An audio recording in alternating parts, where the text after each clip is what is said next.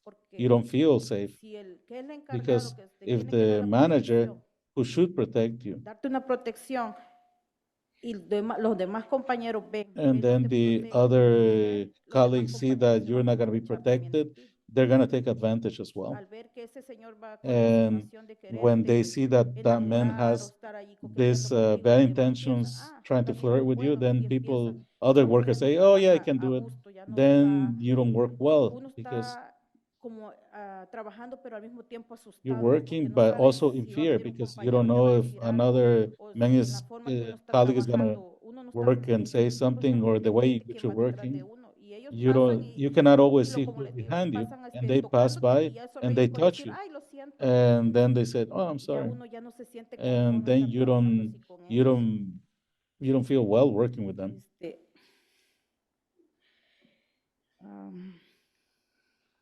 Hemos visto también en So we have fincas seen donde also encargados buscan in a fields muchachas más jóvenes, where supervisors vulnerables, look for younger muchachas que women who are también estos a vulnerable veces acaban de venir and del young país de women who have nosotros, just arrived to que this country. son ahora And vienen de these 18, women 15, come ellas like, no pueden and venir they're a estudiar 18, aquí muchas veces y 15 tienen que years ponerse a old. trabajar para Sometimes they pagar don't go su to deuda, school and y they ahí have es to donde pay, ellos se aprovechan. gotta go to work because they gotta Entonces pay their ellos debt, and that's when they empiezan take a advantage. manipularlas And they y ellas por start la to necesidad manipulate que them, and tienen para because they pagar have a su need deuda, to pay por their eso muchas debts, veces caen en eso.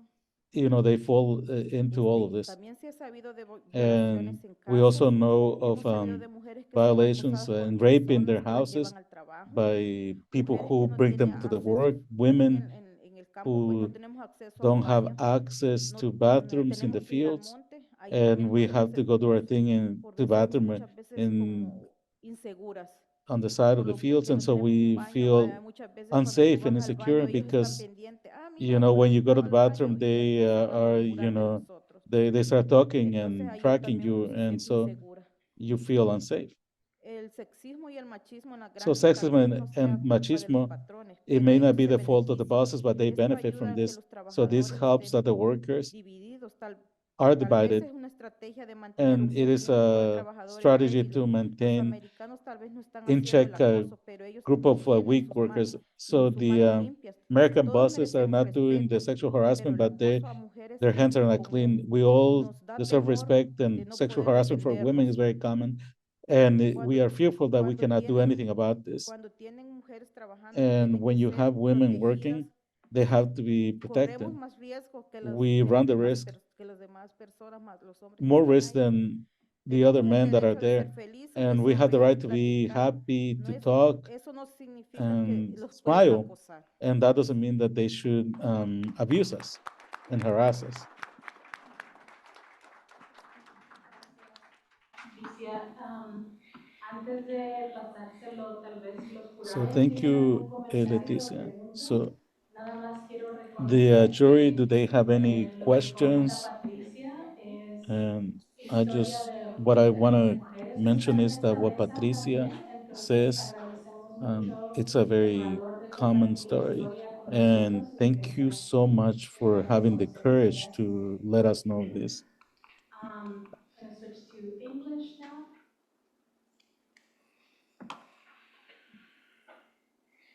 Okay, great. So I can pass it to if anybody from the jurors. I'm just checking that Zoom is working. Sorry, y'all.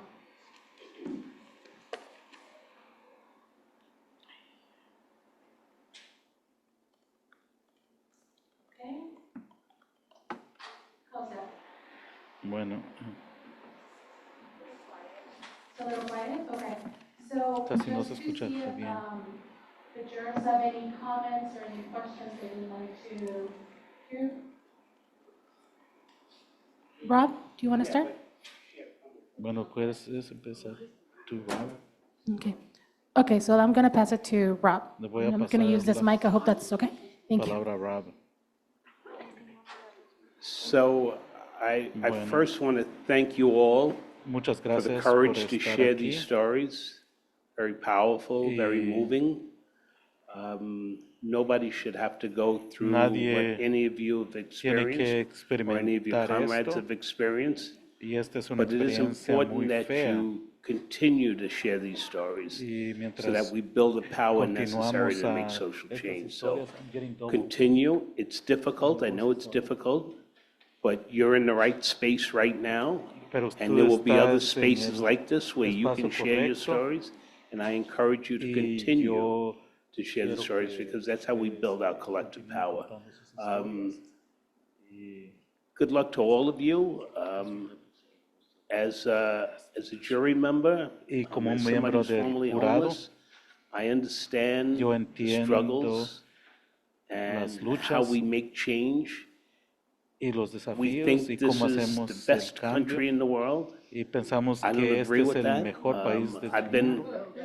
I've been constantly talking Y about our Constitution constantemente as I travel around the country, yo which hablo de mi constitución mientras estoy viajando por el país. Y pensamos que la democracia es liberadora, pero es difícil, no es fácil. Y tenemos un grupo muy bueno aquí.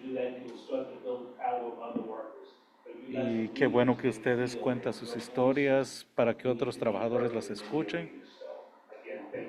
De nuevo, gracias por compartir.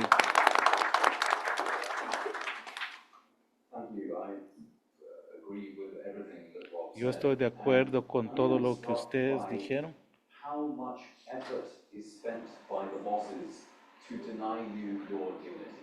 ¿Cuánto trabajo hacen los jefes para negarle a ustedes lo básico? Y siempre regresamos a la cuestión de dignidad. Cuando un accidente sucede, And I'm wondering what has been successful in your experience to get the bosses to recognize that you are human. We have seen sometimes when you file a lawsuit, they will get angry because you're not meant to do that. And yet, sometimes the law can work. But what else have you found, and what can you share with us and your comrades here about ways that the bosses are made to take you seriously as humans with dignity? So I'm very keen to hear that from you, but thank you so much for your testimony.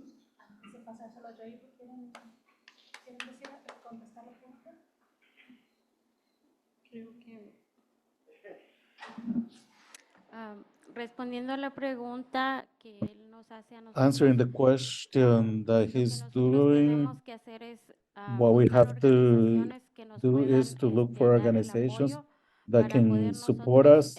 Enfrentarnos al jefe de los ranchos, porque pues sabemos And que solos no podemos hacerlo, ¿verdad? Entonces necesitamos el apoyo de una organización que ellos están más we gotta preparados organize with y entonces ourselves ellos nos pueden ayudar a sometimes prepararnos para nosotros poder llegar the bosses, what con they el can do is they patrón can y pues help us to prepare and la situación to que be able to estamos be well prepared and explain our situation that we're going through, so we can be supported by organizations.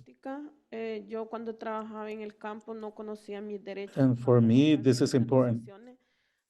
When I was working on the fields, I didn't know my rights until someone talked to me about this, and they gave me training about how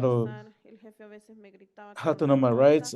You know, my boss told me that I was stupid, I was dumb, that I had to get fast there at my work, and you work because you need it, and then you deal with all this abuse because you have just arrived in this country and you need the work. And then when I went to the organization, I learned about my rights and I lost my fear and I started working well. And this was the only way that I knew that I had rights in this country. So I think a part is to teach the workers their rights, and there's a lot of organizations that do the work, and we thank them for that. Anything else? I would like to thank you all for being here. You're all so very beautiful and strong. And, you know, the fact that you realize knowledge is power. And it gives you strength, you know. It gives you strength to carry on. And it's just appalling because I go back to the 70s and the 60s when we were boycotting grapes and strawberries, and the people had the same struggles that you are talking about today. And it's just appalling that, people were so cruel. It's that you provide the food that they put on their tables to feed their families. You work hard every day, and sometimes you can't even feed your own families. So I just want to reach out to you and let you know that there are people who understand your struggle, who know who you are, and who support your strength and your beauty. You're strong, and it's the women who carry on. Always the women. Thank you for being here. Comrade Shelley Ennis from the Mississippi Workers Center. And I too would just like to support what she said and just send solidarity and love to you from sisters who are going through the same thing that you're going through in the Mississippi Delta. Bathroom rights, or lack thereof, having to wear Pampers or now Depends, since those have been invented. But before Depends, people used to take a pamper in the front and a pamper in the back to keep from soiling themselves, because they do not still in fish plants and catfish and chicken plants in Mississippi, they still do not have bathroom rights. And I saw an excellent film. I don't remember which forum because I go to so many, but I saw an excellent film called Rape on the Night Shift, which is about domestic workers, black domestic and black and brown domestic workers being raped on the night shift. And rapes at work are common. And I know that this comrade alluded to or talked about some of those forced sexual encounters, which are violent, by the way. It's not sex. We know it's violence. Just wanted to know if you've been able to hook up with any other women's groups that address rapes at work, rapes and sexual violence at work. If you have any information about those groups, there is a meeting Mother's Day weekend in DC sponsored by the National Women's Law Center, where they will be talking about sexual harassment in the workplace. It would be incredible if we could get some folks to go to that, because they need to have more, they need to understand class struggle in that group. So it would be great if we had some of your authentic voices at that meeting.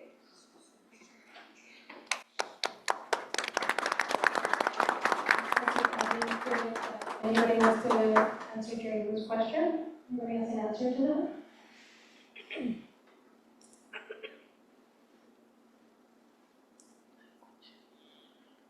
Escucho la pregunta. Ella está preguntando que si han sabido ustedes de...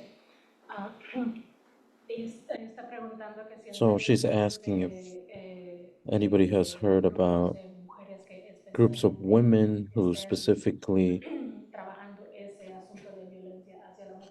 are working against this violence against women. Do you know of any of these groups? No.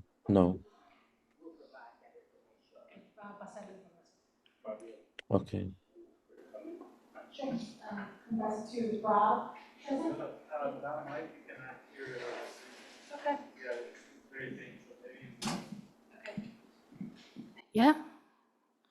Better? Okay, can we give it up to the tech people that have been working really hard to make this happen? Thank you. Okay, so was it to Rob and then Chantoli? Thank you. I want to leave you all with a thought.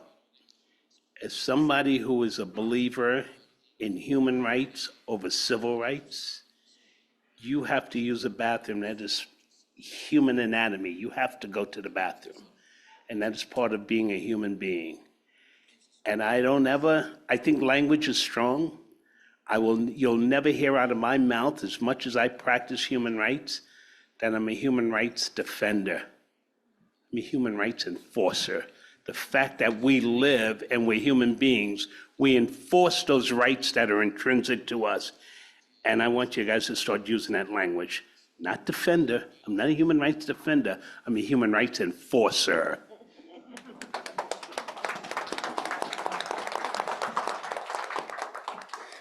Thank you, Rob. That's great. So first of all, thank you so much for the testimony. And I also just love the creative ways through video, through presence, that we get the voices heard. And I just want to appreciate all the work that goes into bringing that here. I also know as myself as a survivor of sexual violence, that to tell your story in public, that you relive that experience. And I just hold you in embrace and just want to start with that. Whether it's sexual, whether it's disposability, because you're no longer useful, because you're no longer productive, there are similar forms of exploitation. It's just that women experience it in the sexualized manner. By the way, men too, when they don't go to the bathroom, experience prostate cancer and other sorts of health issues, and taxi drivers know that because there's no bathrooms, public bathrooms in New York City. So 3 quick points I just wanted to elevate is one is, if I close my eyes, everything that you said harkens back to farm workers in South Asia, particularly tea workers in Bangladesh, women who are raped, women who can't use the bathroom, women who work until their last minute of pregnancy, miscarriages, and lots of other issues, particularly to women farm workers. So I had a question. So the broader frame is that for me, this is very much part of what we call the plantation economy, that this is set up this way, that it can't be by accident that Mississippi, Bangladesh, and US have the similar stories, not identical, but similar stories. And so my question is, what might we think about or imagine if we were all to be able to sit together and talk to each other in terms of strategies? So just a question to you. In terms of like a little bit more information about links to nutrition, I wonder how many of the women workers don't get sufficient nutrition? How does that impact your maternal health? How does that impact your pregnancies while you're working? So I was wondering if you can share a little bit about that, if personal or otherwise. And then the other, so that's just other second category of questions is, if you can share a little bit about the use of pesticides and toxins and other kind of environmental hazards in the workplace. Because the thing about farm or agricultural workers that's different is the environment is your workplace. And so when we talk about health and safety, we also have to talk about the right to a healthy environment. And so there are some international covenants, and I agree with Rob that in of itself, it's not useful, but can be mobilized. So the UN Right to Healthy Environment, the UN Declaration on Biodiversity, and a whole host of issues. Do you see that environmental space is a space for enforcing workers' rights? So I know it's a lot, and we can talk about throughout the day, so they'll come up, but these are things that came to mind.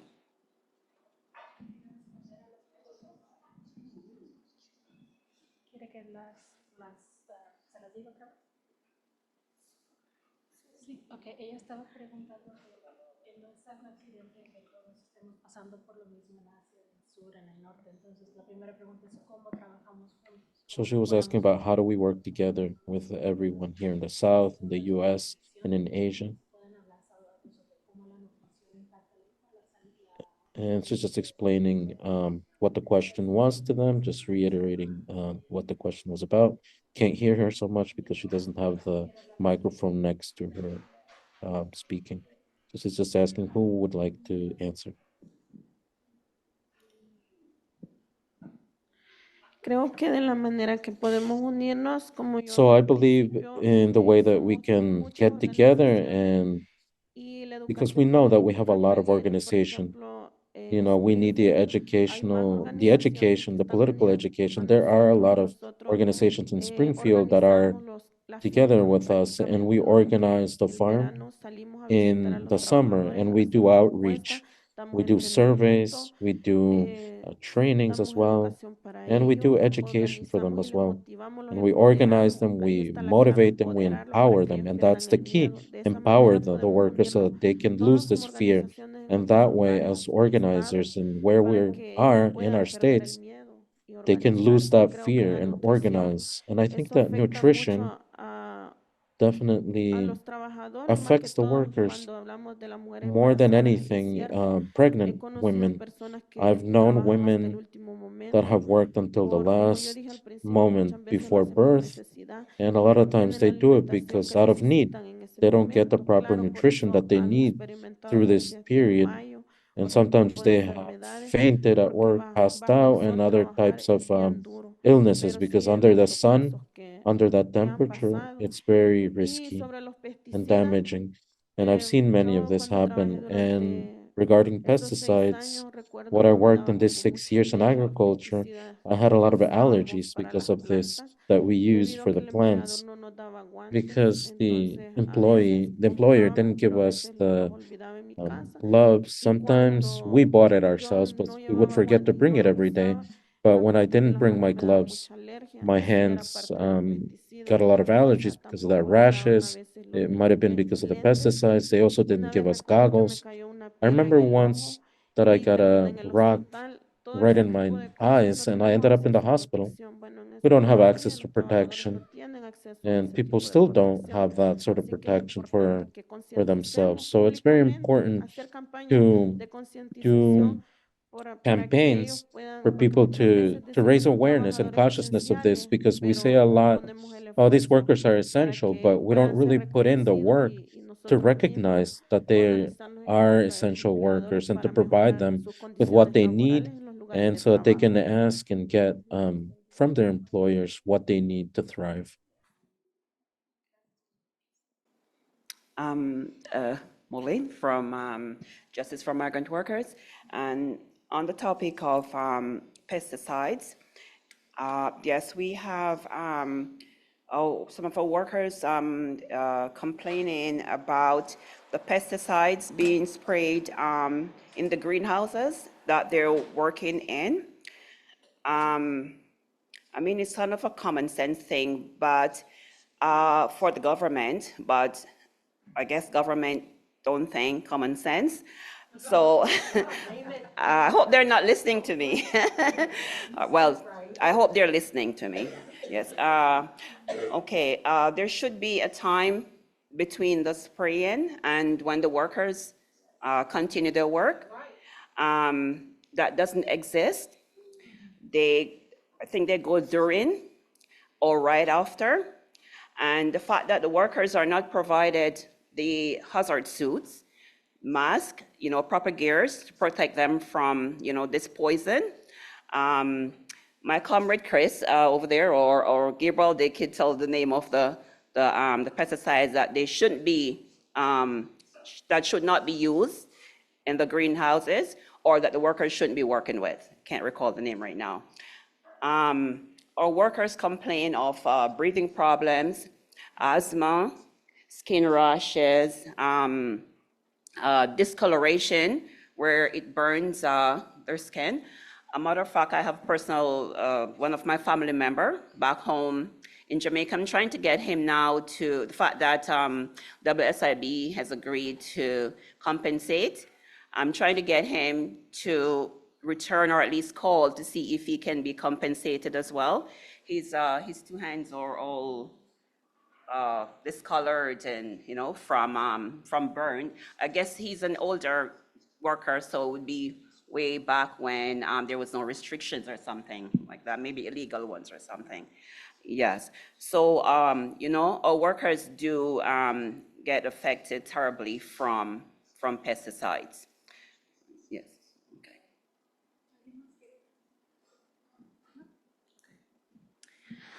Okay, we can switch to English. Yeah, thank you. Thank you, everybody. I think before I pass it to our comrade Mark, who's gonna take us out, I just wanna, actually, can I switch to Spanish? Sorry. Okay, gracias. Entonces, antes de que se lo pase al So compadre before I switch it over to Mark, solo quisiera yo I just want hacer una to nota de just put down a note about It's very emotional, right, to hear you, but I do feel very proud to be working with all of you. So everything that you mentioned, even though, we don't go so deep into this, we can only see a small window of what you go through. This small window that we see is more than enough to demonstrate one of the contradictions of capitalism that's most severe. How is it that bosses need your bodies of the workers, need your work, need you to be healthy to work, and at the same time, they're indifferent or hate, it seems, the well-being of the workers to your bodies. Yeah, they need you so much that they give you housing at the workplace so that you can be at the work site. But we saw the housing, they're terrible. Pero también quiero yo But I also want to recognize, or for all of us to recognize, that there are stories about something collectively of a campaign that you've done, but also all the acts of resistance that you've shared with us, that you left the housing even though you know that it'll cost you money. que va a ser mucho trabajo. You know that it'll be a lot of work, but you take your kids and you leave. One of the colleagues here who said that, hey, I'm a worker, I'm not a slave, right? Directly to the boss. So people who also leave the workplace because they're injured and they say, no more, I can't take no more, I'm going. Or also that campaign for the folks from Milk with Dignity, with this campaign, the Justicia Migrante, they try to get better housing conditions so that you fix it yourselves. So I just want to highlight those acts of resistance that you've done in the middle of this, everything that you're going through, and just thanking you for sharing all of this. So we'll pass it over to Mark. As a representative of the restaurant industry, he'll just share a message of solidarity. So thank you. I will stand. So obviously I'm not a farm worker. A lot of family who grew up in that, coming up here from Mexico. But specifically, I think I wanted to start off and talk about as a representative of organizers in Oregon that primarily work with food and retail workers. The Burgerville Workers Union also assists with a series of other campaigns, about 20 or so in the last 2 years, of organizing restaurant workers across the Portland, Oregon region, forming a coalition of independent unions to facilitate the ease of forming an independent union at your workplace, regardless of where you work. What I'm going to touch on in our relation is the externalizing effect of what you just heard. So like throwing a stone into a lake, it's not just the initial impact, but the ripple effect that affects everything else. A lot of the workers that we organize in food and retail, and if you go to any restaurant here or anywhere else where you come from, you'll notice that the back of the house staff is largely Black and brown. These are people that in a different life were, yeah. Fair enough, who in different parts of their life worked in the fields. And when you talk to workers, part as an organizer, you hear stories, you hear what they came through. And you don't just see it initially when you have those conversations, the quite literal scars from the workplace conditions from where they previously worked. The other thing that you don't see initially is the fear, that externalizing effect of the fear of feeling that you can't change your circumstances. What the boss says is inevitable and is the end of the story. And there's a reason for this. We often say that food service workers are some of the least organized in terms of industries in the United States, but it's actually untrue. It's farm workers. It's one of the least organized industries in the United States and in North America, and there's a reason for that. Very few states have laws that protects and enshrines labor relations. New York just passed something. California has Agricultural Labor Board. A couple of states have a patchwork of convoluted laws where you have something there. But generally speaking, in order to organize, you have to organize with the community in very unorthodox ways. And the thing is, if you make it harder to organize, you're going to have less of it. That's just the reality. And so one of the effect of this is to spread fear of workers that you can't change your working conditions. You heard so many of these stories of suffering and of misery and of not being, it's one of the most common experiences, right? Is not being looked at as a human being, not being treated like a human being. I've met a million bosses as an organizer. I've never met a single employer that didn't think that they were the most benevolent and wonderful person on the planet. I've not, been a, yeah, exactly. I don't know where this proliferation of wonderful, magnanimous employers are coming from, but I've not met them. It's always a rumor, they exist somewhere, yeah. But the result of that is that workers and their conditions are never addressed, whether it's hazard and safety issues in the workplace, whether it's personal financial situations, whether it's going to the doctor, being able to go to the doctor, whether it's going to attend a funeral or something for a friend or a community. These are not things that are commonly available to workers.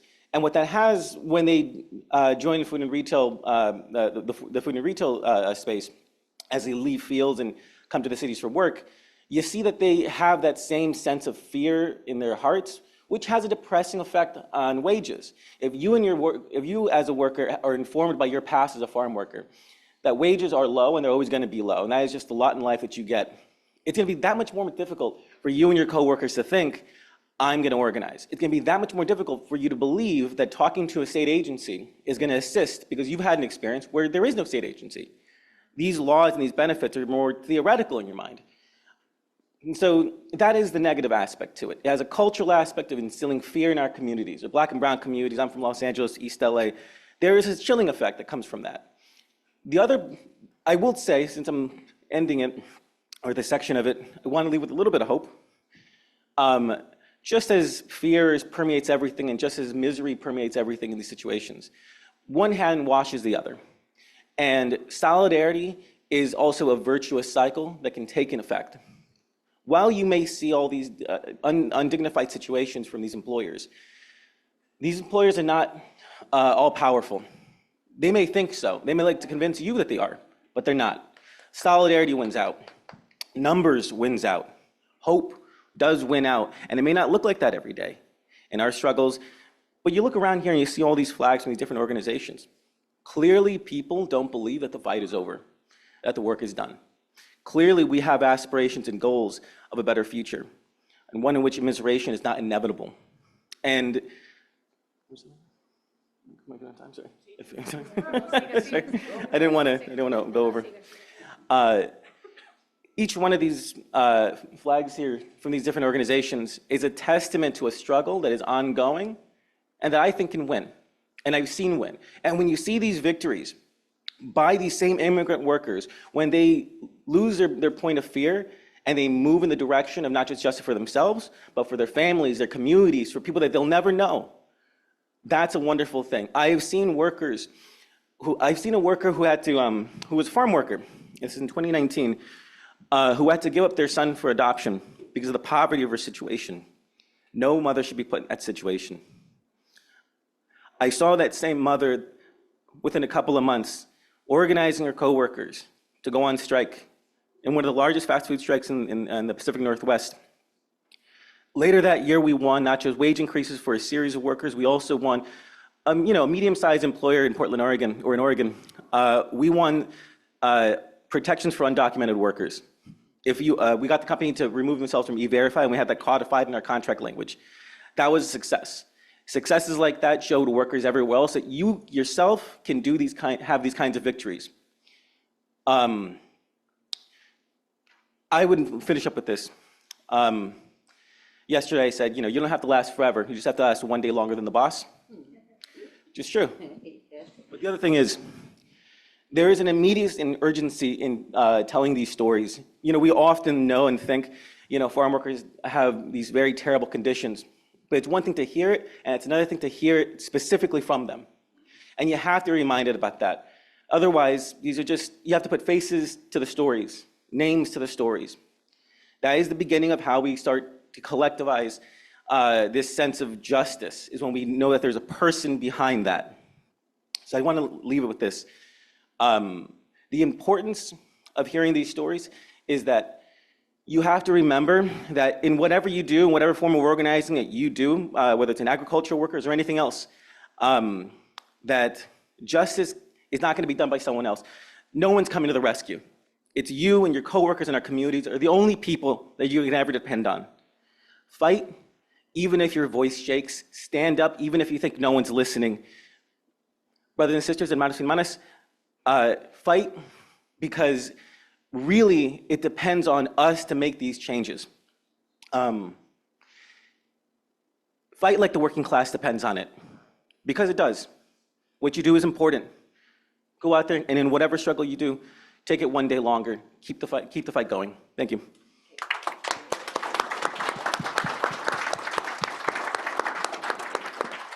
All right, well, thank you. Before I give the mic to Jose for what's next, just want to thank all the comrades that are here and everybody that made this panel possible. So thank you so much. Thank you to the jurors.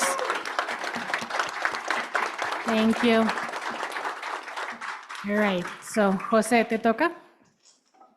Hey, I'll stay in English. Just a couple of announcements. I know we're all hungry, so we got catering from Just Soul Food Catering. We're gonna have some fried chicken, mac and cheese, cornbread, collard greens, curry and tofu, banana bread. And during lunch, we're gonna get a special presentation from the Palestinian Youth Movement. So go ahead and stay around. They'll be here around 12:30. So I want to invite our panelists and our judges and jury to go in for lunch first. There's 2 lines to help stream the lunch line, and enjoy. Thank you. And thank you again for everybody who joined our Zoom. We'll be back at 2 o'clock. At 2 o'clock, so we'll see you all again soon. Thank you.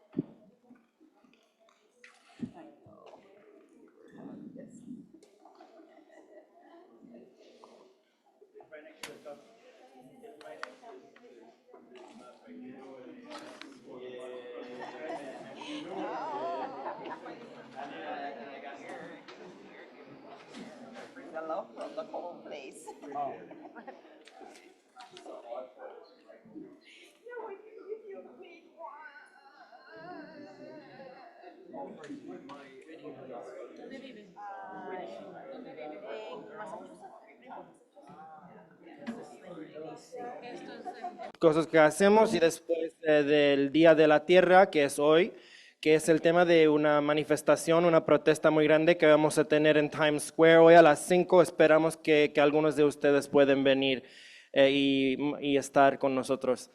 Okay, so I'm going to talk a little bit about the activities that we do in the PYM, what our focus is in organizing, and then I'm going to talk a little about Land Day, which is today, March 30th, which is the theme of the protests we have at 5 p.m. in Times Square today. We hope to see many of you at the protest. PYM and several other organizations are organizing this.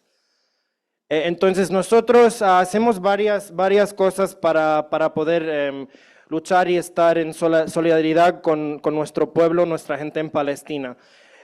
Principalmente hacemos protestas, manifestaciones, como ustedes han estado viendo, en muchas ciudades, digamos, las capitales del imperialismo aquí en el occidente, que nosotros consideramos los responsables por lo que está pasando en Palestina, por todo el dinero y todas las armas que están ellos mandando ahí al ejército israelí. Entonces, las manifestaciones son una de las cosas más importantes que hacemos, porque es como ponemos presión a los políticos aquí para cambiar sus políticas. So one of the things we do, probably the biggest thing, is protests, demonstrations. We've always done them, but in the past 6 months, we've done them a lot more in cities like New York, Washington, Los Angeles, the centers, the financial centers of Zionism that allow the money and the arms shipments to go from here to occupied Palestine to aid the Israeli army in the genocide you've been seeing in Gaza.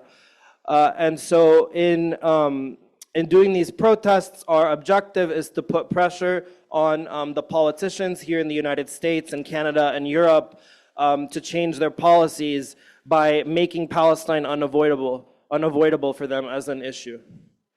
Pero también hacemos otras cosas. Antes de estos 6 meses, por ejemplo, ahora del momento las protestas son la cosa más grande que hacemos, pero también hacemos eventos culturales, hacemos eventos políticos, discursos, mostramos películas que tienen que ver con la historia de Palestina.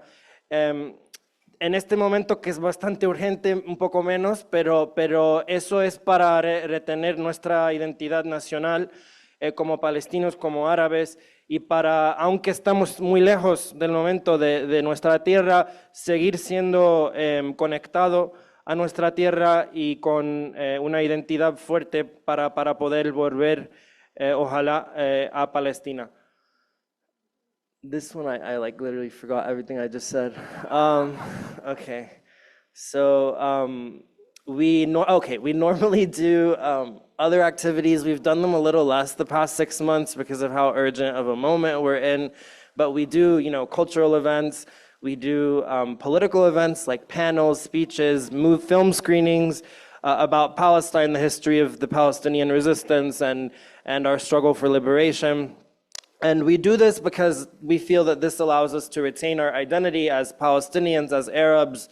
Even though we're very far from our land here in North America, these activities and this community that we have is what allows us to continue feeling like we're connected to our land, and that it keeps us motivated to want to continue in our right to return to our land.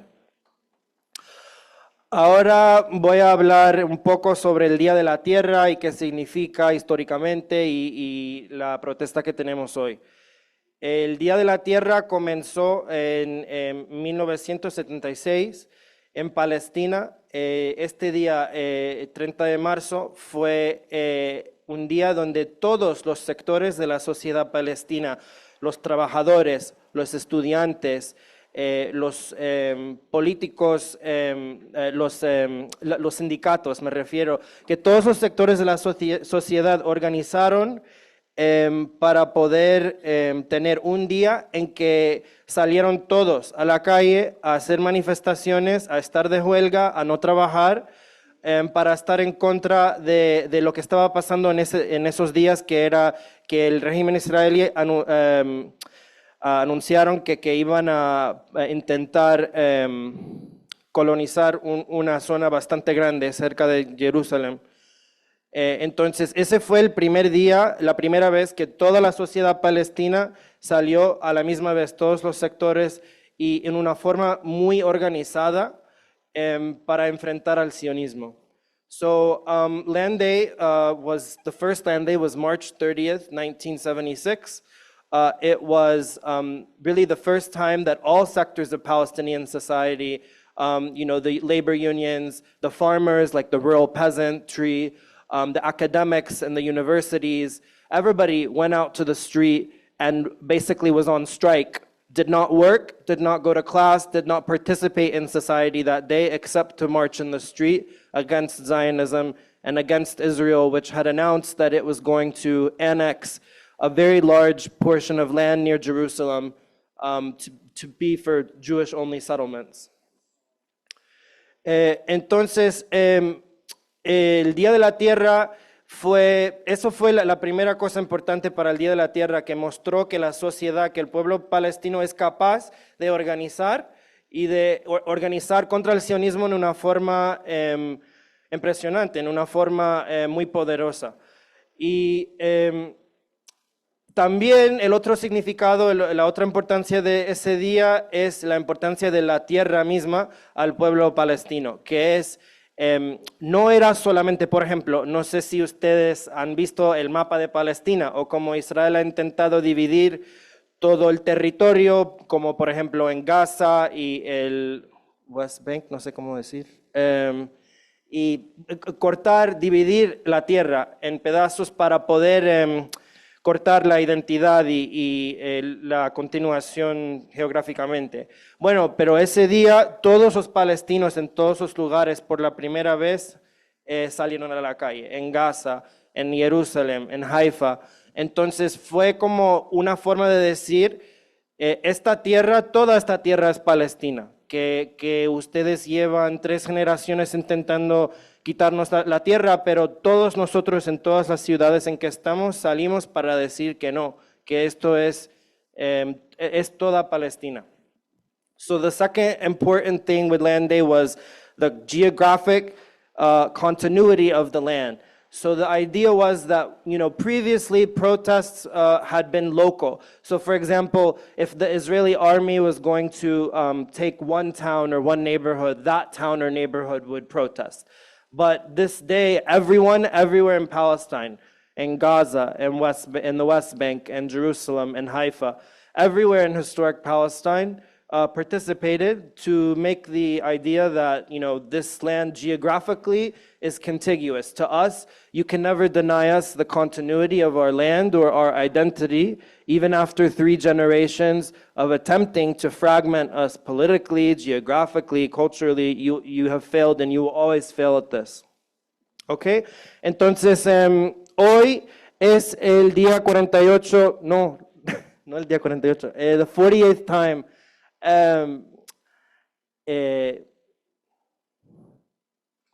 han sido 48 años desde el primer Día de la Tierra y hoy, que es también Día de la Tierra, va a estar en Times Square hoy a las 5. Bueno, va a haber manifestaciones en muchas ciudades, pero aquí en Nueva York a las 5 vamos a estar en Times Square y vamos a ir marchando por Manhattan, por las calles de Manhattan. Y sé que ustedes están aquí para una conferencia para los derechos de los trabajadores en Norteamérica, pero si ustedes tienen el tiempo y la capacidad, agradecemos mucho si pueden, si son capaces de venir hoy y estar con nosotros. Y nada, es un honor y un placer estar aquí. Y espero que el resto de la conferencia sea muy educativa y les deseo toda la suerte. Okay, so I wanted to say that the connection is that this is the 48th Land Day today, and we have a march at 5 p.m. in Times Square. So I know you guys are here for a conference about workers' rights, and that's really awesome. I'm not sure what your schedule is like. If you have time, we would love to see you today at 5 p.m. in Times Square, marching with us for the right of return, for the liberation of our land. It would be an honor to have you, but thank you so much for having me and having the PYM here today. And, it's, again, a privilege to have you here in the People's Forum, so thank you. Free, free Palestine! Free, free Palestine! From the river to the sea. Okay. 5 p.m., 5 p.m., guys. From the river to the sea, Palestine. Nice. Okay. Of course.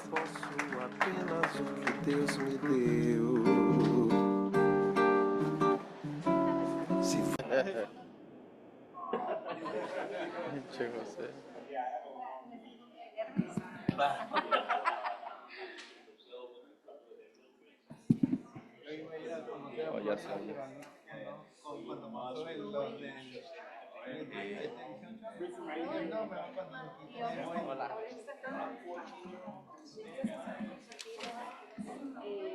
Marino Chum. Ajá, Marino Chum.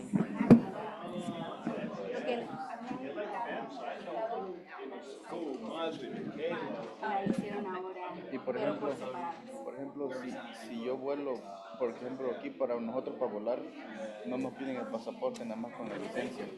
Entonces, con la licencia.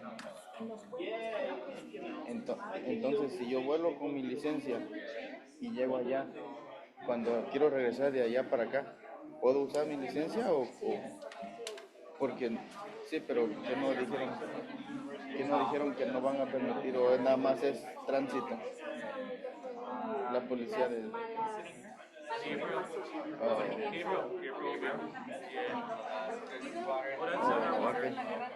Qué bueno que es Qué bueno que nos lo dices. I do. Ya sabes, chapilando. Echar en contra unos cuantos. All right, good luck, everyone. For you. Ready? Yes, for you. Sí, cabezas. Quiero conocer, pero ya cuando quiten eso, Cada año estamos ¿cuánto te sale el gobernador para sacarlo? creo que le faltan 2 años más, pero si se reelige, ¿Dónde está el traductor? ¿Se durmió?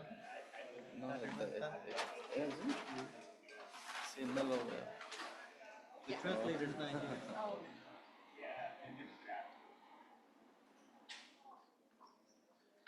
No, es que no lo vemos. No lo vemos tanto. Actually, I forgot my device. Can I go get it? Se me olvidó mi padre.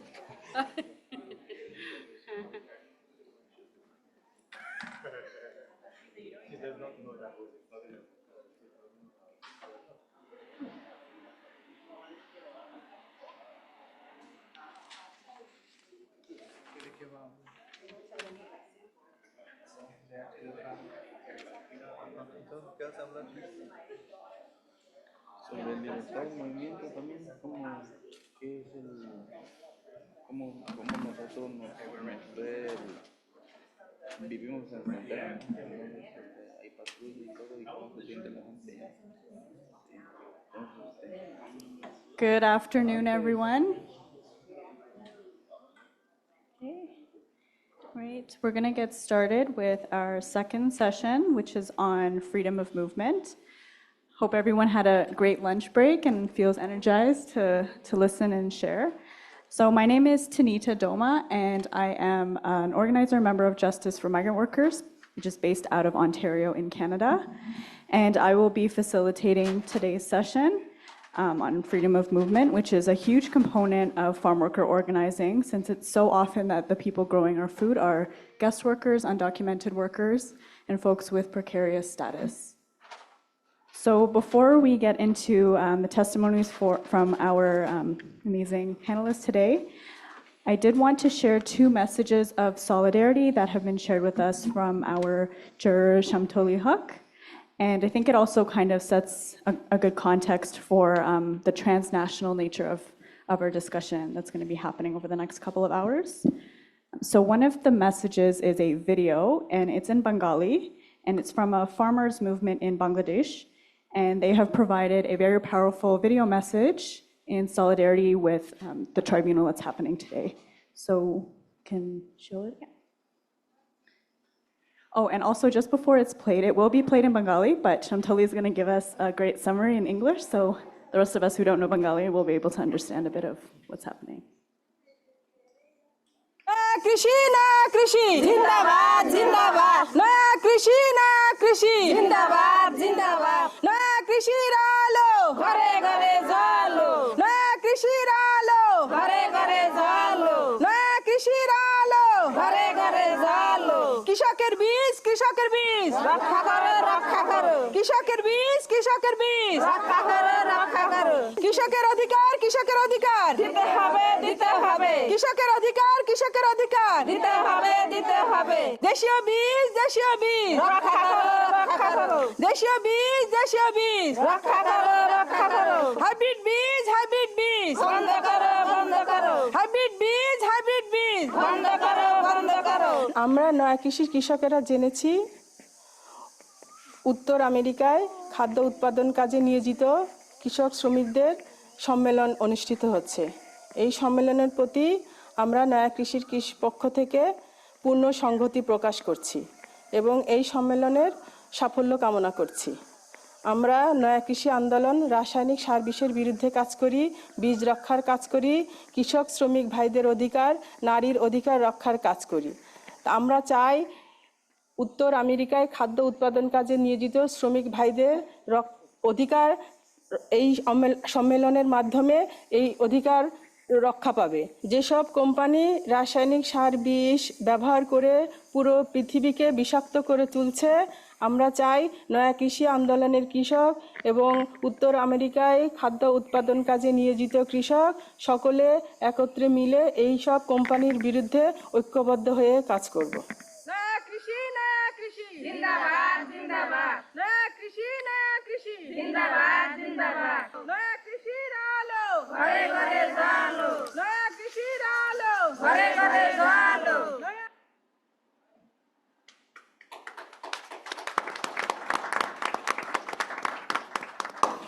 I'd like to welcome Shimtoli to Summary.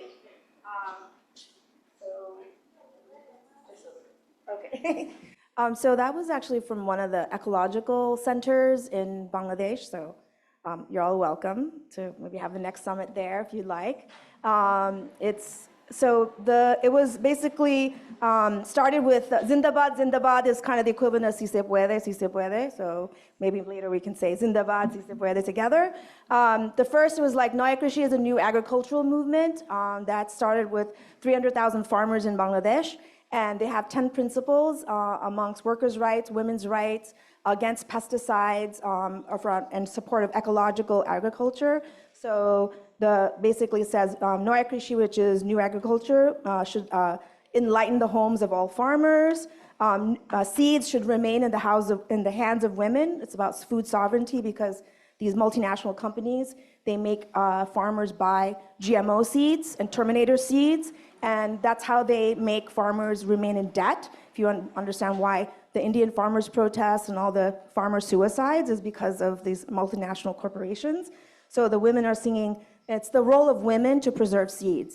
So that's why it's really important. No GMO seeds. And then they go on to say, the banner was made for y'all. If you notice, it's in English. For your summit. So we learned from our sister that you are organizing for food workers of North America are organizing. We wish for a successful summit, and we hope that all of your demands are met. We fight against corporate agriculture. We preserve seeds in the right hands of women. We fight for the rights of women. We fight for the rights of workers. And again, we want to wish the International Tribunal a success. We have to fight against all companies that are poisoning our environment, killing our workers. And again, we want to wish you a successful tribunal. So that's kind of a summary.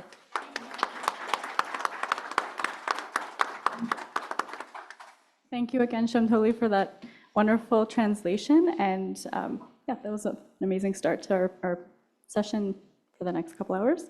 So there's also another message that was shared that I can read right now, and then we will get into the testimonies. So I'll read it slowly so it can be translated. Okay, and this is from the organizers of GRAIN, which is a small international nonprofit that's working to support small farmers and social movements. There can be no food sovereignty without justice for farm workers, and there can be no successful movement for food sovereignty without leadership from farm workers and their organizations. Many of us don't do enough to recognize and support farm worker struggles for better working conditions, good pay, freedom of movement, solid legal and social protections, and strong unions. This needs to change, and we hope that this weekend's tribunal will open new paths in this direction. We're eager to join forces in solidarity, GRAIN.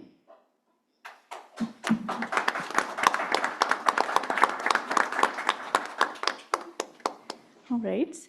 So now, to give a bit of context to our session, we will hear from Chris Ramsaroop, who is an organizer with Justice for Migrant Workers with over 20 years of experience organizing with migrant agriculture workers, and now sharing his wisdom with the next generation, which also includes me, as a professor at the University of Toronto and University of Windsor Law School. Thank you very much for those kind words. I think what you're really trying to say is I'm getting old, aren't you? Wowee. So I'm gonna kind of rant a little. I don't really have anything prepared. I want to say, like, your thing this morning, your presentation was amazing to set up. So massive love to you.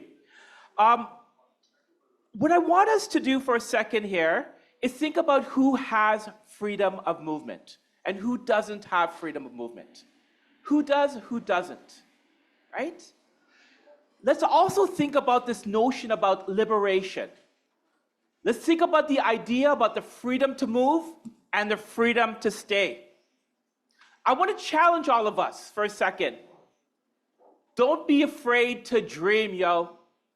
Don't be afraid to dream. Don't be afraid to be idealistic. Don't be afraid to demand and to yearn and to want.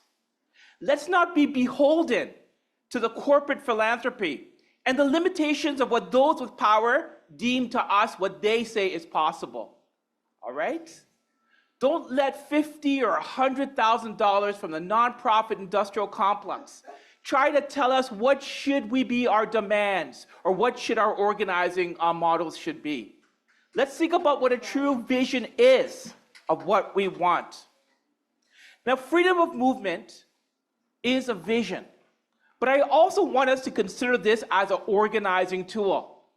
It's something that could build the basis of unity. When I say this idea about freedom of movement, it has different meanings for all of us. For some of us, like we heard in the last panel, to live in dignity against sexual harassment, intimidation, and patriarchy. For others, it's around living without pesticides. For others, about dignified housing. For others, ensuring that a work permit doesn't tie us, or that the fact that we don't have to be subjected to intimidation and harassment as a result of the 100-mile border. And I know all of you have to deal with that on a daily basis, particularly for our comrades upstate and our comrades in Washington.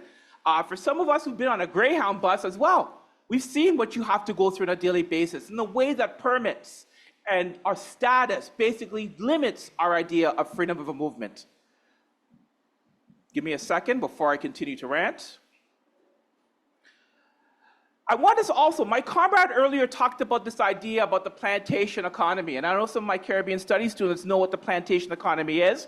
I'm not going to bore you with this larger kind of analysis, but the idea about the way that our countries and our communities have been disempowered and destroyed because of corporate power post the plantation period. Some people are going to call this a form of neocolonialism. Others are going to say this is a continuation of colonialism. In Mexico, we know the role of corn, right? And what the United States and Canada are trying to do to destroy indigenous Mexican corn through GMOs.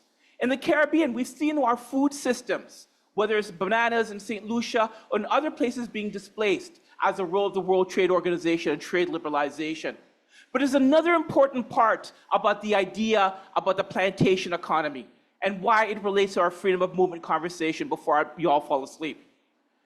Other part of this idea is about the creation of our beliefs, our values. It's a way of people coming together, not just simply a few academics or a few policymakers in Harvard or in the World Bank, but people coming together like we're doing today to build our knowledge base, to build our understanding of the world. And for us, as our comrades said earlier, how do we develop a working class perspective when we're talking about immigration? How do we make sure that some financial thing, and the Globe and Mail in Canada, it's a newspaper some people read, they had policymakers from the Government of Canada and Scotiabank, which has a very horrific role in the Caribbean, talking about what they deem the right and the type of immigrant they want to Canada. So our comrades earlier talked about building a narrative, telling our story. So when they come up with their type of nonsense about what they deem as perfect immigrants to Canada, the United States, or wherever the hell they want to talk about, it's about us using these spaces to build what we say. Yesterday, people in our group talked about not being our families being separated, not our families being detained or put in jail, and the humanity that's lost because of the way our families are separated, because of borders, and because of the way we're criminalized and detained. That story is more powerful than any damn data analysis an economist could try to come up with us. So these stories that we're telling is important, it's revolutionary, and it's how we build the foundation of saying what type of vision we want as a society and as a community. Hence why our analysis shouldn't be left up to a few people eating really bad food in the ivory tower. So there's also important lessons too. And I always have lots of stuff I'm going to yap about, but I'm not going to do that. My people came to the Caribbean as indentured workers. Some people, half of my family, the other half is Punjabi. But my family, which I live with, which I love, and which I am with, are people from Trinidad. And other Indians came to, Chinese and Portuguese came to Jamaica, Trinidad, Guyana, St. Lucia, Suriname. And the way that people talked about them is what we say today, very much, that they are scabs, that they're going to drive down wages, because the indenture system is no different from the H2 program or the seasoned agricultural worker program. It continues to feed the plantation economy. But the important part of the story that's always lost is the way that freed Africans and Indians and Chinese found ways to come together to fight back, whether it's fleeing the plantation, whether it's doing withholding wages, whether engaging in forms of resistance and revolts against the plantation owners. So it's about us capturing these types of histories. We go back to the history of the Americas, where freed Africans went to indigenous communities, right, at the site of resistance and organizing. So throughout periods of time, people who were immobile, people who they said should not come together, were able to break the fear of one another through the idea of freedom of movement, to come together, to change, and to build forms of resistance for society what they wanted. Not basically believing what the bosses said about all of us, and we have to fear Black people, or the Indians, or Mexicans, or indigenous people, but coming together how we need to say what resistance should and could be. In conclusion, I think what we saw earlier today about the role of this plantation economy, and the fact that comrades, and I cry a lot nowadays, a little more than I think I should, but I want to cry when I see that. And when we think about transnationalism and internationalism, this is the other part of the story. As people fought here against the plantation system, internationalism, we're seafarers, we're dock workers, we're radicals from all sorts of people. We're using different forms of migration patterns and the supply chain to talk about what revolution and resistance means. So take these words, which you heard earlier, from people far away who will never meet, but words of power, words of building a base across borders. And that for us is where we get a chance to embrace those comrades, is what freedom of movement should be. Because our struggles against pesticides, genetically modified food, this disgusting housing, and the same plantation autocracy that destroys lives in India or South Africa or Palestine are doing the same here. Freedom of movement is what binds us together, what brings us together, and it's a vision of hope and dreams for the future. So I want to turn it over to my comrades, and once again, it's an honor to be with all of you. Massive love.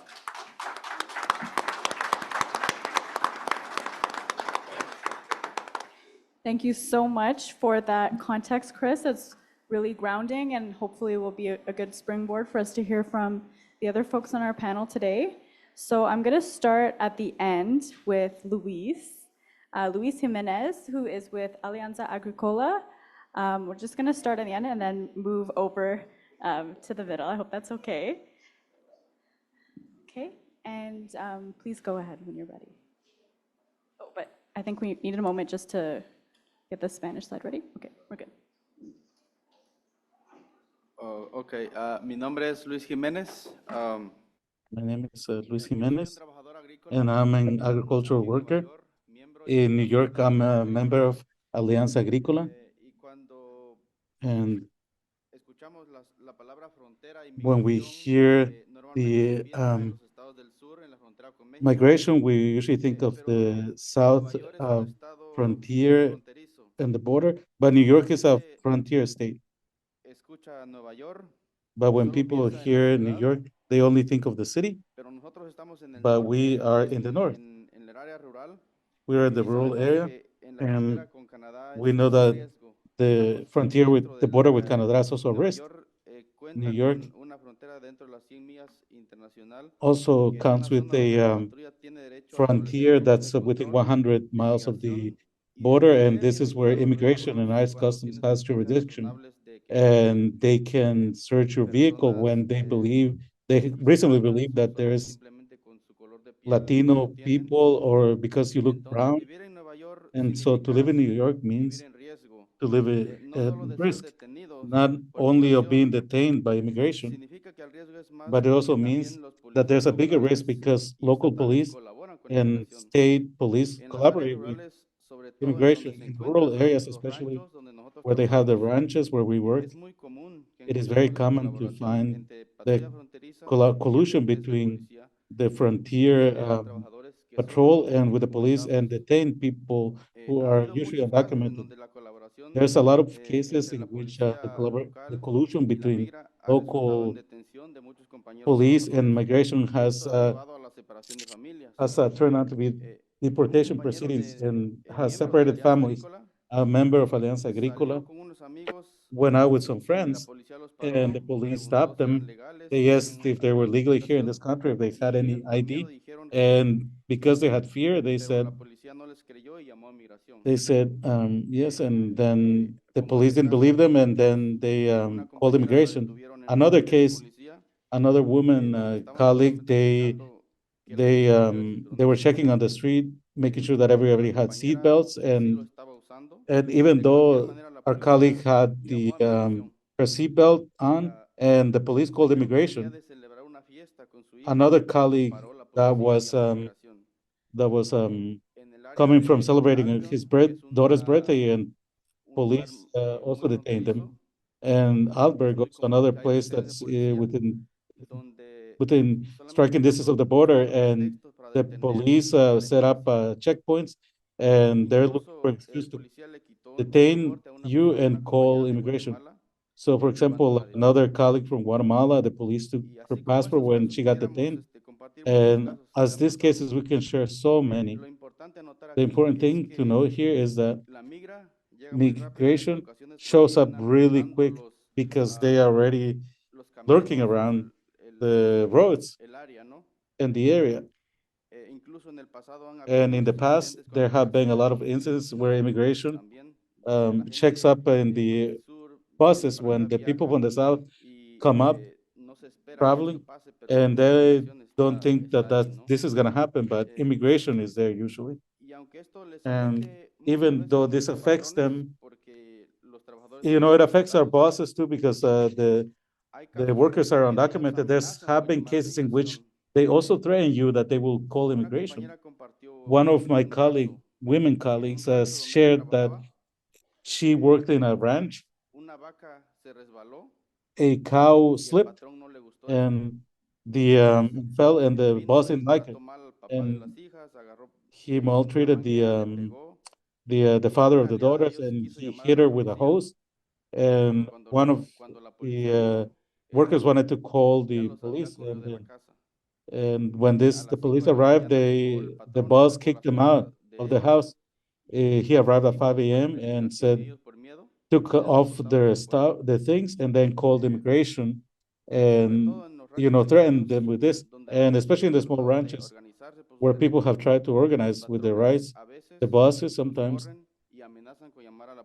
fire people, and they threaten them to call the police. And because the police colludes with immigration, then they leave because they go and they fear that they will be deported.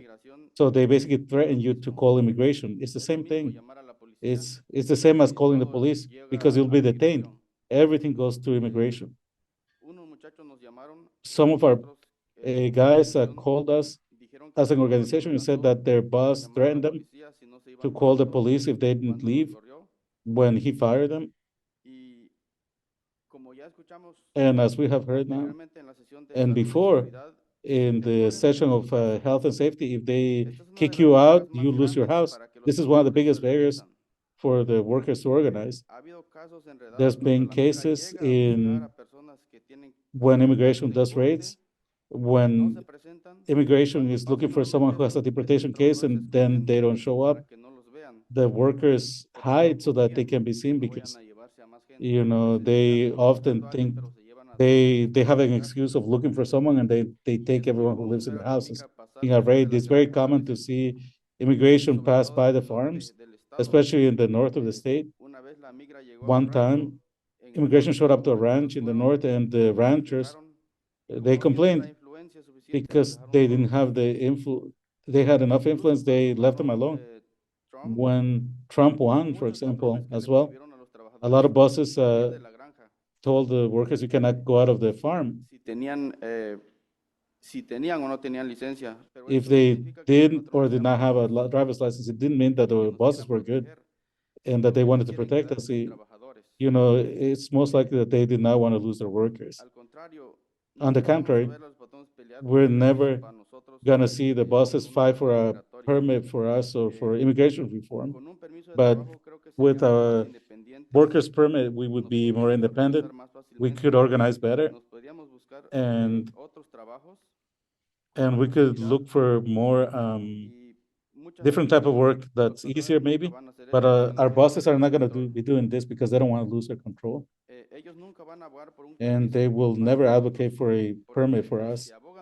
Because if they advocate for this, and also for the expansion of programs like H2A for the milk industry, well, this will bring mucha pérdida de control a lot of, they will lose a lot of control that they have. And a lot of these cases happened before when we did not have a driver's license in New York. And when we struggled against this and we won the campaign for the driver's license, and anyone who lives in New York State could have access to driver's license regardless of immigration status. Before this, and even after this, like the police still colludes with immigration. And even though the police stop us, we have the right not to answer the questions. Sometimes the fear and intimidation of them against us, you know, makes us answer. And for us to win the right to have a license was difficult. And even though in a lot of occasions it became better, you know, people have lost fear a little bit, but the reality is that it's not the solution to the problem. The fear continues. And thanks to the collaboration of many ally organizations supporting our work, we have been able to get a lot of changes for our communities to protect our agriculture workers and our immigrant workers. But I think we should have more freedom.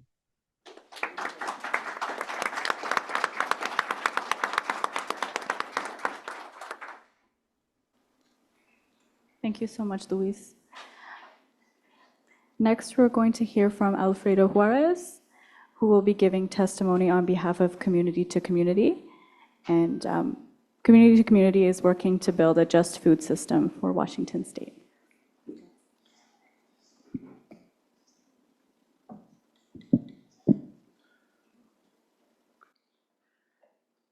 Hola a todos, mi nombre es Alfredo Juárez. Voy a hacer mi Hi, testimonio everyone. en inglés porque así lo tengo escrito. My name is Alfredo Juarez, and I'm going to give my Hi testimony everyone, in my English. name is Alfredo Juárez, also known as Lelo in the community. I am from Guerrero, Mexico. My first language is Mixteco, which is an indigenous language spoken in south of Mexico, and Guerrero in Oaxaca. Then I learned English when I moved here at age of 8, and then later Spanish. So I am a organizer with Community to Community in Washington State. It's located in Skagit and also in Whatcom County. And I'm here to talk about the H2A program. And a lot of people don't know about it, but it's something that our people in our state, in other states, are very concerned about, and the way that the H2A are treated, and also how the companies is making us compete with our brothers and sisters, you know, on the field for work. And so the H2A is a guest program. Those of us that have seen this program in the use see it as a modern day slavery. Let me explain. People are moved from their home to a place they don't know to work, a lot of the time under extreme conditions without proper equipment to stay safe. There is a lot of wage theft. They usually don't have any connection with other people that lives around the place where they live.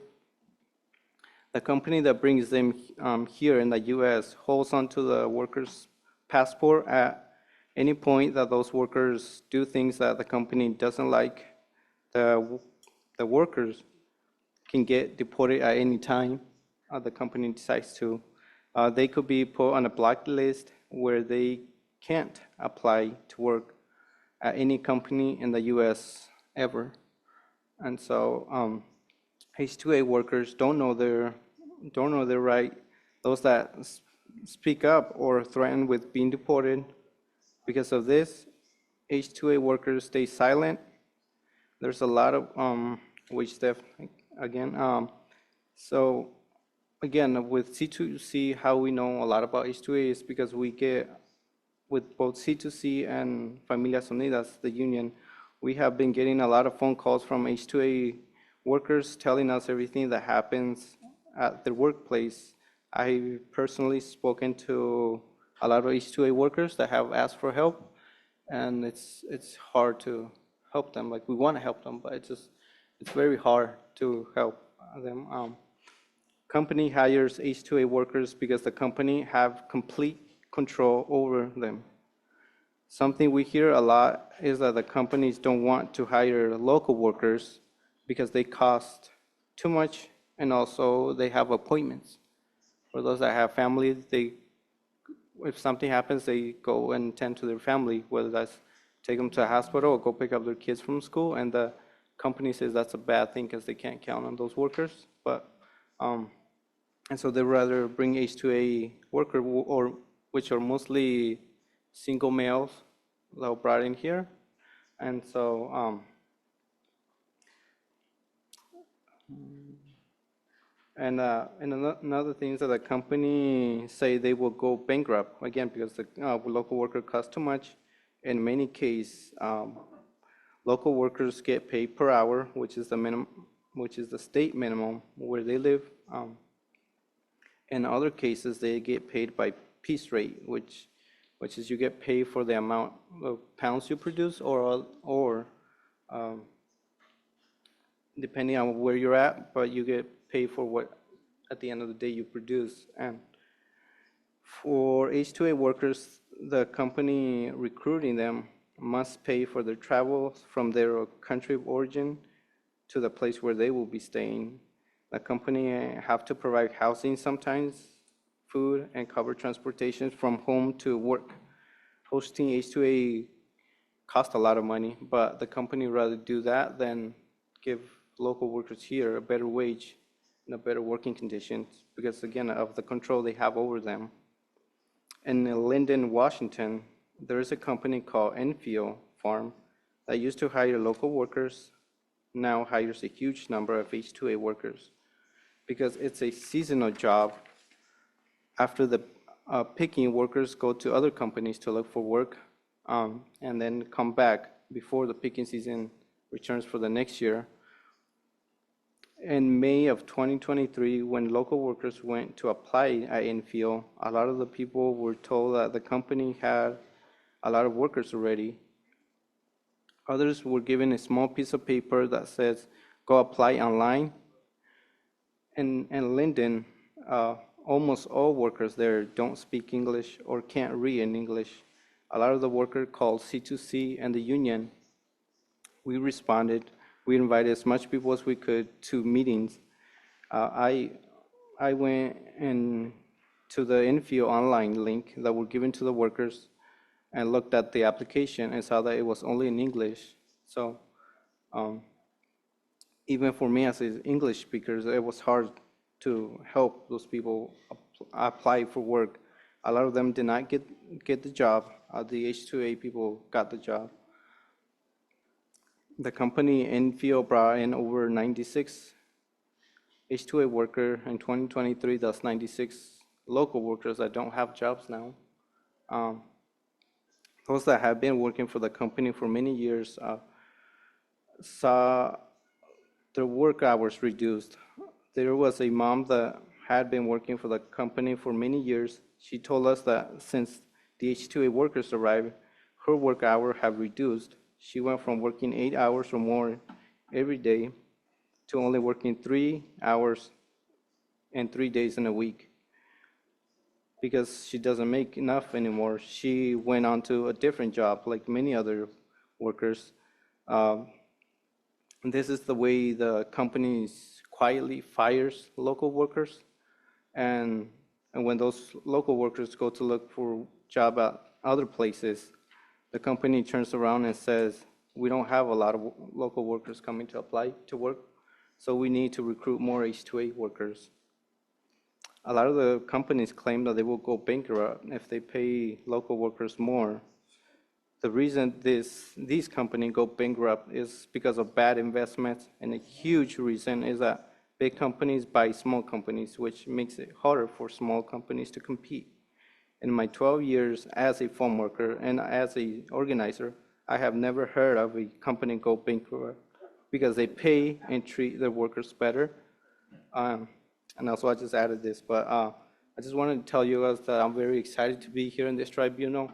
In our Washington State, we hosted our 11th, I believe, tribunal. We do it every year, and through the tribunal, we have talked a lot about issues, and we have turned a lot of those issues into laws that have improved workers' lives. So strikes work, boycotts work, and tribunals also work. And I hope to see more in other places. Thank you.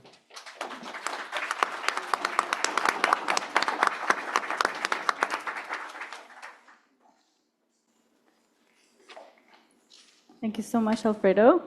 And now we will hear from Juana Lozano, my apologies, from the Farmworkers Association of Florida.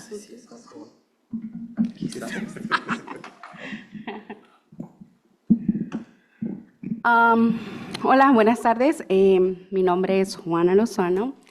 Hi, good afternoon. I'm Juana Lozano, and I'm a coordinator at the Association of Farm Workers in Florida.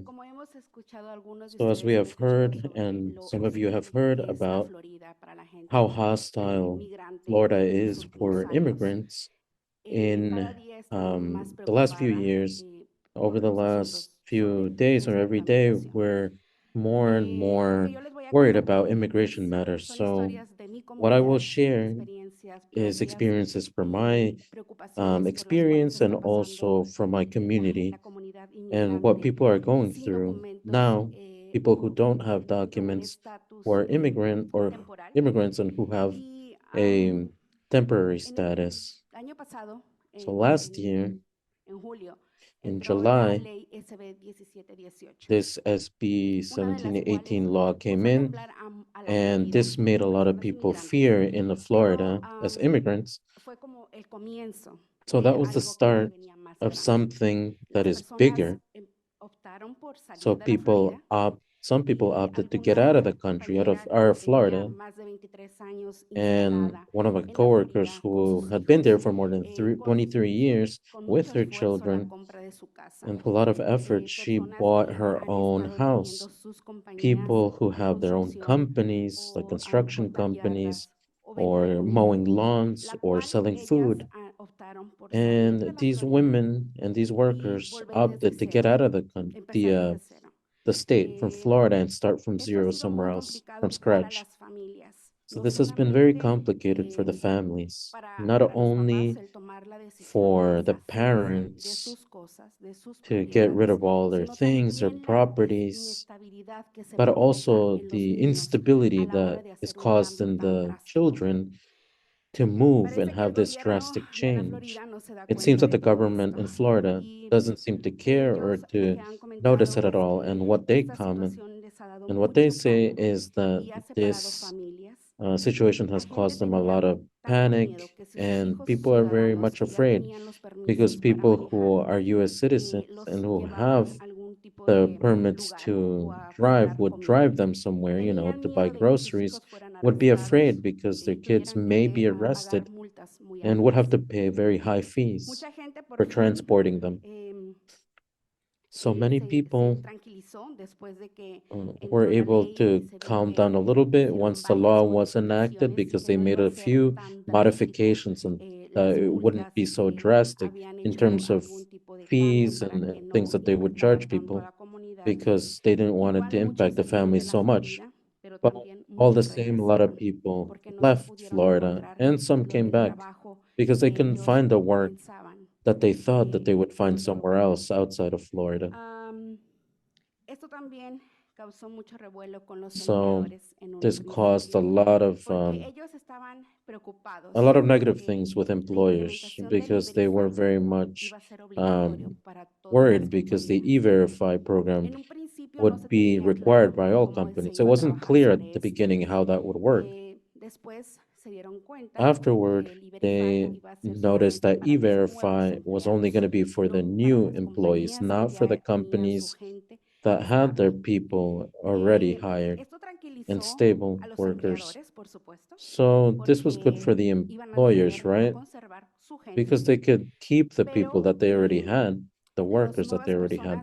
But the new hires that would start at their companies would have to go through E-Verify. So for them, it was good, but for the community, it was worrying. Why? Because the people, when they were being exploited and abused at a workplace, or verbally abused by some manager at the company or some boss at the company, they could not leave the company because if they were to look for work somewhere else, they wouldn't be able to get it because they wouldn't be able to get through the E-Verify program because they have to pay a rent, they have to pay food, workers have to pay all their services and everything that they need. So people opted to stay in the place where they were, even though they were not okay at the place where they were. So we had a lot of complaints. We had many people worried in the community. Our hands were tied. We couldn't do much. But little by little, people started to take a deep breath and say, okay, let's continue to work. This is not going to get so bad. When in this new legislative session, they approved 4 laws that really will be more detrimental to the immigrant community. So right now, we don't know what's going to happen. People are worried again.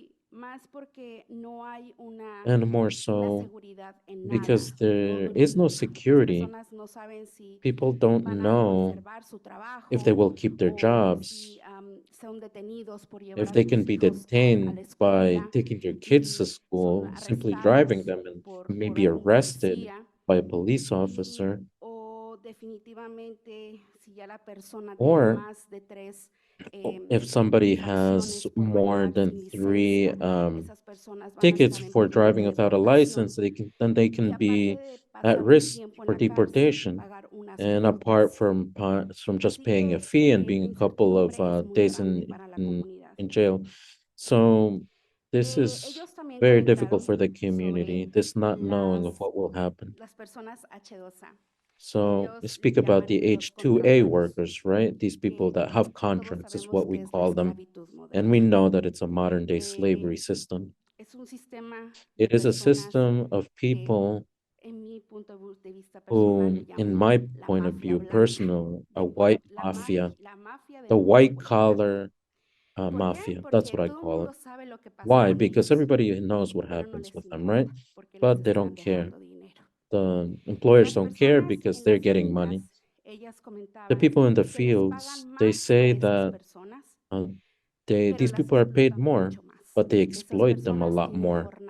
These people have long shifts up to 12 or 13 or 14 hours a day.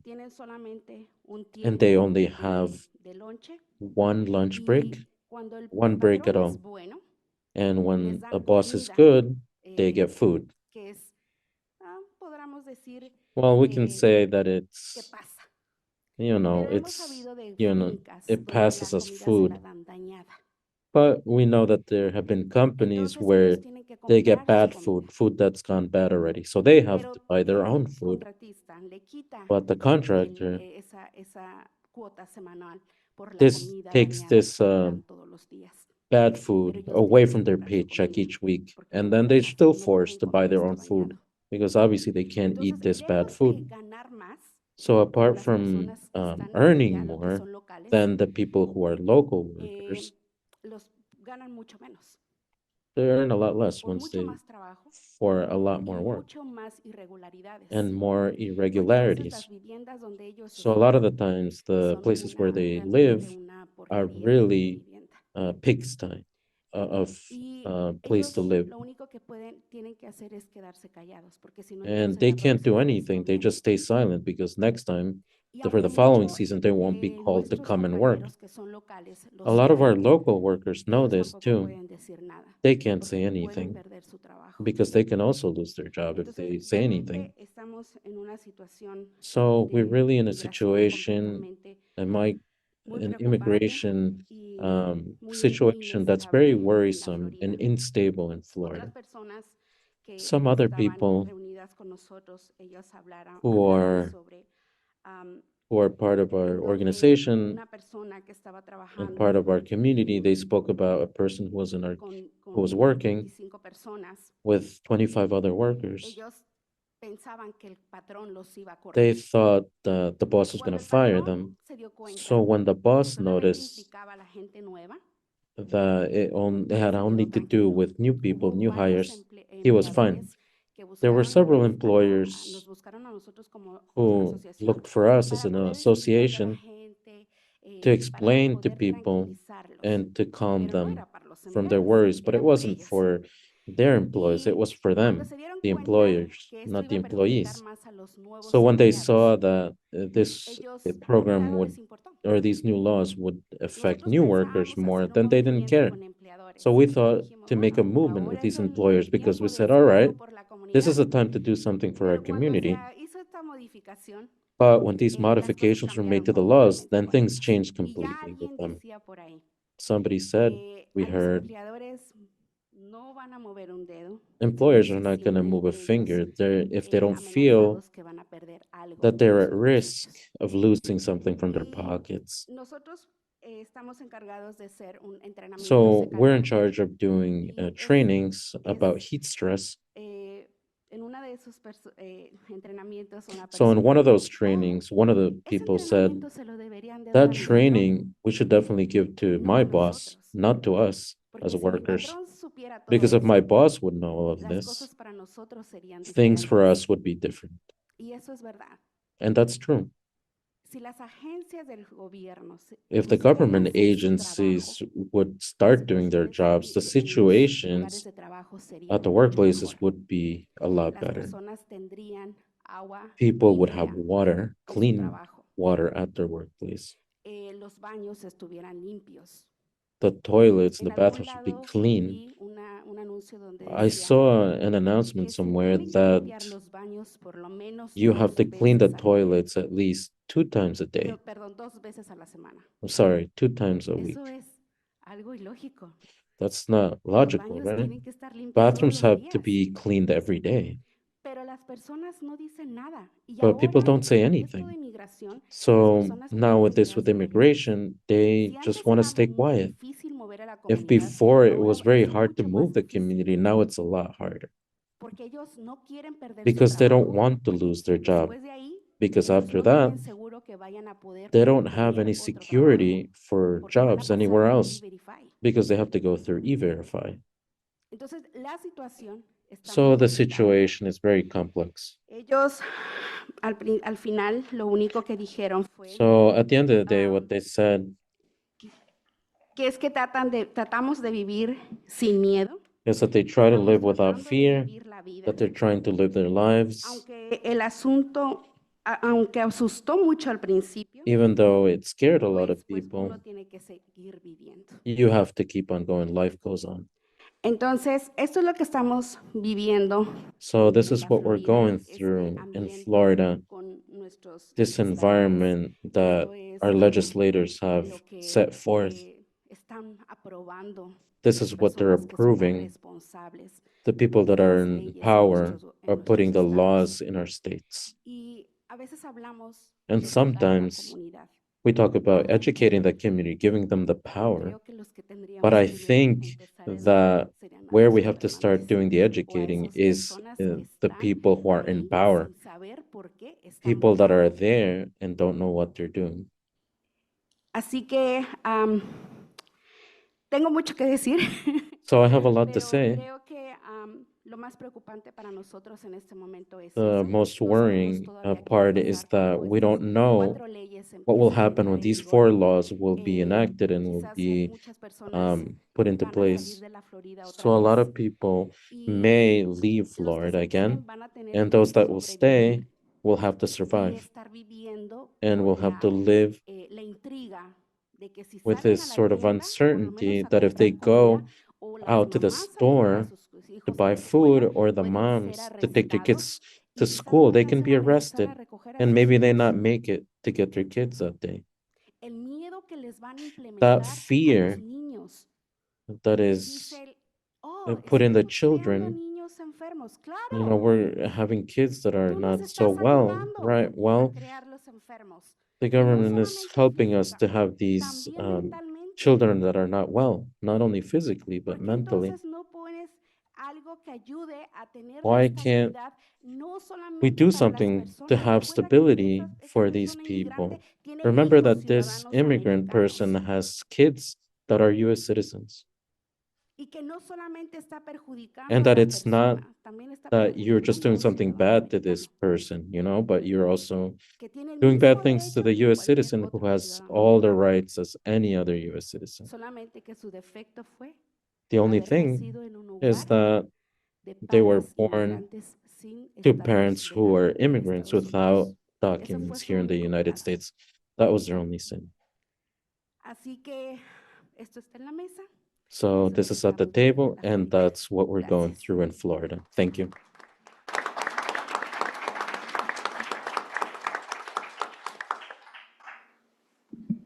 It was really powerful, Juana. Thank you for sharing. Just so everyone knows, for the rest of the session, so you have an idea, we have 2 more testimonies that we're going to hear, a brief recap from Chris, and we will finally hear from, of course, the jurors and from Ari from the Warehouse Workers for Justice, who will be talking about the larger supply chain connections between the farm workers who are speaking today and the overall movement. So next we will hear from Marino Chun from Migrant Justice, who will be reading the testimony of a comrade, Juan from Cata. Hola a todos. Hi, everyone. Mi nombre es Marino Chun. My name is Marino Chun, and today I will be reading a testimony from a coworker, Juan Garcia Mendez. Bueno, es un poco largo. So it's a little bit long, but bear with me. Dice, mi nombre es Juan García. My name is Juan Garcia Mendez. I'm from the state of Oaxaca in Mexico. And from my beautiful country, I started doing the field work, farm work. And until now, I've considered myself a farm worker. But before going further, allow me to say the following as a preamble. You immigrate to the United States to the north with the only purpose to work hard and to prosper economically and socially and culturally until you reach a dignified way of life for the good of all the family, our country, and our hometown of origin. But to get to this point of opportunity and reach, make our American dream a reality, we have to go through many obstacles. One of those is a very long road, Largo y escabroso camino. is to cover this long journey only with the idea and the hope to be, with the hope that this will be the process to get to a better life where we have happiness at the end of the day and to reach our goals. Once, um, once we satisfy the purpose of getting there, we have to go through all the obstacles until we reach a point of stability, and that is to get a secure job.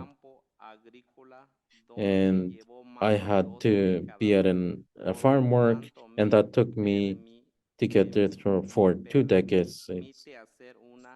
And this allows me to make a narration that is correct, accurate of what the day-to-day life of a farm worker is. To start a day, the farm worker, has to get up at 4:30 to 5 a.m. because at 6 a.m., the employer will have to pick up the worker. Once you get to the workplace, you have to prepare yourself with all your materials for the job, depending on what you're harvesting, what you're planting. And we have 8 products that we have to make in groups. Also, we have 13 different groups of things that we produce by piece. And in this process, to be able to produce things in the morning, afterward, we have a 15-minute break to be able to eat something and drink something at 12 p.m. Del día se toma 45 minutos para We are given 45 minutes to be able to have a lunch break, and then you continue to be able to package the products according to the orders, and then we get back home between 4 to 6 p.m. And that is the end of the workday, both being tired, and we have to stay motivated and continue with the same enthusiasm. We have to take a shower, we have to cook, we have to eat, and then clean where we live. We have to wash the dishes, and afterward, we prepare lunch for the next day. llega el momento realizar At last, we get to the end of the day. If we can call our family, our parents, and then after that, we're tired, and then we get new energies by going to sleep and continue for the next day in our routine at work, where we push through despite everything with a lot of love and a lot of hope, to have a lot of positive thoughts, just imagining our families, our parents, our wives, our children who find themselves far away. I must clarify that for many years, I was working with a contract because that's what the employer wanted, the boss wanted, and they paid me according to what I was able to produce, and then I was always earning less than the minimum wage. And after 4 years, or in the last 4 years, they pay me by hour, but that is not satisfactory because my wage is still not enough, under the minimum. Here in New Jersey, I must clarify that throughout many years, we saw the bad treatment of employees. He would be yelling at us if they didn't like something. They would punch us, and they would take other measures that were not good, descansar el trabajador por such as giving somebody or taking 2 days away from their work, or even taking hours away, or in some occasions firing people. So there have been some situations of discrimination, but everything can be overcome, and change comes as time goes on. So that's my case, because I've been at work for so many years. I would like to take this moment to just mention a few relevant aspects that influence and are blocks to a healthy life of agricultural workers or farm workers. Because I'm part of more than 2 million farm workers in the state of New Jersey. Y que todos tenemos trayectorias similares. And we all have the same trajectory. The only difference is the place of work. So in respect with the health, we all know the different kinds of illness that exist. Some are light, some are very bad illness.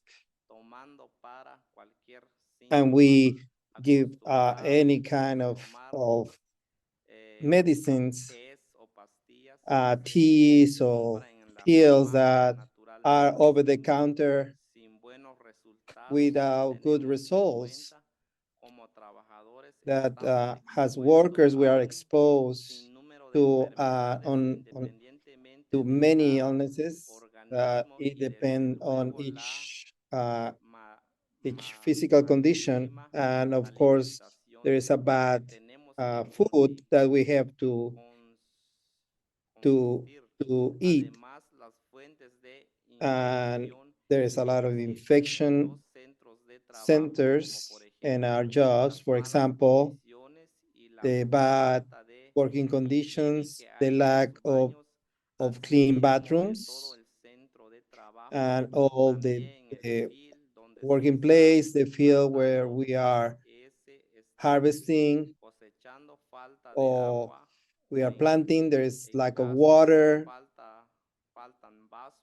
or there's no cups, and we are thirsty, and we drink directly from the bucket. And some cases, we are exposed to pesticides that they have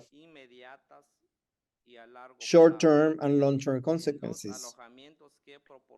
In the houses where we live, who are provided by the farmers, they are uncomfortable. There are too many people in the same place. There's lack of water. There's lack of bathrooms. When it's hot, if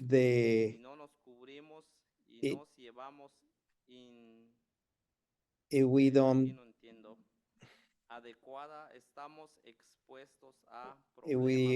I don't understand this piece, but we are exposed to cancer, heart disease, and more.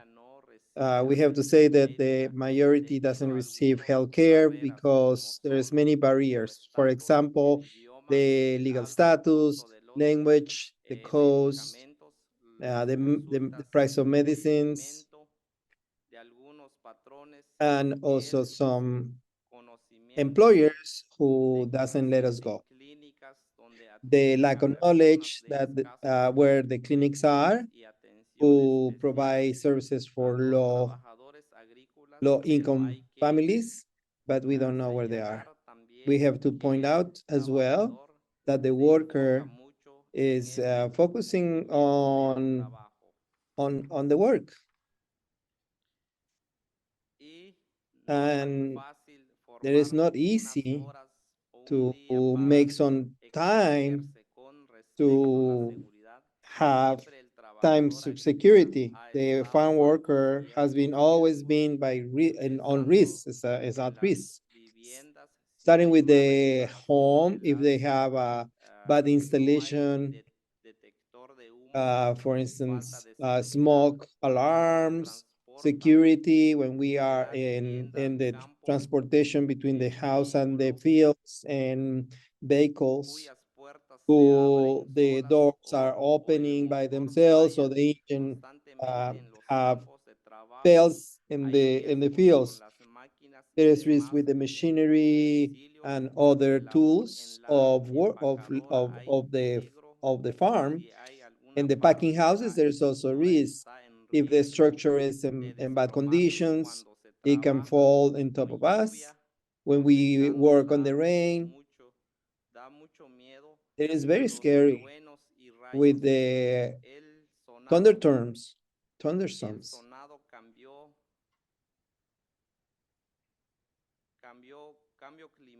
The climate change is something that is concerning because the impact that it can have, what we can see, how it affects the farm workers.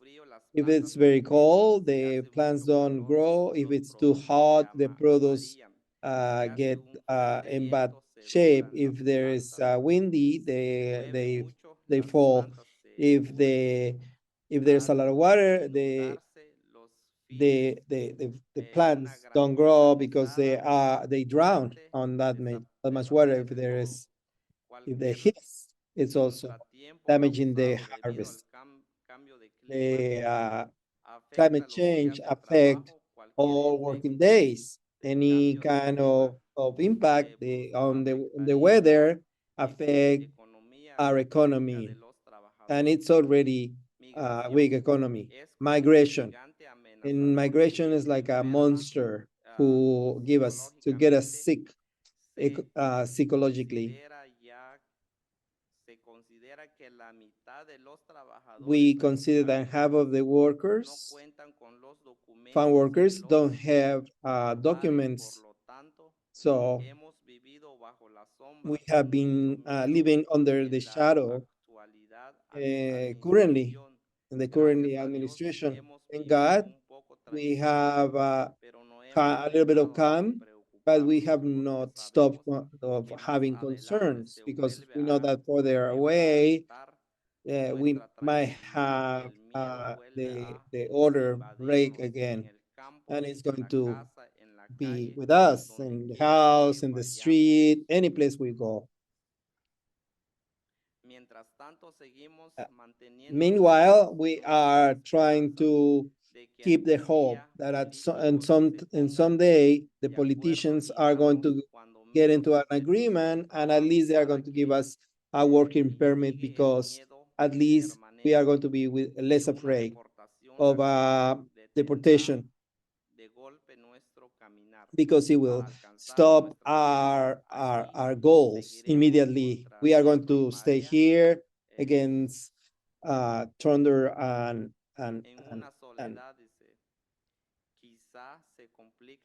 storms.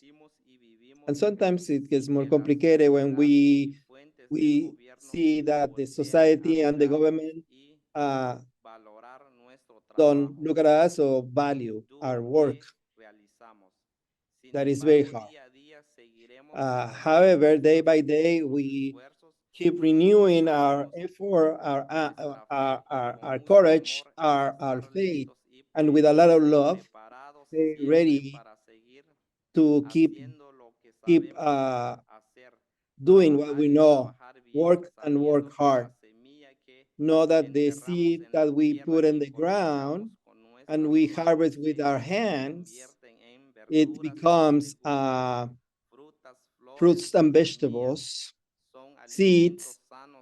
They are healthy food that can go to thousands and thousands of households without even farming flowers to put in the center of the living room. At the end, I work in a farm in Schillerville, New Jersey. Juan Garcia Mendez. Thank you.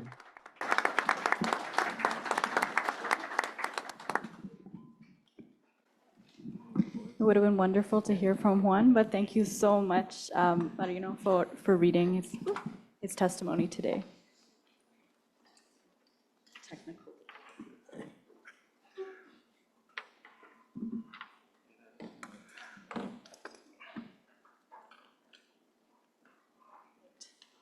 For our last testimony for the freedom of movement, we will hear from Gabriel Aladua, who is an organizer with Justice for Migrant Workers, and he'll be sharing his testimony. Thank you so much, each and everyone, and to our very esteemed jurors. I do not want you to leave here without getting all the facts, and I'm thankful for that. But all the previous presenters, they were in Spanish. I do not know if you would like to hear the evidence in Spanish from me, but I'll try.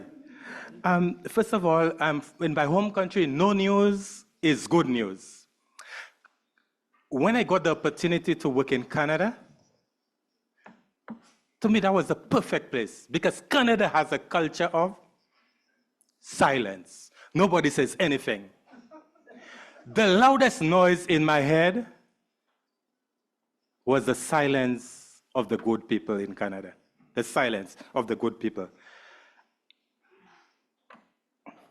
Thanks to this tribunal, the voice of the marginalized, the voice of the oppressed are being heard today. No news in Canada and no news in the USA maybe, although Donald Trump might have a big mouth, but no news in Canada is because of oppressive laws. No news in Canada is because of unjust laws. And thanks to the tribunal, we are breaking those barriers and we are pushing back. I want to tell you, by now I'm pretty sure, esteemed jurors, that you've noticed that both Jose and Madam Chairperson has given me water to put in my mouth to keep quiet. I will make sure that I do not keep quiet. You notice from all the testimonials we've heard so far, the testimonies, that you're hearing it straight from the horse's mouth. You can put a face to the story. You can see these are not messengers to sugarcoat and water it down. These are direct stories from the people who are impacted the most.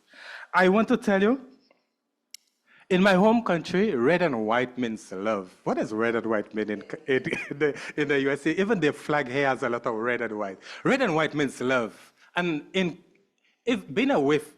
my home country, I felt the love of Canada so many times. I'm so happy that this tribunal is taking place here in New York. You know why? Not too far from here, not too far from here. What does Canada say at the UN? Canada tells China, improve your human rights records. What does Canada tell the UN?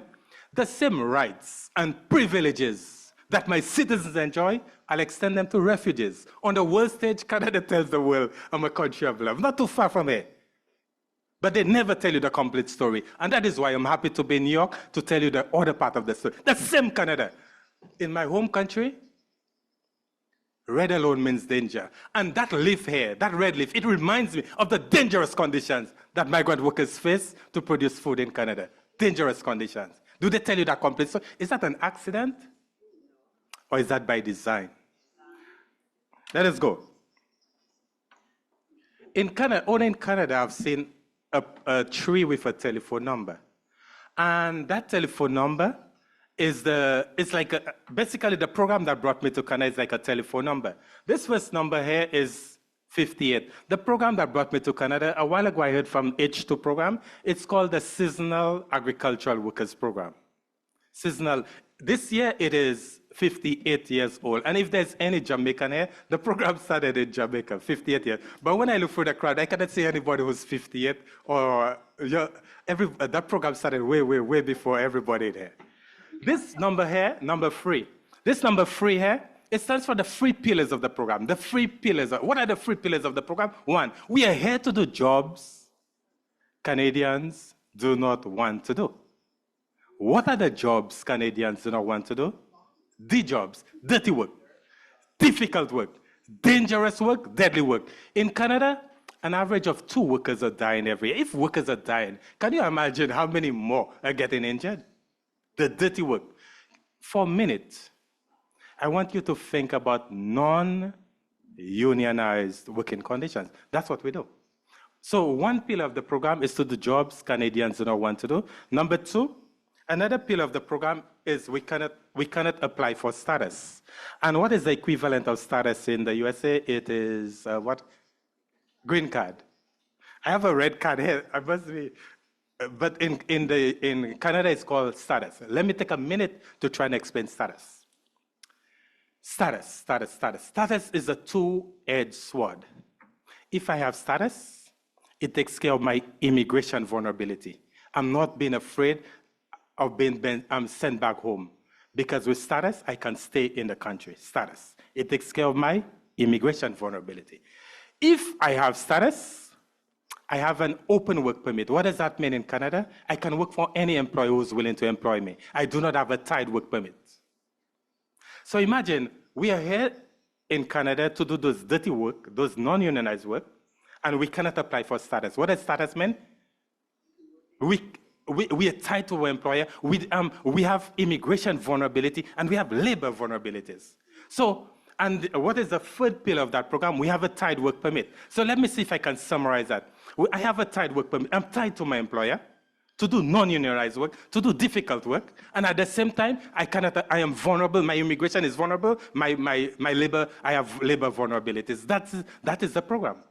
And this is number 20. In a while, I'll be talking about the 20 injustices that migrant workers face in a short while. But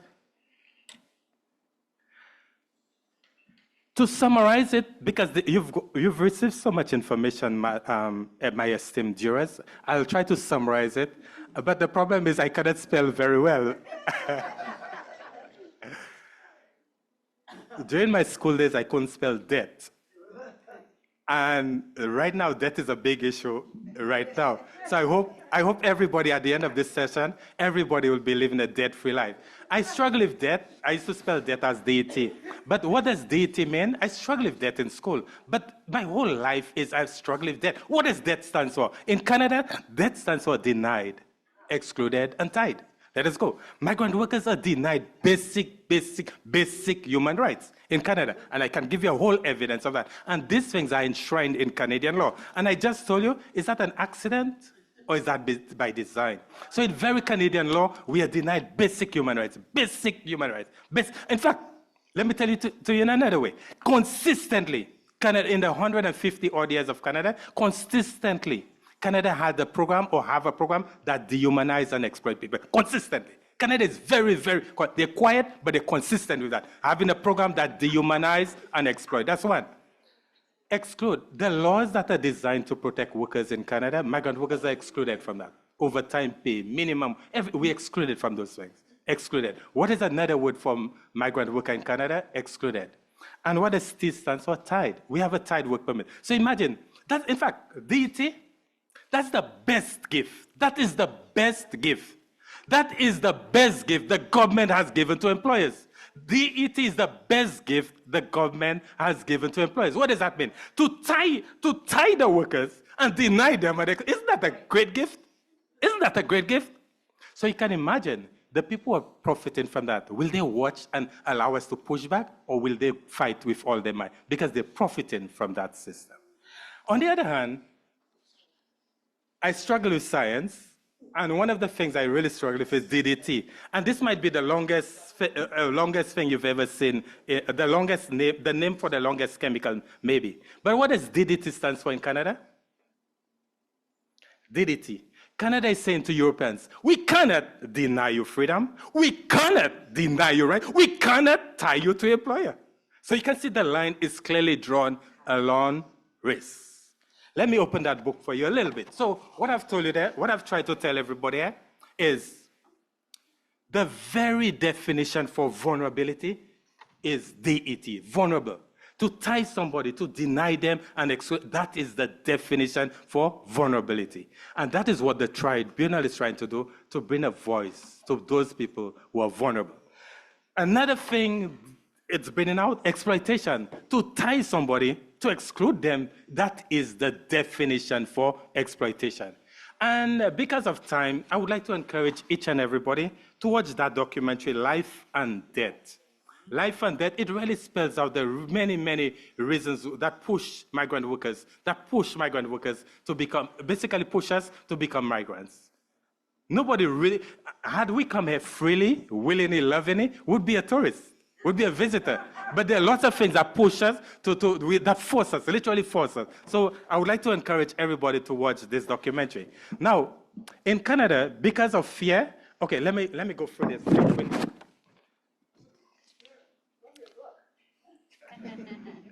Let me go through this quickly.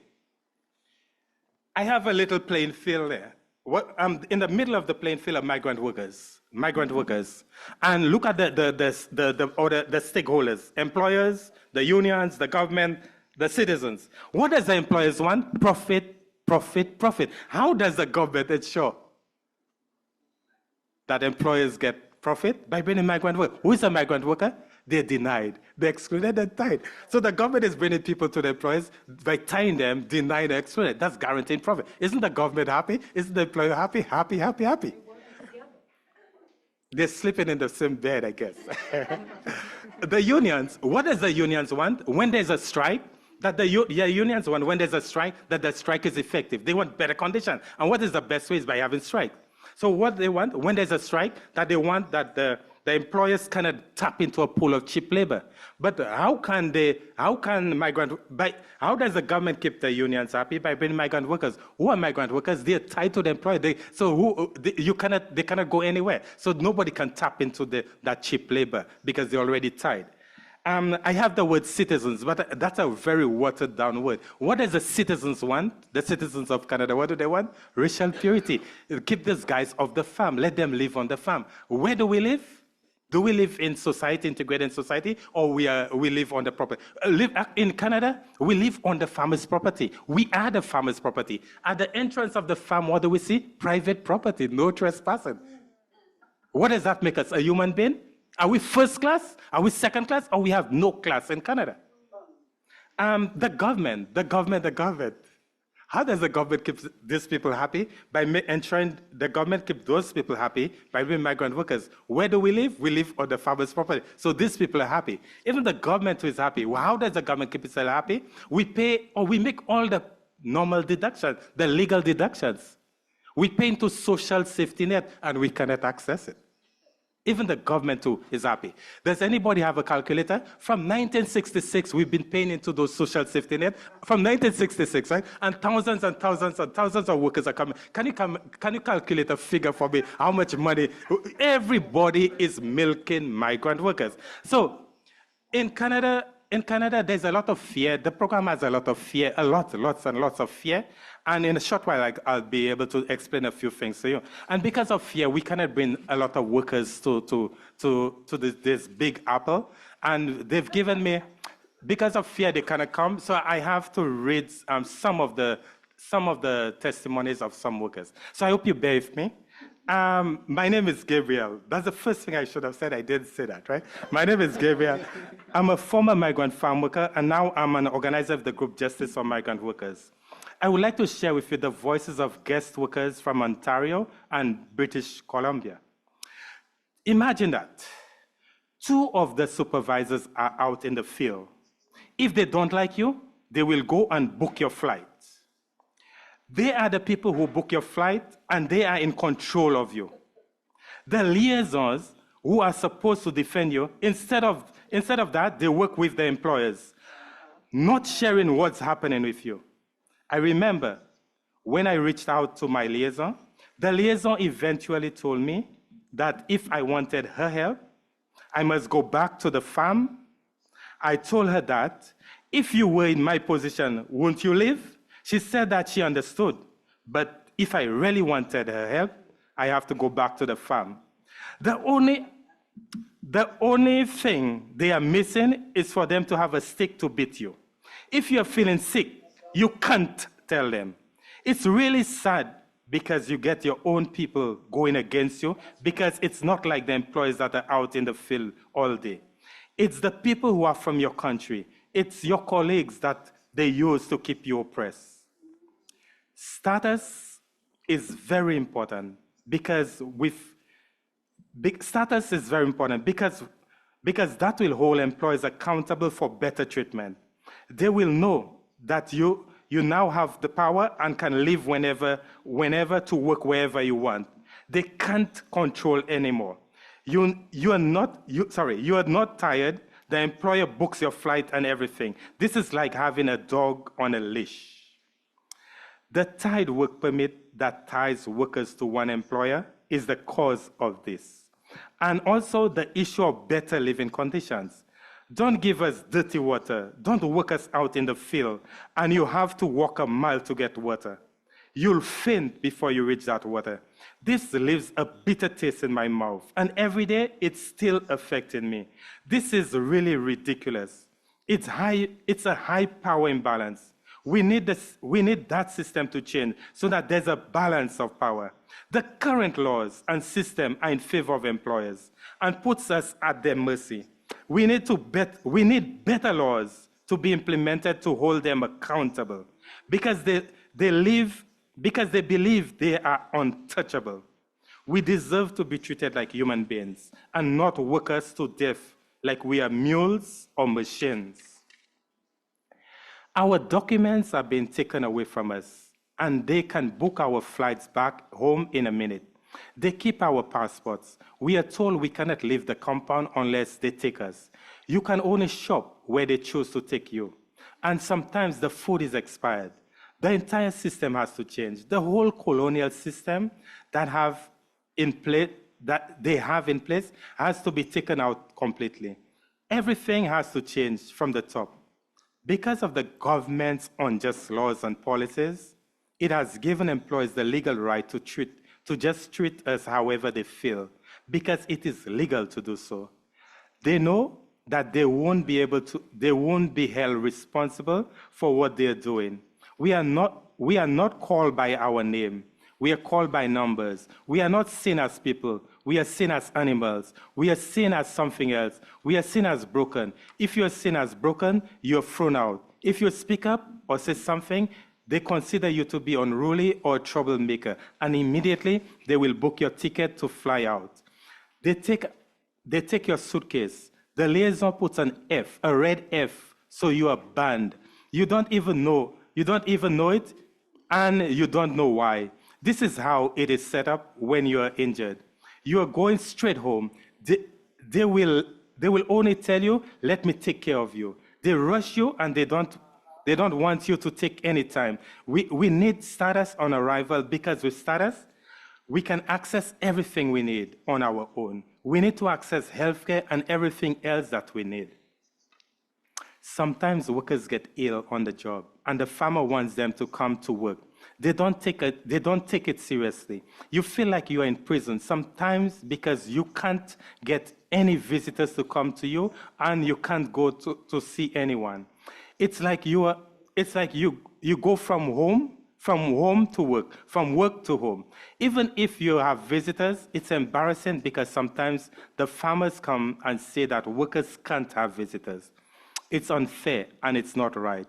You come here legally, working hard and for long hours without any time for yourself, to do any shopping for yourself or your family, all to the farmer's liking. I think things have to change.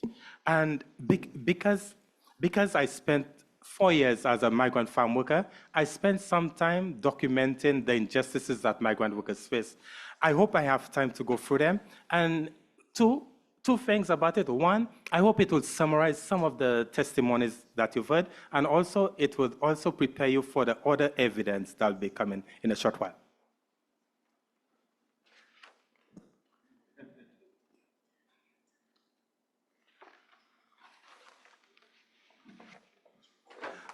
Okay, because of time, I'll just take the first 5. We have a tied work permit. Is that freedom? Is that freedom of movement? Is that free labor, or is that unfree labor? To have a tied work permit, to be tied to the employer, is that free or unfree? And this is the bottom line of all our, not the bottom line, but this is one of the key things that creates our vulnerability, to be tied to the employer. And we are tied, remember, tied, denied, and excluded. And that is at the heart of what we are talking about. With no rights to apply for status. What is status? A two-edged sword. Our immigration vulnerability, we cannot take care of our immigration vulnerability, we cannot take care of our labor vulnerability. The farmers control our housing. Look at the word control, and look at the word housing. What about our housing? We live on the farmer's property. It's overcrowded, it's below standard, and you saw evidence of that already. Our contracts are not enforceable.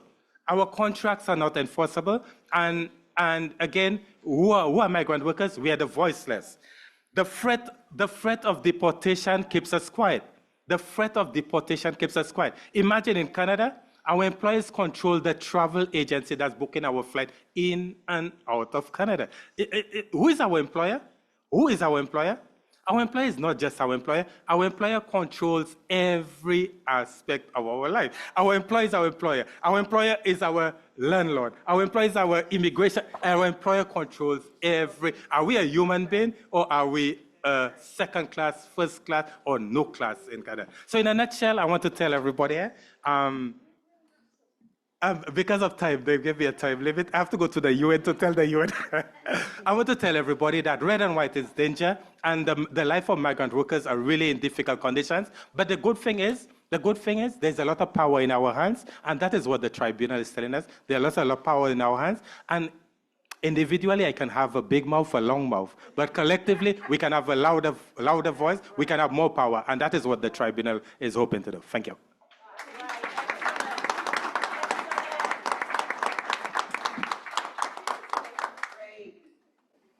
Thank you to our wonderful testimonial givers.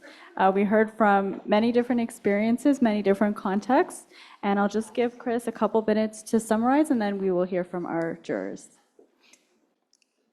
Thank you very much. So just very, very briefly, part of the work of the farm worker peeps within the Food Chain Workers Alliance has been to fight back against the Farm Worker Modernization Act here in the United States, and to also in Canada to oppose the expansion of the Seasonal Agricultural Worker Program.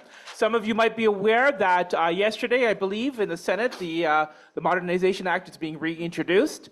So the work of this committee, the work of you as allies and comrades is critical more than ever.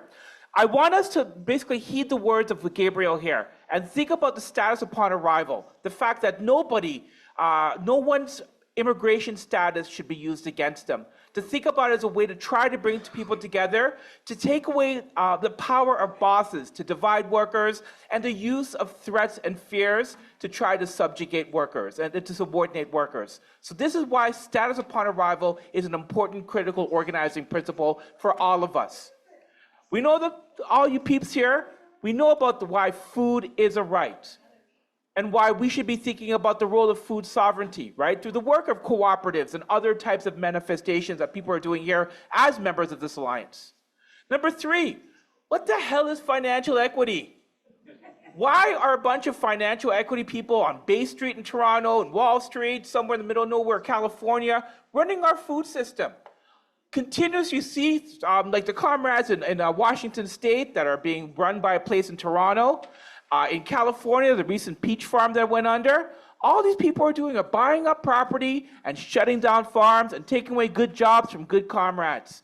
So financial equity people shouldn't be part of our food system, plain and simple. Who here believes in the right to form a union? Come on, give yourself a round of applause. Now, I'm going to push back actually for a second.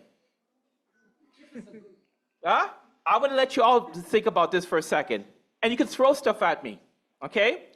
Is it that we want to try to organize a farm one by one?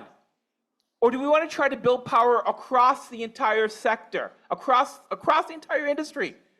I want to basically encourage us to think about a sectoral bargaining process where all farms are under collective agreements, all right? So when workers, it doesn't matter where they go to, like in construction and other industries, that they do have collective bargaining. So let's think about this as a basis of our foundations. And let's take this even a step further of transnational. I'm not sure if some people here saw the news. Mexico was crying that they can't find enough workers because their peeps are going to the United States and they don't have enough Guatemalan workers. Canada is saying that we don't have enough Mexicans and Guatemalans and Jamaicans to work our fields, so they got to go somewhere else. So every country is alleging and complaining about a labor shortage in spite of the fact that the industry is expanding. We're finding Canadian farms in Mexico, United States, and vice versa. So we see this consolidation of power.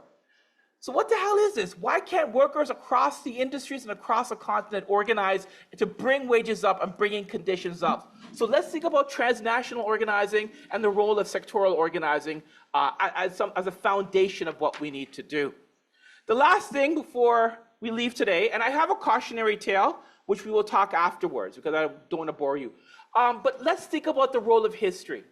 We're not starting from anew. right? Whether we look at the comrades in Hawaii, California, for all of us here are testaments of a foundation of history of people coming back together. So it's about trying to learn from elders, trying to learn from histories, our oral histories of what we've done in the past to push for a different future for workers in the future. On that, thank you all. Must match love. Thank you to you, and I'm going to give this back to you, and you can cuss me.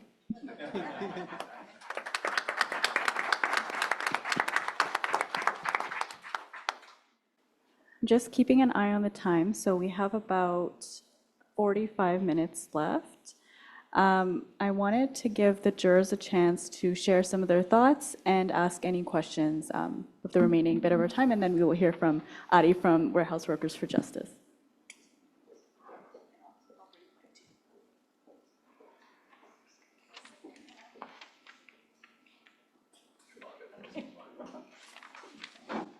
Comrades, thank you so much for your testimony and for your courage in saying it in a country that is lurching to the right, where nationalism is poisoning not just this country, but every country in the world is now scared of migrants, even if, as Chris was saying, they need migrants more than ever. The poisonous rhetoric of nationalism makes your testimony today even more important. So I'm curious about a couple of things. I'm wondering, in Canada, Gabriel, you were pointing out that unions like this system because the migrant workers are tied and don't mess with the bargaining agreements. But these are meant to be our comrades in the working class. Okay, so my question is, and I'm an academic, so this may be very academic language, but what the fuck? Real academic. This class solidarity is important, and it is more important than these small nationalisms that are boiling around the world. And I'm very interested in thinking through how we work with our comrades in formal unions who are meant to be our comrades and allies. The second thing, Alfredo, I have a question for you, and it is a broader question about this tribunal. You mentioned the things that work. And I'm really interested in this tribunal working because it is important that we hold your testimony high, and we will do that. I already know where the jurors are leaning in our deliberations. It is not a surprise where we will end up.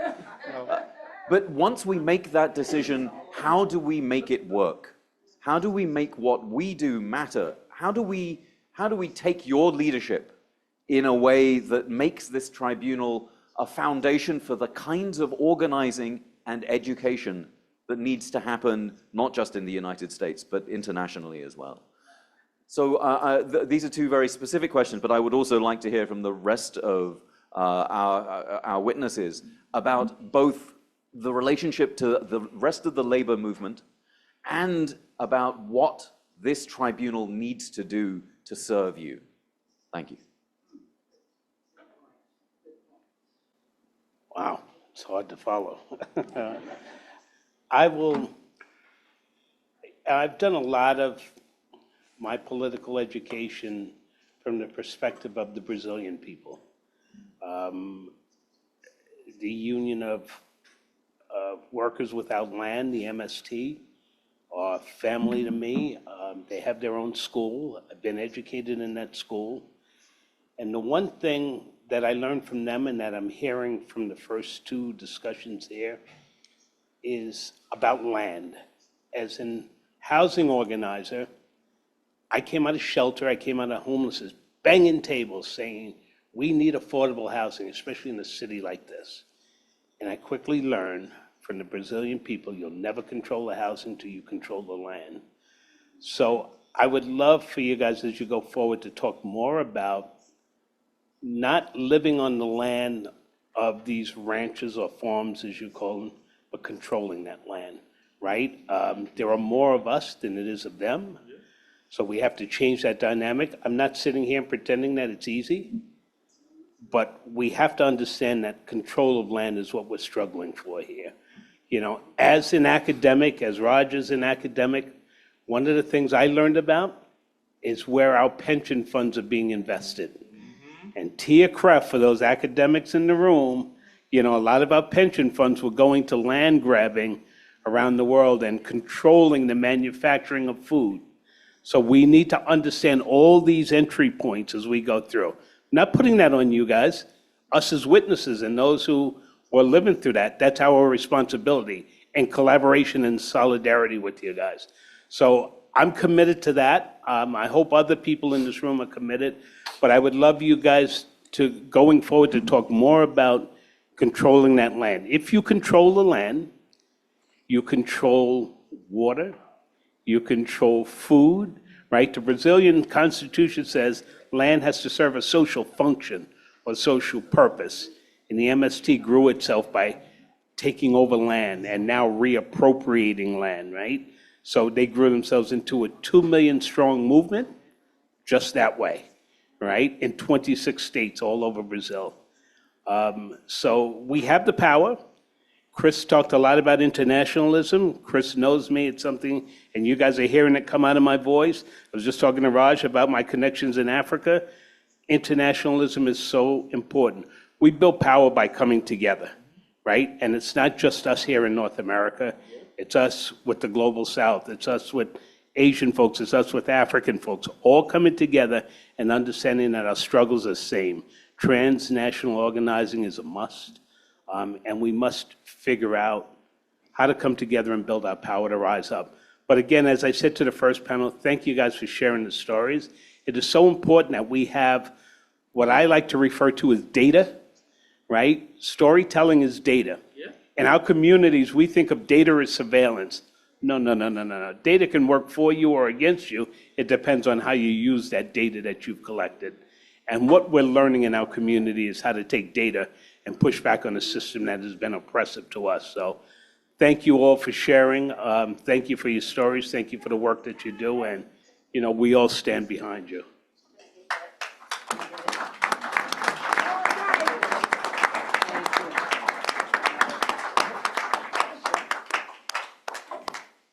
Solidarity, comrades coming in, wearing your truth. All righty. All righty.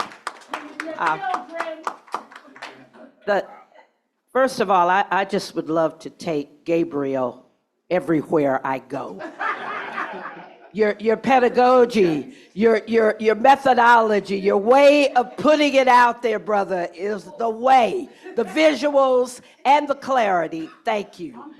I think most of what we're talking about can actually not be realized without socialist revolution, without the dismantling and the destroying of capitalism.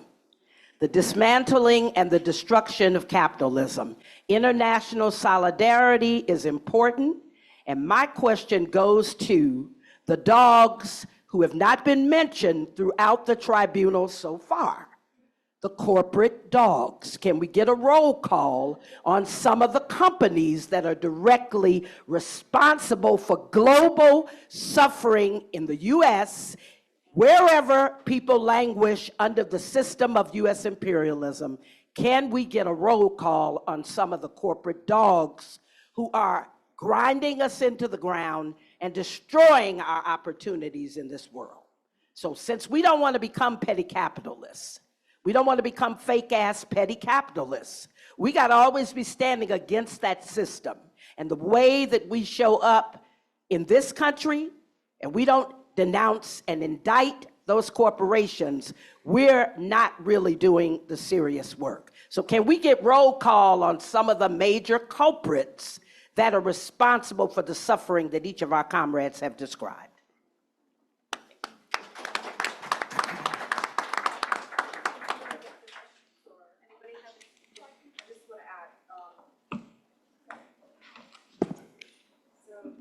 I just want to connect with questions of lift up Raj and Jaribu's around When there's a tribunal, there's demands. And one of the things I heard a lot in this panel was very concrete sort of strategies that you've used, the DMV license, also analysis, but a sister of like the laws that are bad, when we have to survive, when we have to be more proactive, when we have to do political education. So in the panel was so rich with strategy.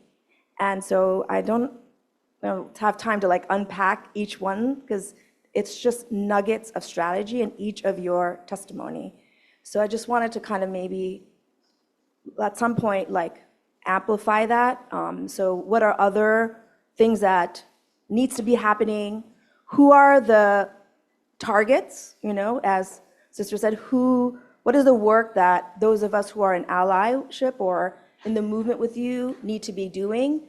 So that's kind of one question, and I know it's a longer sort of working session, but the other thing I wanted to mention is the brother in terms of the narrative of the journey, right? So when we talk about freedom of movement, oftentimes we talk about when a person arrives in the United States. But we also forget that there's a reason why migrants are leaving. So, and I think Brother Chris talked about in the Caribbean, The Life of Debt is a phenomenal movie about how structural adjustment, trade agreements have actually displaced and stole land that has led people to migrate. And that's definitely true in the South Asian example. Farmer suicides, people are here. Someone said that they were a farmer back in Mexico and then became a farmer here.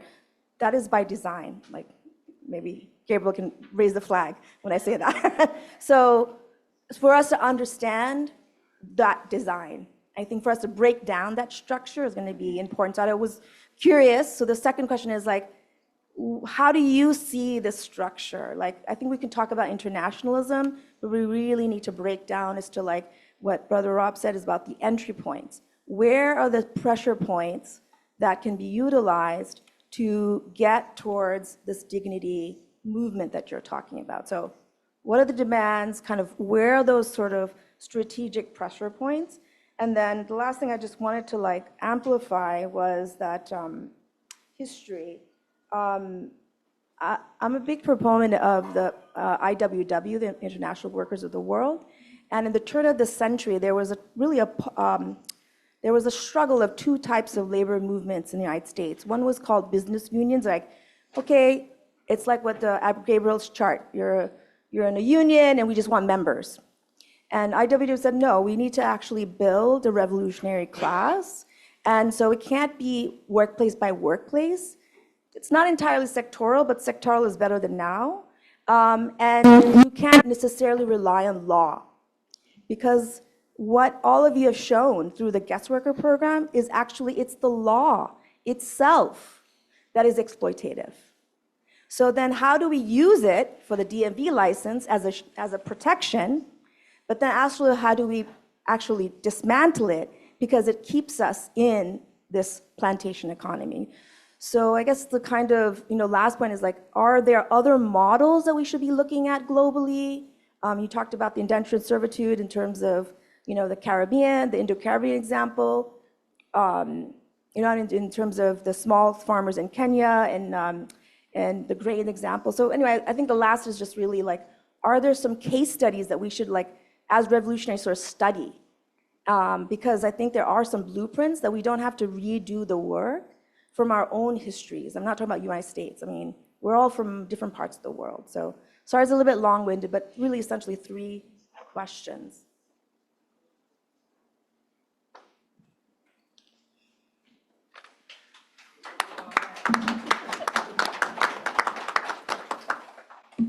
Thankfully, I took some notes on the questions. Okay. So we'll start with the first one that was asked by Raj. How can the labor movement stand in solidarity with farm workers, considering the context that a lot of labor movements, or unions in particular, are kind of divorced from the experience of migrant farm workers? You start afterwards? Okay. Yeah, thank you. That's a very interesting question.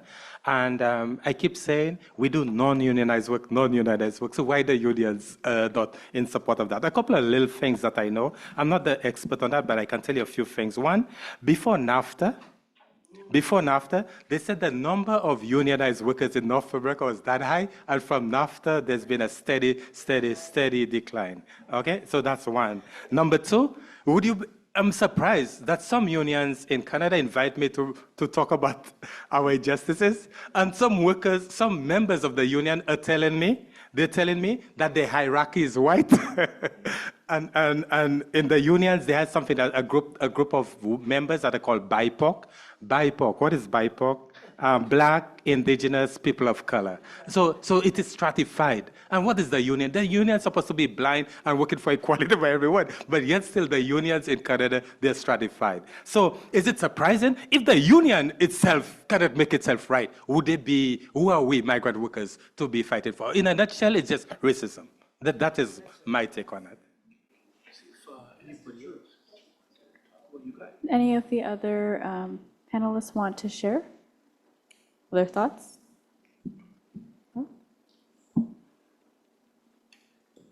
We can talk more. I'm just cautious about time. I think just the other flag, there are a lot of people, good people, who are talking about pathways to citizenship for people in general. The caution about pathways to citizenship is this, that employer organizations are trying to manipulate and use that so they control who can live here as a permanent resident, who cannot. So both this type of ideas happen in Canada and the United States. The mushroom industry in Canada, for instance, are proponents, but it's a way of trying to keep people docile, right? And having to say that industry should be the one saying who should be able to live here. So, there's a lot of unions who've also fallen into that trajectory, which is very dangerous. So that's a very, very big concern. I think we all need to just look at what's happening with Gaza, right? And how the labor movement has responded or not responded as a good indicator about how we're trying to tackle immigration. You see very similar types of fractures. The trades and construction has always been, at the heightened levels of some of the most reactionary elements. No offense to anybody here who is trying to fight. But there's always been this thing about, trying to ban immigrants, ban undocumented people, at the same time as we're trying to mourn what's happened in Baltimore. So there's definitely, watch for pathways, watch for liberalism.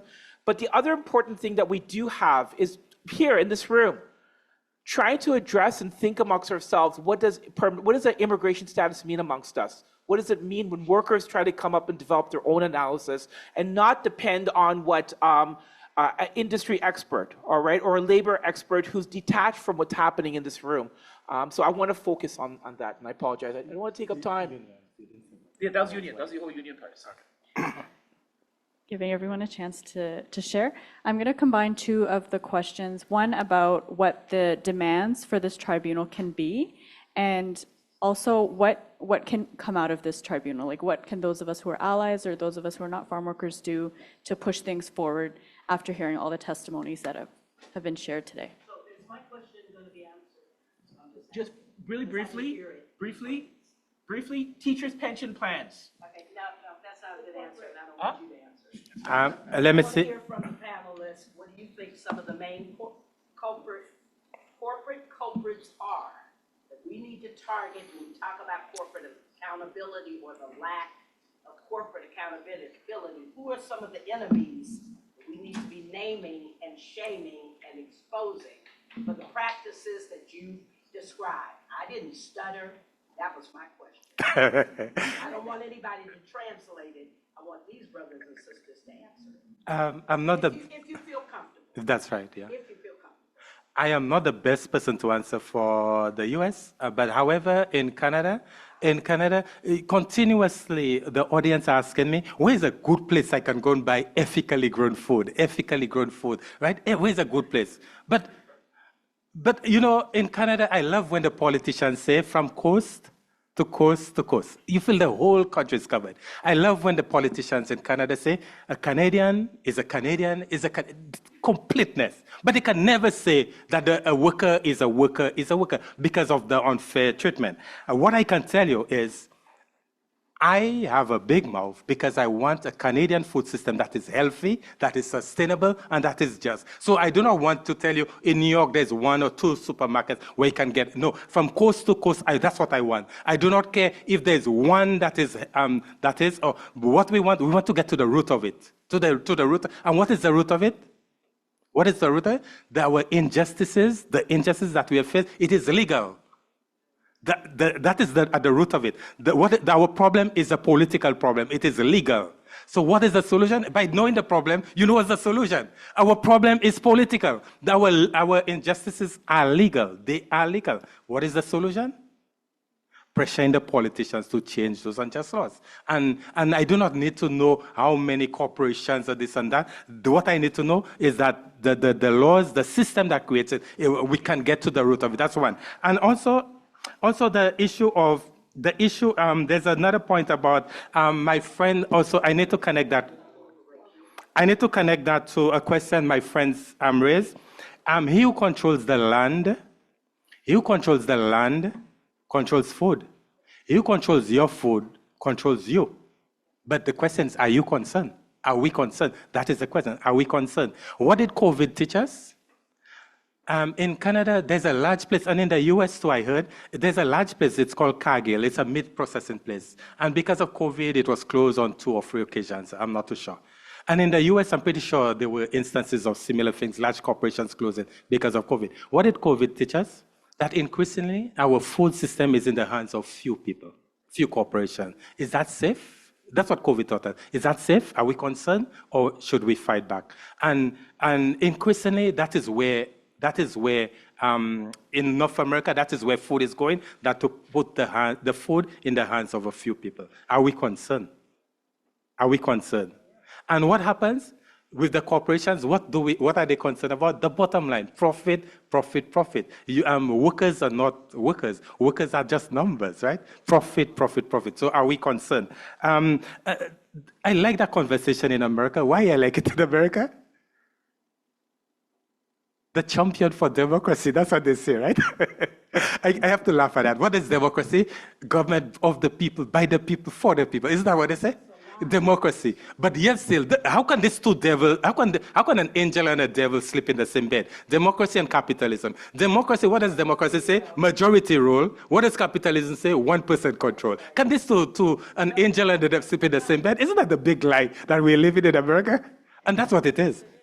And that is what the tribunal is about. Wake up, there's power in our hands, and push the politicians to change those unjust laws. And that's what it's saying. And look at America's role in the UN and with Gaza, Israel and Palestine. Look at America is trying to walk that thin line. Why? We need to push them to take action. And the power is in our hands. The day we, the workers, stand united is the day our employers will not be sleeping. And that is what the tribunal wants to do.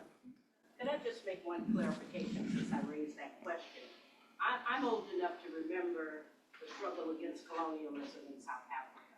One of the key pieces was the fact that we did outdo Pineapple Company and all the other companies, Columbia University, Harvard University, all these corporations, Citibank, who refused to divest from South Africa, and there were massive demonstrations against them. There were work strikes, there were work stoppages in solidarity with our brothers and sisters languishing under the system of colonialism in South Africa. Yeah. So I endorse still the notion that this country, this empire is run by bourgeois corporations. And we need to know who these bad apples are because they are mistreating workers, they're exploiting workers, they're responsible for rapes at work, they're responsible for wages being grindingly low, they're responsible for the union busting that we see. And lest we forget that only 13% of all workers in this country belong to any collective bargaining agency. Most workers work without any protection. So it's so ludicrous when people talk about the labor movement and lock out the 87% who are not even included in union organizing. That's a really excellent point that you brought up. I think just for the sake of time, I will ask to kind of close off before we hear from our comrade Ari. How can this tribunal, how can the labor movement benefit from the work that we're doing here? How do you see things moving forward from here?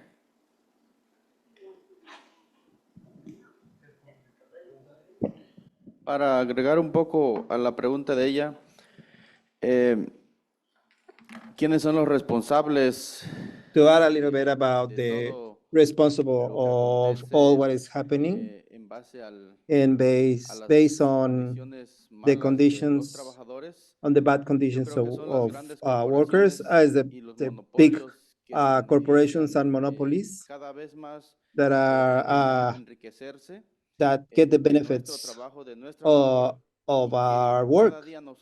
And every day we are paying more for the living.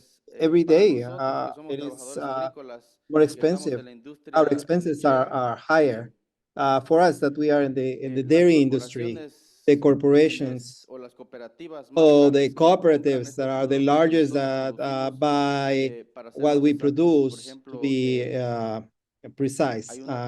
For example, cooperative, there's a big DF, Dairy Farmer America, upstate, and this cooperative buy the milk, Chobani, for instance, they produce a lot of yogurt, cheese, they produce dairy products. These corporations, they don't put a lot of attention to the labor conditions of the workers who are behind the of their basic food. Not just in here, but in other places, in other countries, they use fruits, they have, they import a lot of products from Mexico, Central America, and they don't see they are not concerned about the labor conditions. The consumers, the public, have to put some attention when they are consumed, when they are buying these products, to do boycott or try to conscientize the community, make conscious. So they stop consuming these products because like label, sometimes a label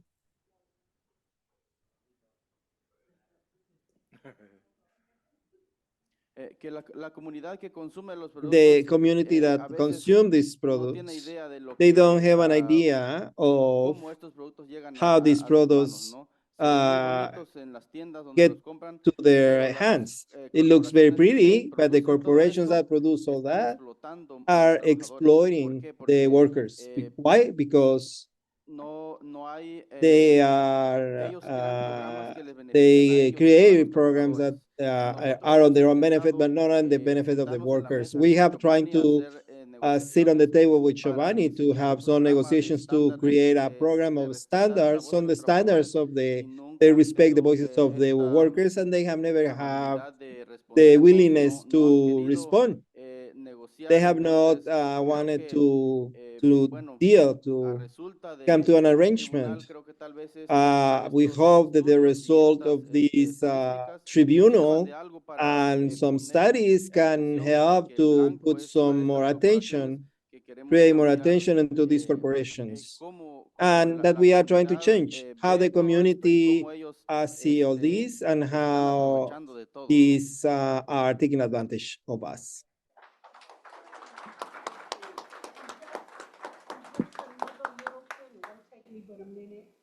But, you know, definitely start boycotting again, because we need to do that. We used to do it years back, and it helped. But one thing I want to mention, and I know a lot of you in this audience do it. You go into these stores and you ring up your own purchases. You are working for the corporation. You are causing people to lose jobs. Okay, I will not go into a store and ring up my products. I will not do it because it is unjust and it is unfair that I should go into a store, purchase products, and then work for the corporation. Okay? So you all need to start thinking about that. I know it might seem a little fast. I'll get out the store quicker, you know, but think about what you're doing. Okay? They don't want to hire your children to work those jobs. And that's the issue. Scan your own food, bag your own food. That's another issue we need to deal with. I realize we're short on time, but I think what Gabriel brought up about naming and shaming corporations is important. And while you guys may not know this, my work in Brazil talks a lot about this. So a Canadian company, Vale, V-A-L-E, is building a lot of the hydroelectric dams around the world, right? So we target that particular company. Blackstone Equity Partners, I'm a housing organizer. We know Blackstone is the largest property owner in the world, and we go after their asses, right? Two financial institutions. Iberdrola, based in the Basque region of Spain, is financing a lot of the work that Vale is doing. Bank of JP Morgan Chase is another one. So we need to come out and name and shame these big corporations, right? Because they're financed. These are transnational corporations, right? And it's important that we name and shame. But you guys, particularly the ones working in Canada, remember this name, Vale, because they are scooping up property around the world, man. That's right. Algo que me he dado cuenta y por experiencia en varias visitas en las Something that I have seen and I have seen in Florida, many candidates, they don't know, or the policymakers, they don't know what they are voting for, who are financing the campaigns of politicians, are the same corporations that are exploiting the workers. Entonces, ¿por dónde tenemos que empezar? So where we need to start? La cuestión es que a ellos The question is that they don't hear that the people talk, that we keep mention them. What they heard is the money, is what that hurt them. That's the kind of punch that will hurt them. The people that is in the legislators and the legislation is what they get hurt. Instead of being protesting, we have to organize boycotts of the products that are financing political campaigns, that the only thing they are going to do is going to support the corporations and working for those corporations, because the ones that are going to keep suffering is the migrant workers, is the people who don't have documents, or the people that have prey, or even some white people. Everybody is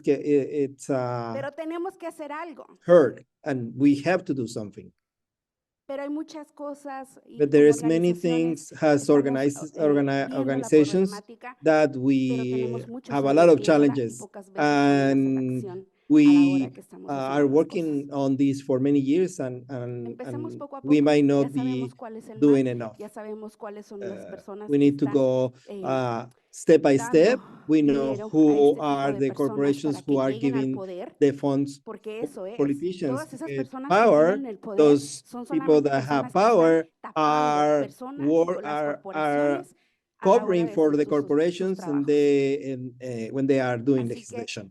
So that's what I think that we need to start doing. So from the tribunal, what we hope is that they start to see what we can do beyond just looking at the problems. So I want to answer both of the question, starting off with your question first. One of the big name is WAFLA and other labor contractors.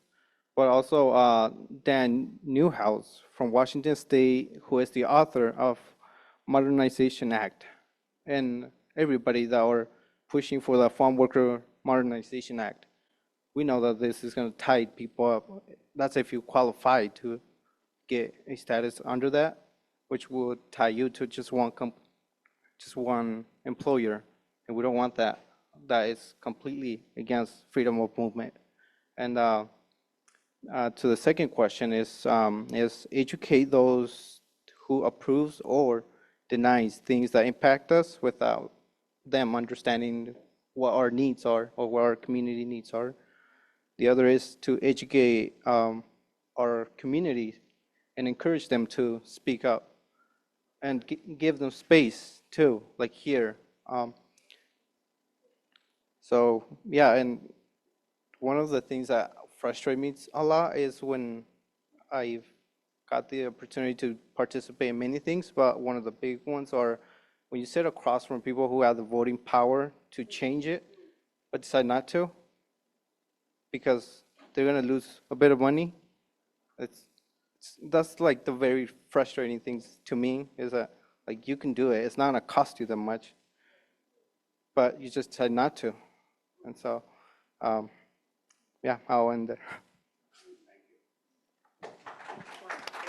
Thank you. So to close us off in our last 10 minutes, wanted to invite Adi from Warehouse Workers for Justice to come up and share some thoughts, and then we'll close out the session.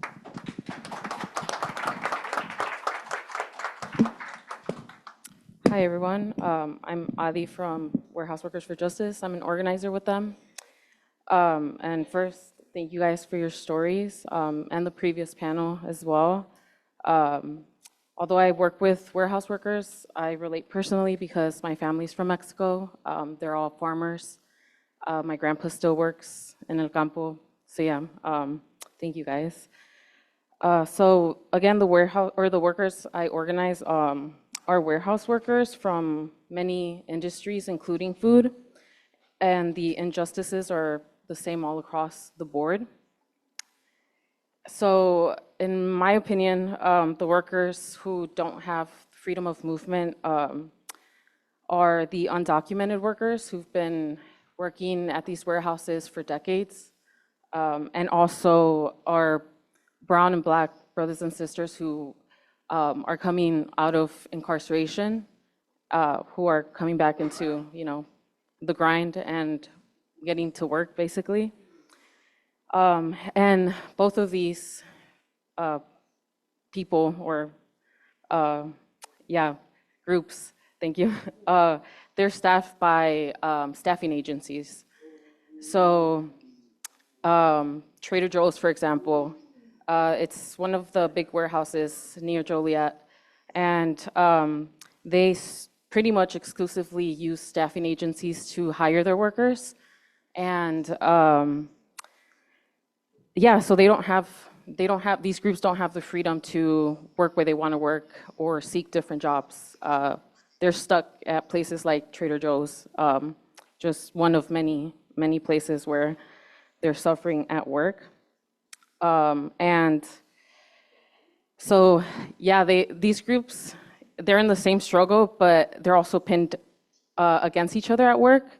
I've witnessed it. I was a warehouse worker, so it's really hard to see that, and it's really hard to change that. And there's hate coming from both sides, right? Even though the struggles are all the same, they don't see that. They don't know where to aim their anger. And now, in the recent year or two, our brothers and sisters from Venezuela and Colombia have been coming to Chicago. And what the agencies are doing is they're firing the undocumented workers who've been there for decades, hiring them, and then building animosity against these groups once again. And what they don't know is that, they're getting hired and they're getting these jobs, but they're getting paid less than what the undocumented workers were getting paid. So that's a big problem right now. I'm new to organizing, but I feel like my main purpose right now is to help these groups guide their anger towards the correct person, situation. Thank you. Yeah.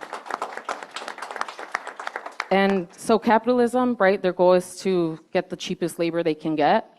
And kind of to your point, like something that we like to not forget is that although capitalism is like, yeah, this theory, it's not just a theory floating around, like there's people behind Trader Joe's making these decisions, right? So yeah, that's who we try to target, call them out on their hypocritical ways, because Trader Joe's, right, they're this progressive company according to themselves, but yeah, there's a disconnect there. Yeah. I didn't think about that other level. Yeah, yeah. So yeah, exactly. And your stories, everyone's stories here, I'm very grateful to hear them, because the only way to change this is right through us, through the workers taking the power in their hands and uniting. And it's really hard to do that because of how against one another they are right now, and they've been for decades. But I believe sharing your stories with the workers that I work with, the warehouse workers, might empower them and motivate them to, take charge and actually bring some change for themselves and for everybody, for the collective movement. Yeah.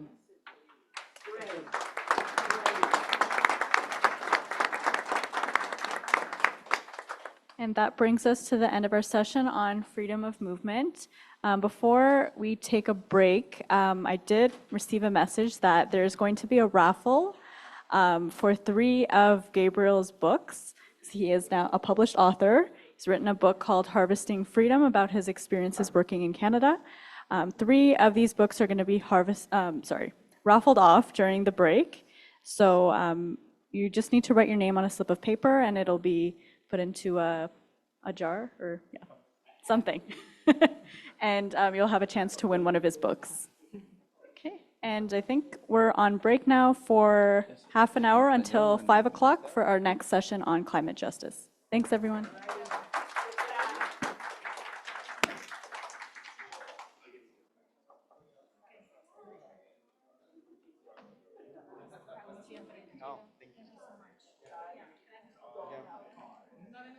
Todavía no, me voy a quedar aquí.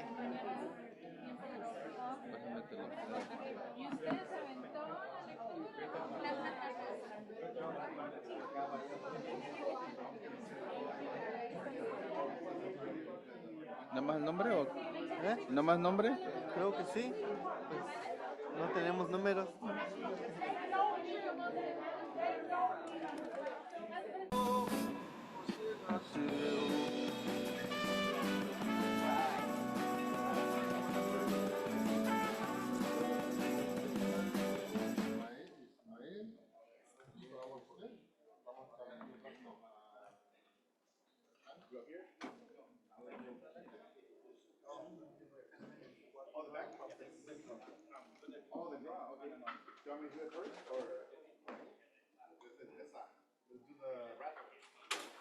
La rifa. Una rifa.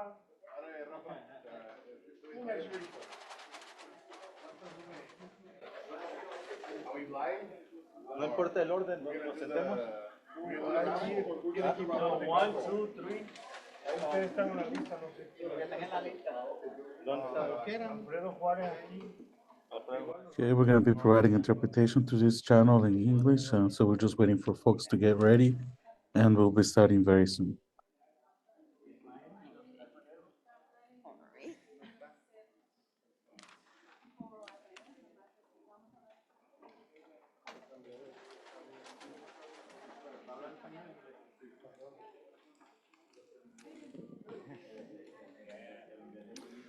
Testing. I'm going to speak in English. Voy a hablar en inglés por ahora. Okay, so we're going to draw 3 names from the entries for the raffle. So if you hear your name called, it means that you are the proud recipient of Gabriel Aladua's Harvesting Freedom. Just think we're all lucky to be here. All right. Sarah Takasaki, sorry. Yeah, woo! Give it up for Sarah. Congratulations. All right, second name. Sirlene Infante. Woo!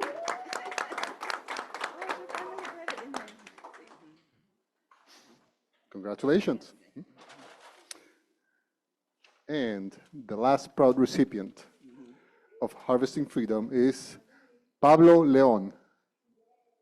Pablo León.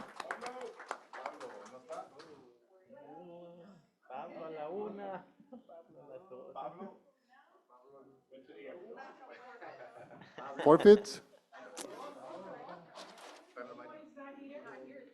Okay, forfeit.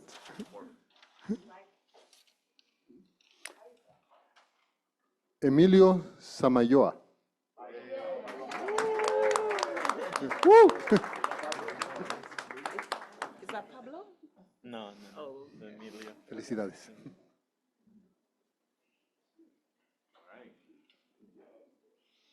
Okay, I'm gonna switch to Spanish now.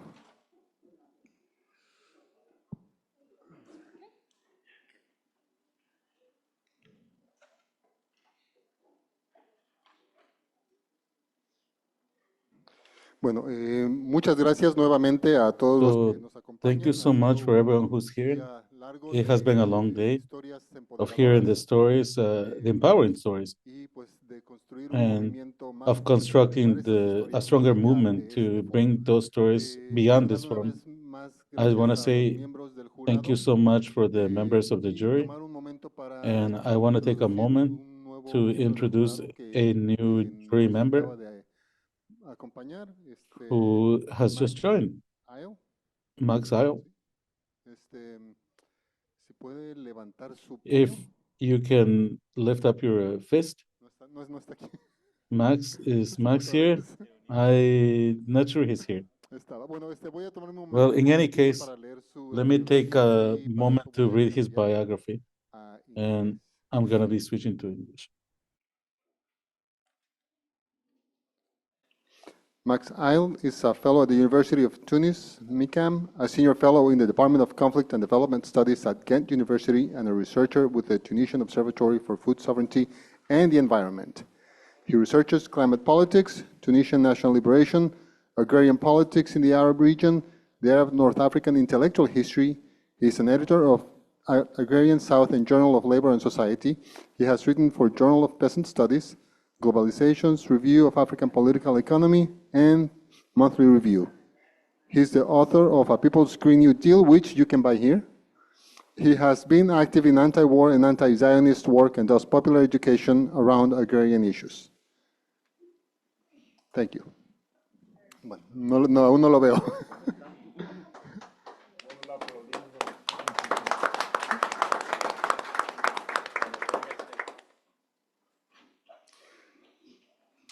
Okay, bueno, I'm going to switch back to Spanish.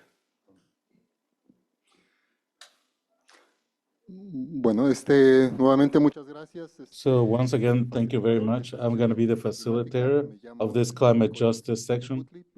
My name is Nessa, as my name is very, very long. So for everybody, for all my buddies, my name is Nessa. And this session is going to be about climate justice. When we think about this takes up a lot of issues. It's not just the raising of the temperatures that we're seeing, but other consequences of what we're seeing that are affecting the workers. So we're going to be listening a little bit about the testimonies of the workers in different ways in which this is affecting them. And this climate change is not only heat, it's storms, stronger and more intense, displacement, pérdidas en la calidad de la tierra. loss of Todas esas the quality historias, of the pues, earth, traen and all of these consecuencias stories reales bring inmediatas real para los consequences and trabajadores. immediate consequences for the Entonces, workers. para que nos dé un And poquito más de so that we contextualización get a sobre little bit of more lo of que esto the significa context para los about what trabajadores agrícolas, signifies for the agricultural workers. Max, sorry, while you were gone, sorry, switching to English.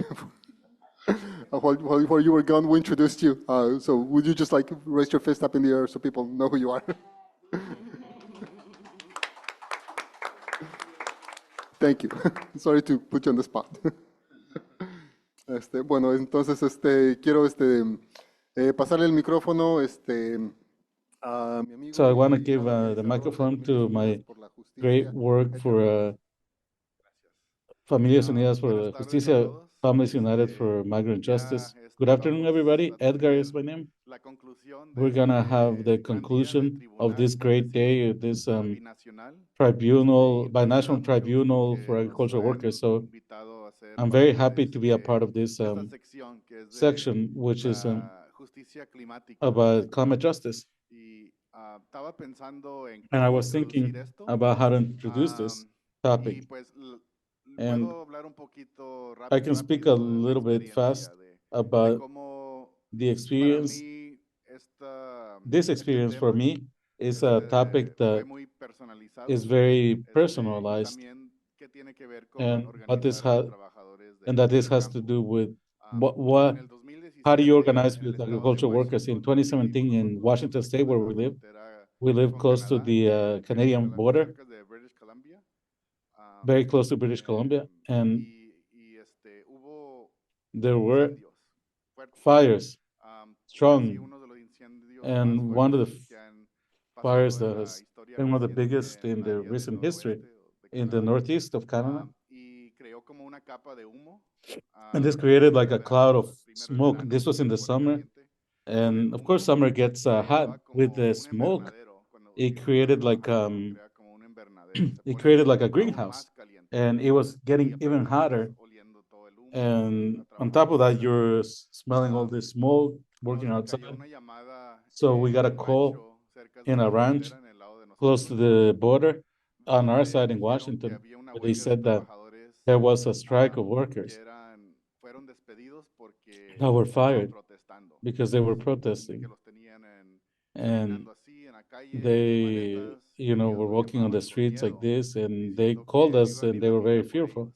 They said that the immigration was going to come to them, and the boss gave them 2 hours to pick up their things and go back to Mexico.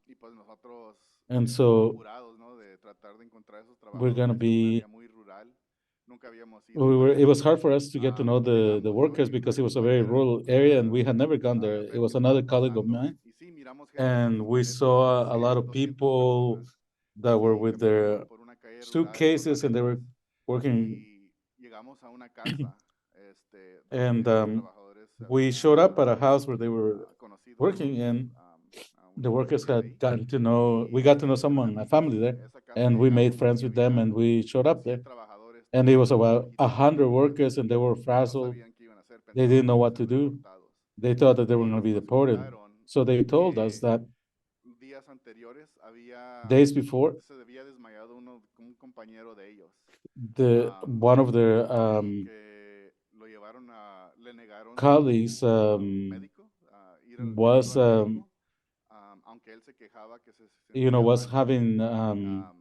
was having medical health issues, and they didn't take him to the hospital to get care. And then he was sick, and he had diabetes, but he didn't have his medication.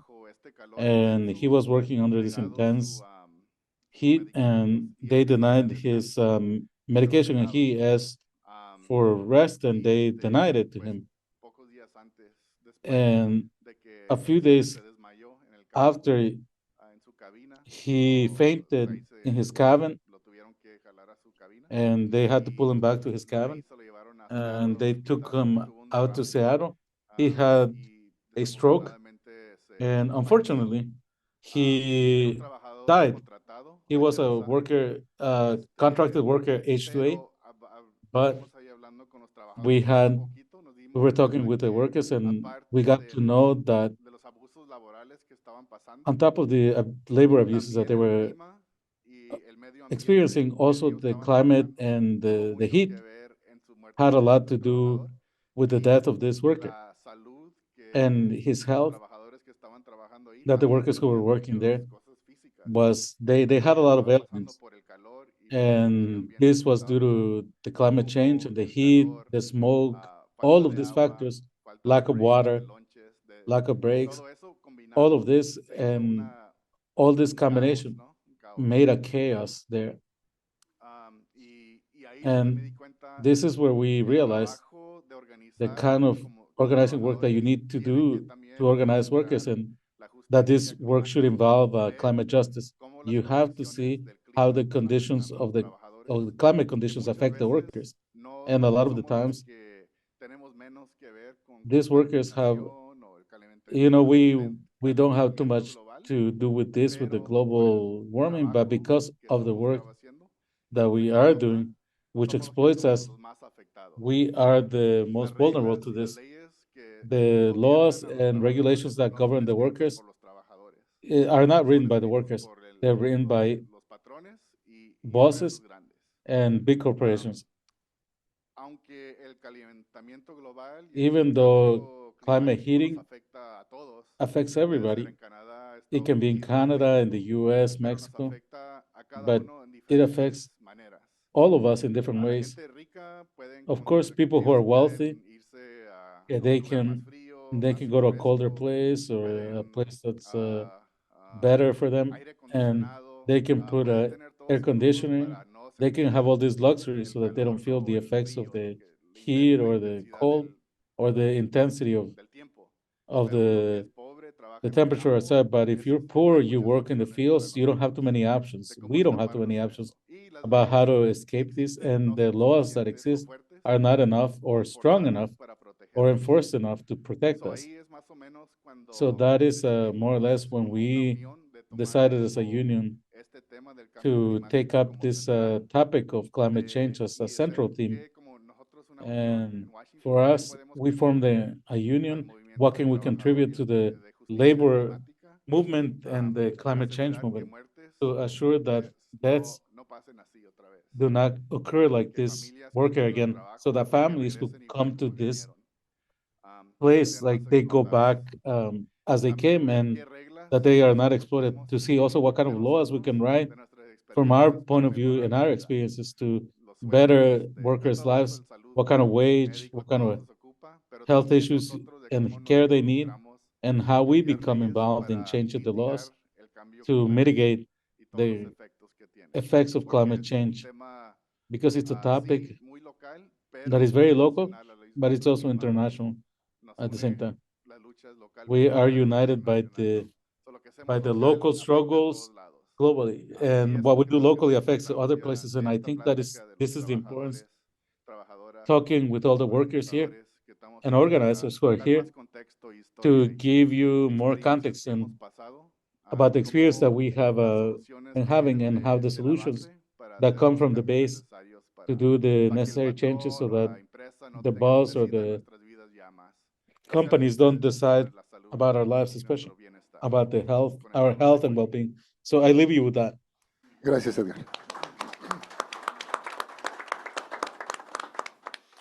El primer testimonio que vamos a escuchar viene de Iván Sánchez. The first testimony that we are going to hear is from Iván Sánchez from the Farmworkers Association of Florida.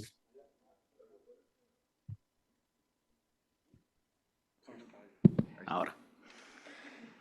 Hola, buenas tardes. Hello, good afternoon. I'm a voluntary from the Farmworkers Association, and I'm a member of the board of. I'm representing my community and the people that have been working at the terrible conditions for the high temperatures. The experience in the nursery are terrible. They are closed. There's no fresh air. It's hot and humid, and they feel that they are drowning. Outside it's hot, but there is air, but inside there is no air. It's like you drowning. It's very hard. It's a main work, they say, but most of the places do women work, and many of our partners are doing that work. They fainted, and there is not even time to go out because you have to be working. You have to be in a confrontational state to get some fresh air. Many people, to keep their job, they stay quiet. From May to August, the temperatures are very high, between 100 to 105 degree Fahrenheit. And the humidity is very high. The times are from 7 a.m. to 5 p.m. The coolest time is 70 degrees Fahrenheit and a good day. And then it just keep going up, it's racing. In some places, you have to bring your own water, and sometimes they have their own refrigerant.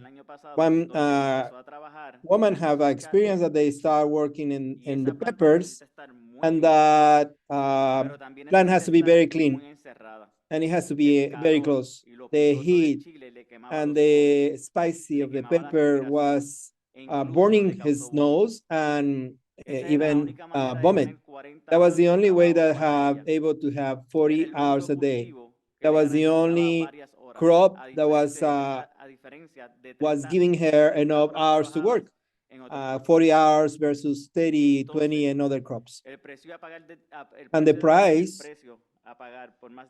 for the highest prices is your health. Many times, even when there is water in the nurseries, the workers don't feel comfortable drinking because they are screened up if they go and drink water. Even in some places, they count the number of times they go to the bathrooms. That happened in the most of the jobs. Another woman was working with the supervisor, was telling her, the supervisor is saying this. Hey, motherfuckers, you went again to the bathroom. You went to the bathroom again, stupid. I'm going to tell the owner to take the time away of the ones that work. Sometimes she arrived crying, and she worked there for 4 years. It is normal that they ask you for 1,000 plants per hour. They say that it's a salary, but it's not. There's a piece rate salary. How they can do that much is because there's the ability of the workers, and they don't give you any training. They expect other workers to give you the training, and the heat is unbearable. Even industries that are outside, like cauliflower and zucchini, it's very hot. Even there, they have to be well covered to avoid the heat or face masks, because the dust and the pesticides get in their face. They have to ask the supervisor to take breaks. In Florida, there's no kind of protection. There's any kind of protection in Florida. In fact, there is a new law in Florida that prevent local governments, that means cities and counties, to pass a local ordinance to protect workers from heat. So the only way in which the employers are the only ones to have the power to give rest for these workers. And they go see the workers, and then they go back to the offices with air conditioning.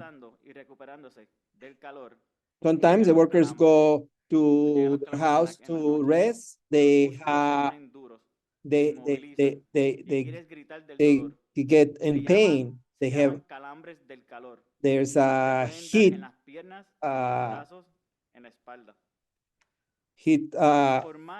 trembles in their muscles, and even if that's part of the work, that's not normal, and it's not right that it happens.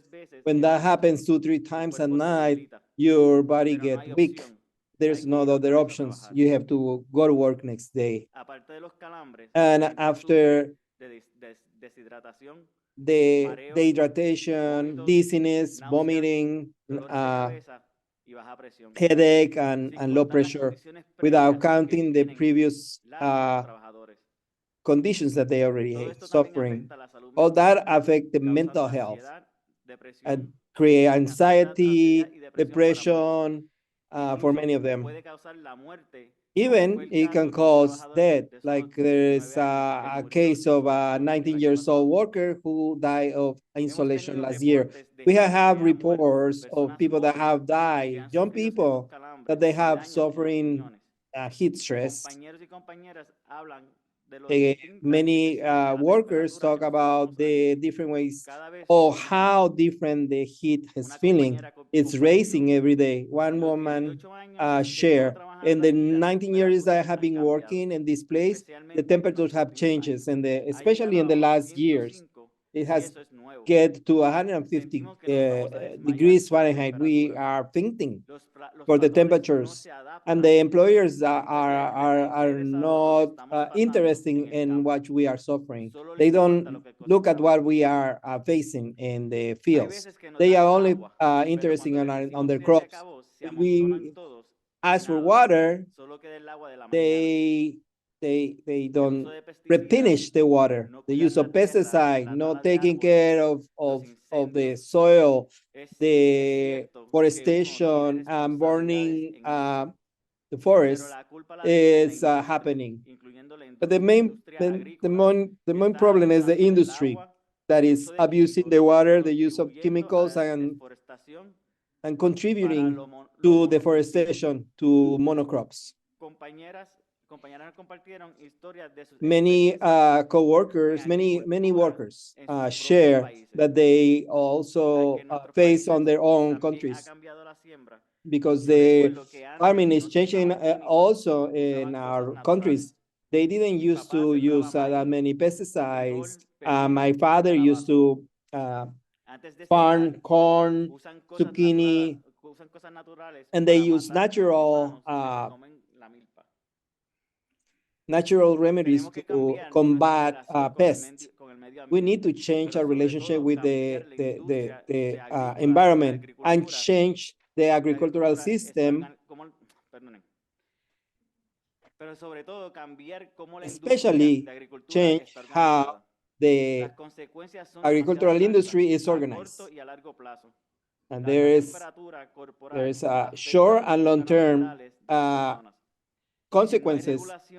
If there's no regulations, in few years, the hospital are going to be full of people with problems with high blood pressure and kidney disease. We need to improve the worker conditions. We need more rest, more water, fans, stop working at some temperatures, implement laws that the workers are seen as humans, not machines, and punish the employers who do not implement these laws. And has again this law that prevent enactment of protection for heat stress. The only ones that can add is us. If other workers are feeling bad, we tell them to rest, we give them water, and when they say the boss can come, we need to tell them our health is first. We do a lot of trainings directly with the workers, how to take care of themselves. And if the information is not going to come from the employer or the government, organizations like us, WAF, Farmworker Association of Florida, we need to educate, and we are not cross our arms. We can. That's it.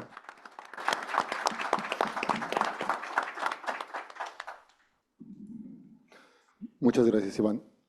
El siguiente testimonio viene de Thank you, Ismael Ivan. Canuto, de Alianza The following testimony is by Ismael Camuto.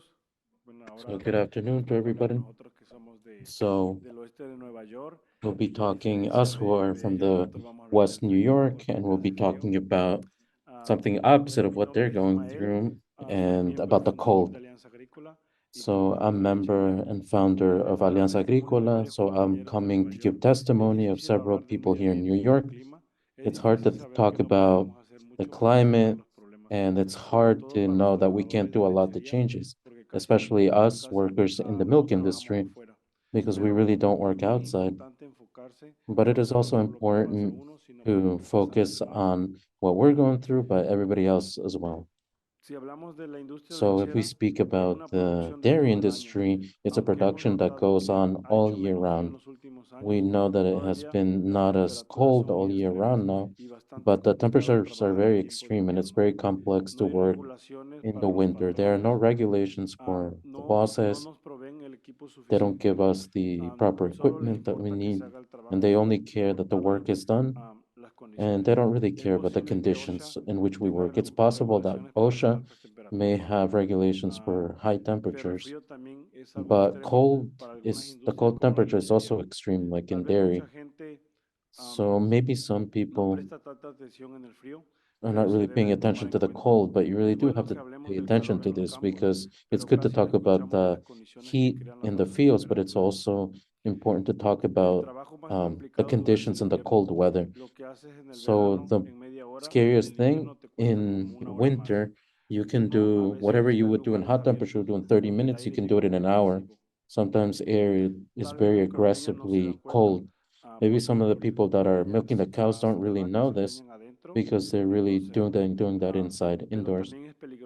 But it's also dangerous because inside, the ground may freeze, the machinery can also freeze, and you have to put your hands in hot water, and that affects us.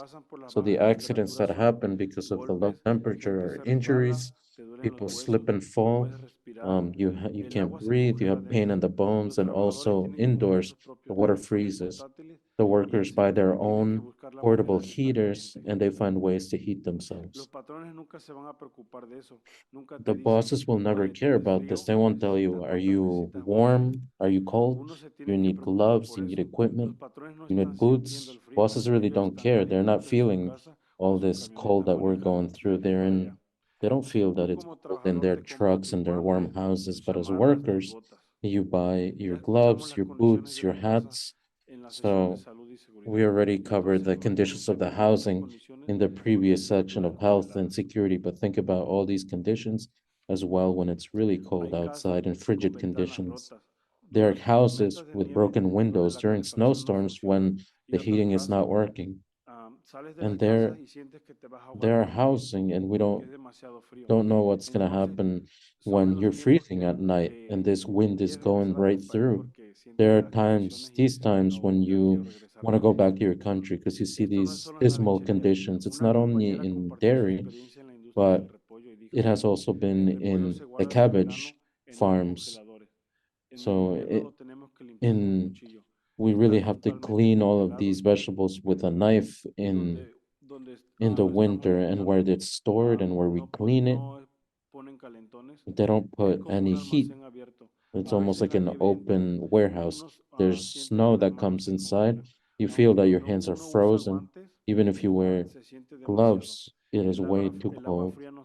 Also, the cold water falls on our feet, and they didn't even let us bring our own portable heaters. I came in at 7:30 and came back at 8 p.m. Even if there were snowstorms, we had to be there. The leaves of the cabbage were frozen on the floor and many people slipped and fell. I worked there for 5 years and it affected my hands. I got a lot of arthritis. So another example of extreme heat was when there were wildfires in Canada.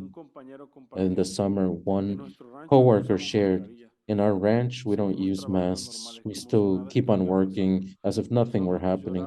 Our eyes were watering and tearing, our throat was burning, and what was the most difficult part of this is that during 1 week, I had to bring masks from my own house and I had to give them out to my coworkers. It's the same thing again. Our bosses don't really care. They just care about the work that gets done, that their cows are fine. And we're not saying this to talk bad about them, but it's the reality that we face. A coworker also wrote this. We were affected by the air quality. That was a result of the wildfires in Canada. We started having watery eyes and burning eyes and also our throats. We told this to our employer, 2 days later, they gave us masks, but the quality of the mask was not good. Our boss is always at the office, so she never really felt what we felt outside. There are 4 workers of us who are always outside, and when the air was really dangerous, we never stopped work. Nobody ever told us to be careful or take care of ourselves. At the beginning, we didn't know why the sky looked like that. We thought that it was only fog, but it was only when we saw the news what it was, and we got really scared about the wildfires. But we had to keep on working. There were several days that we had to work under this orange fiery sky, but we could not do anything. Our employers told us that didn't care and didn't tell us to be careful. Every time we saw somebody coughing, including with a mask on, we told them to take a break and take some water. The only indoor place that we could use to rest was a place where they keep all the machinery, but nobody told us that we could use that to take a break from all the smoke.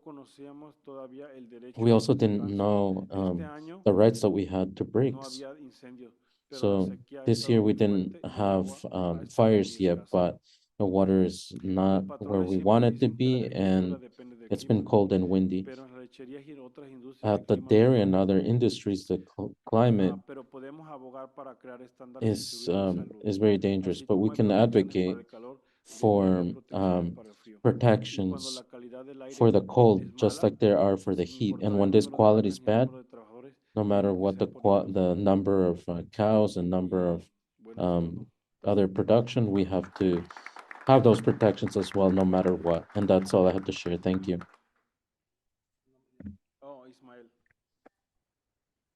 Ismael, that's his name. Gracias, Ismael. Perdón. El siguiente testimonio Thank you, Ismael. va a ser en inglés, ¿correcto? So the following testimony will be in English, correct?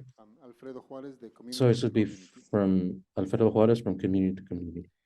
Hice los dos en inglés, pero bueno. My name is Alfredo Juárez, also known as Lelo. I am an organizer with Community to Community, and I am a farm worker. I started working in the field at the age of 12. During the school time, I would go to school, but during the summer, instead of going vacation, I went to work. Right now I'm 24. I have 12 years of experience working outside. Over the years, I've seen how it went from working under extreme rain in 2012 to extreme heat now, and wildfire smoke more recently. I want to address the question of how climate change affects farm workers. It affects us in many ways. The most obvious is our health. In 2012, when I started picking berries, I did not see workers pass out from the picking. But in 2022, I saw and heard about many co-workers that have passed out, and also some that have passed away in other farms. I will never forget that one day when I was picking blackberry. It was a very hot day. Close to lunchtime, I heard people yell, "Help, help." Someone passed out in the road. When I ran to see who it was my sister. The other way that climate change affects us is that the crops aren't growing as well as they did before. But it's not just the heat that is affecting us. The extreme cold has caused many times a lot of damage to plants. When it comes to time to harvest, the berries aren't there. This hurts us financially and also emotionally because of the uncertainty of where we will make money to cover our basic needs like paying rent and buying food. In the state of Washington, has heat rules protection for outdoor workers, but that is not enough. The trigger temperature for the heat is 80, but this is too high for us. It needs to be lower. The trigger temperature should be at 75. Most of us work at piece rate. This means we get paid for the amount that we produce. If we want to make more money, we have to work faster and harder This causes our body temperature to be really high, so the temperature needs to be reduced. The heat rules are the following. It says, provide shades and adequate cold water when the temperature exceeds 80 degrees. Provides 10 minutes cool down rest period every 2 hours when temperature reaches 90 or higher. Provide a 15 minutes rest break every 2 hours when temperature hits triple digits. It's not enough to have this. It must be enforced to ensure worker safety. With a farm worker, we do a lot. We plant the seeds, we prune, we water the plant, and also harvest it when it's time to harvest. Also want to address the how do we, like, what is our answer as farm worker, what our answer to climate change is, or what we can do. Personally, I see our as a farm worker, our answer to helping the climate is to grow locally and sell locally. We can grow food without chemical that are bad for both the workers and bad for the consumer and also the land. Like I said, a lot of us have many years of experience working on the land, so we don't need this chemical to grow organic stuff. The state needs to create resources that can help start and support local growers to hire local workers. Unlike big companies that are bringing in H-2A workers and pushing out local workers that have been supporting the company with their labor and also paying taxes to the economy. There are things that we need to do now in order to have a future. We have to educate everyone about climate change. A lot of people see it, feel it, but they don't know what to do. We all need to come together and try out different solutions. And that's the only way we can hand over a safe environment to our next generation. Thank you.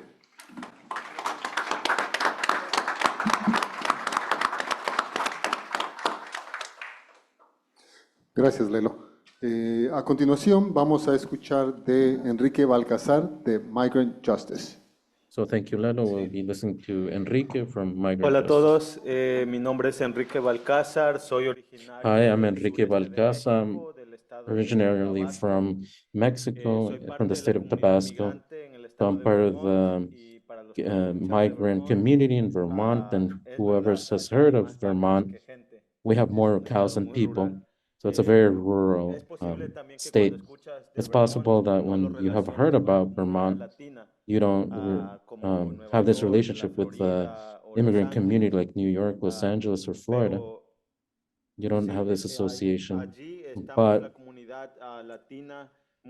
the Latino community is there, and it's a small community, and we're milking the cows, and we're sustaining the biggest production in the state. And then we have an organization that's called Migrant Justice. That's a group of workers in the dairy farm for our dignity and our human rights be respected. We were founded in 2010 after the tragic death of one of our comrades in a dairy cow. His name was Jose Beth Santi Cruz. Most of the community in Vermont come from marginalized community and the farthest communities from the cities in our countries. In Vermont, we have two communities that are majority. Most of them are from Chiapas, Mexico, from San Isidro at Las Margaritas, a community that has been dedicated to producing coffee until the price of this dropped. According to their understanding, because of the control of the prices by the governments, after this community started producing maize and corn, but the soil doesn't produce as much, but you have to put more fertilizers on it, but it just doesn't match the production that we had before. I come from Huimanguillo, Tabasco. Many from my community are here because of a displacement, indirect displacement caused by the fuel industry, the petroleum industry. This is a place that it's rich in petroleum and that enriches these people, this country, and the people that own the land, we're not from any of these two industries, and so they push us out, they displace us. As in Chiapas, the land is very not fertile and dry. Also, the air and water is contaminated. This is something that's not mentioned, and it's silenced by a big check from these big companies without a view about what they will do for us in the future or how it will displace the peoples in the future.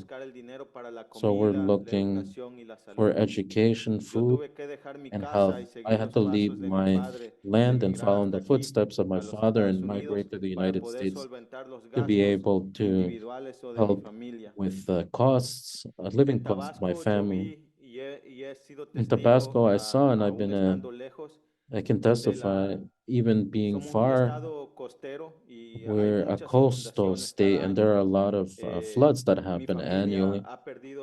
My family has lost our home, and on many occasions, as a child, I had to live these experiences. Also, being surrounded by these petroleum wells. I don't know what the year it was, but I saw an explosion of one of these petroleum wells, how the trees blew up and how the earth trembled and was blown out during the night. There was toxic gas in the air, and the plants were dying, and we could not make any fires or cook. These things has made it for our community lose their harvest, get sick, and decide and have no other way but to migrate. I got to Vermont, and as our comrade he has shared from New York, we worked at the dairy farm, and that is a hard, dirty, and a low temperature sort of job, working 60 to 80 hours a week, excluded from labor rights, having housing that has holes and are broken, where it's cold, there's no heat. I'm also mentioning all of these causes of my migration, and this took a lot of time for me to realize, and I was able to realize this because of all the people that are helping me. I just didn't know that, migration was just something that you wanted to do because you wanted to do it and follow others from right down. But no, now that I'm a migrant here in the US, I know that leaving your land and your family is not happiness, and it's not something we want to do. The displacement of people because of natural disasters are not mentioned much because when we are attacked as a migrant group, but nonetheless, we're here earning a living and that we're here, but we're exposed to a lot of obstacles, to the exploitation, deportation, and injuries because according to the politicians, we are bad people. But these people who are more rich have investments in these huge petroleum companies or have advocated or worked for things like NAFTA, something that has affected a lot of small farmers of producing coffee and corn, and we can't compete with these multinational companies that can produce cheap labor and taking the market away from us. We should not forget these words, and we should recognize that migration didn't come from anything. It actually, the responsibility falls on the powerful and the rich in these waves of migration. Thank you so much.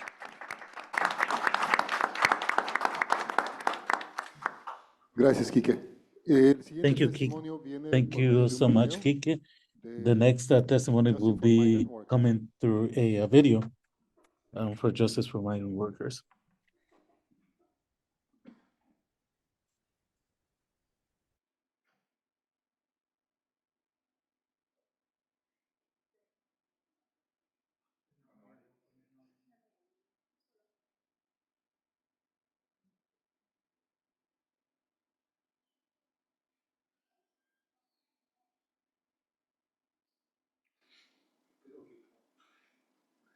El contexto aquí es que el compañero está exprimiendo su camisa por todo el sudor que tiene.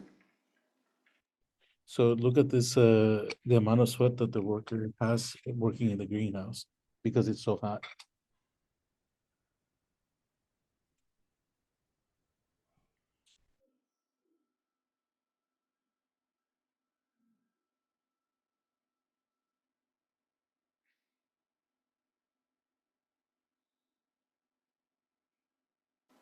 And that's inside the greenhouse for anyone who's wondering where that is.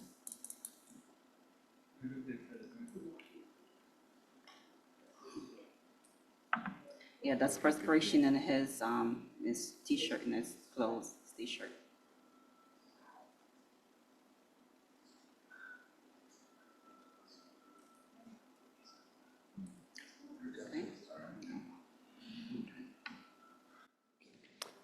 Thank you to our tech support.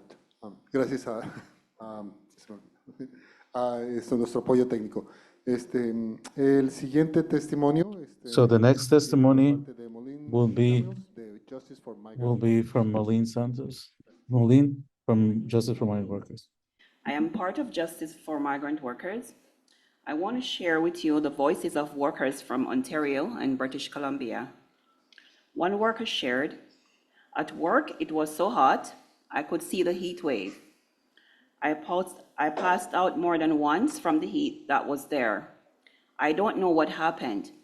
I think by that time the ambulance came there and they said nothing.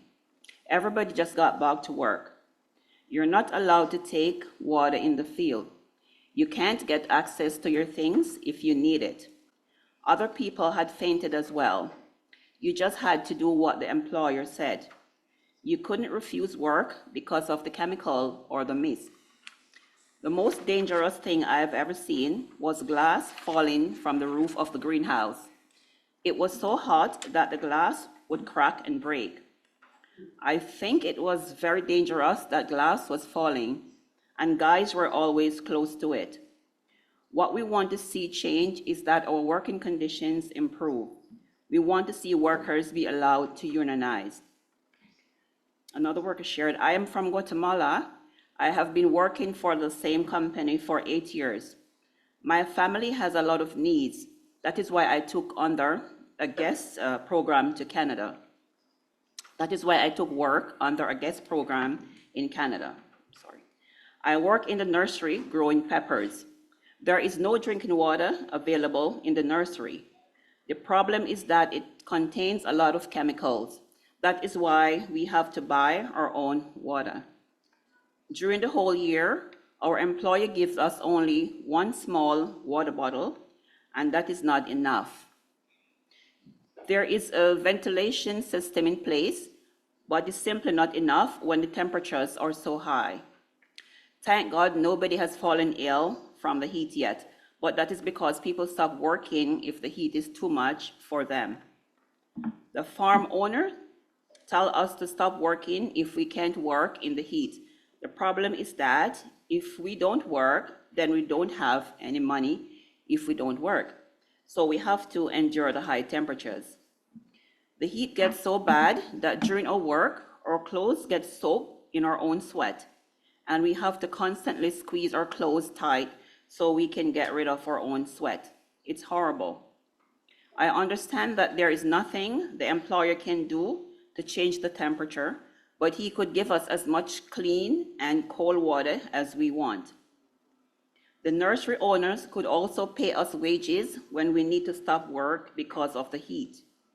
We are not asking for much, just that we are treated the same way as the citizens of Target, US or Canada, because they have no problems taking taxes from us without giving us the same rights.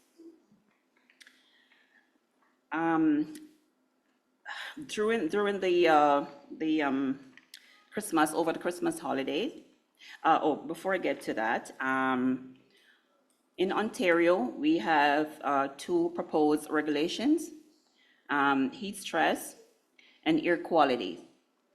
Our organization, Justice for Migrant Workers, released an open letter demanding that these protections be implemented along with the other demands, like the right to organize, protection from reprisals, and protection from reprisals.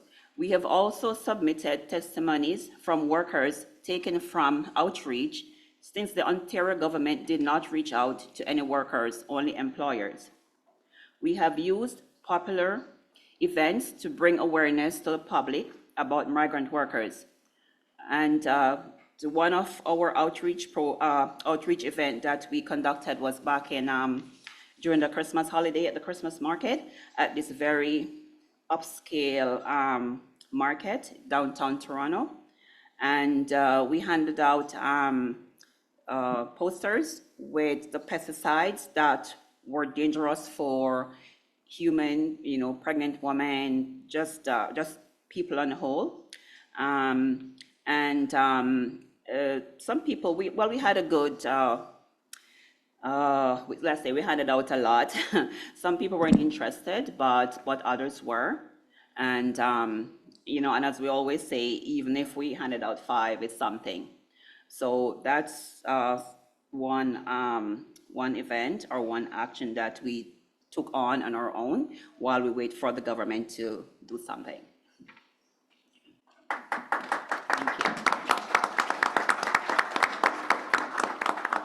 Gracias, Moilene. Gracias a nuestros panelistas por Thank you, Moilene, and thank you to our panelists for sharing the stories in the communities where they work and what they represent. These are the stories of how climate change has affected the workers and the agricultural workers, and they face them against a system that does not sympathize with them, looks forward to pressing and to extracting from them whatever they can. I want to pass on the word to the members of the jury if they have questions or comments.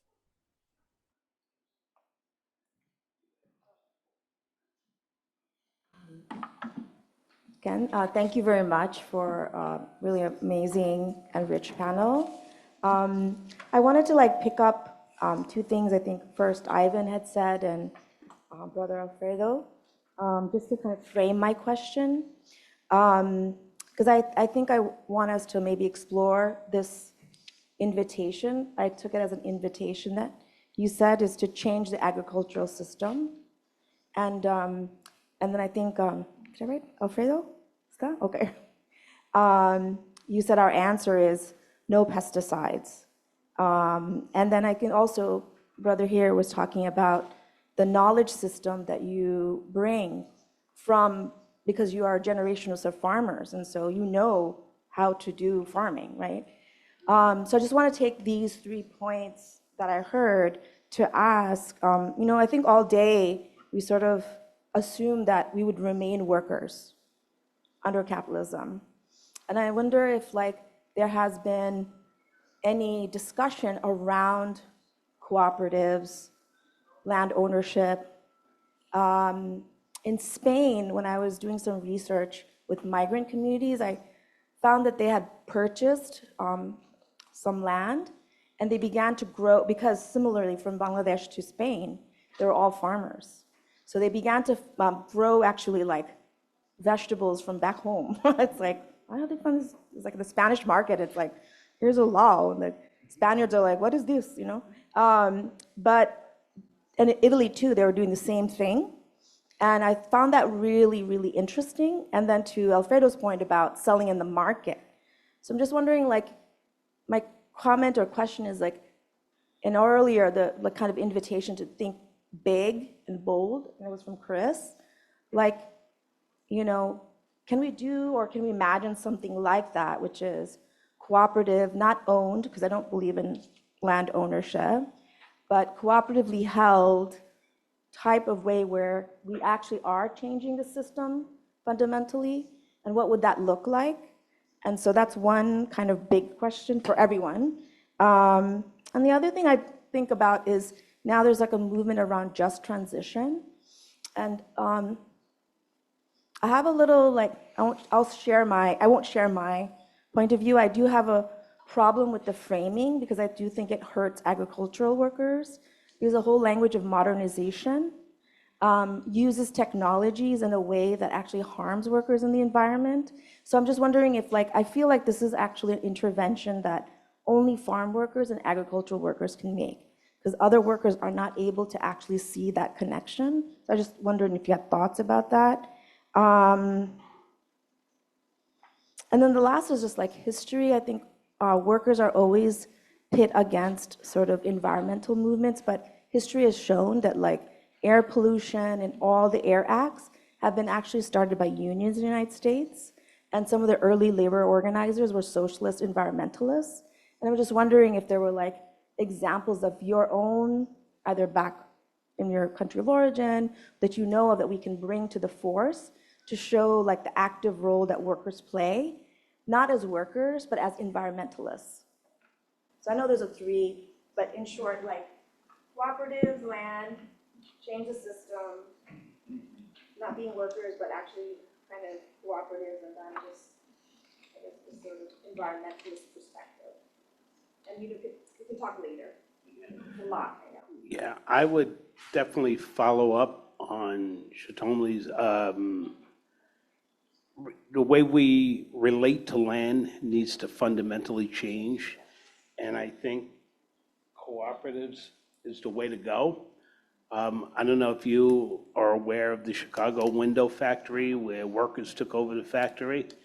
You know, I think that's the direction we need to move in. The only social change we've ever achieved in this country is by direct action on civil disobedience.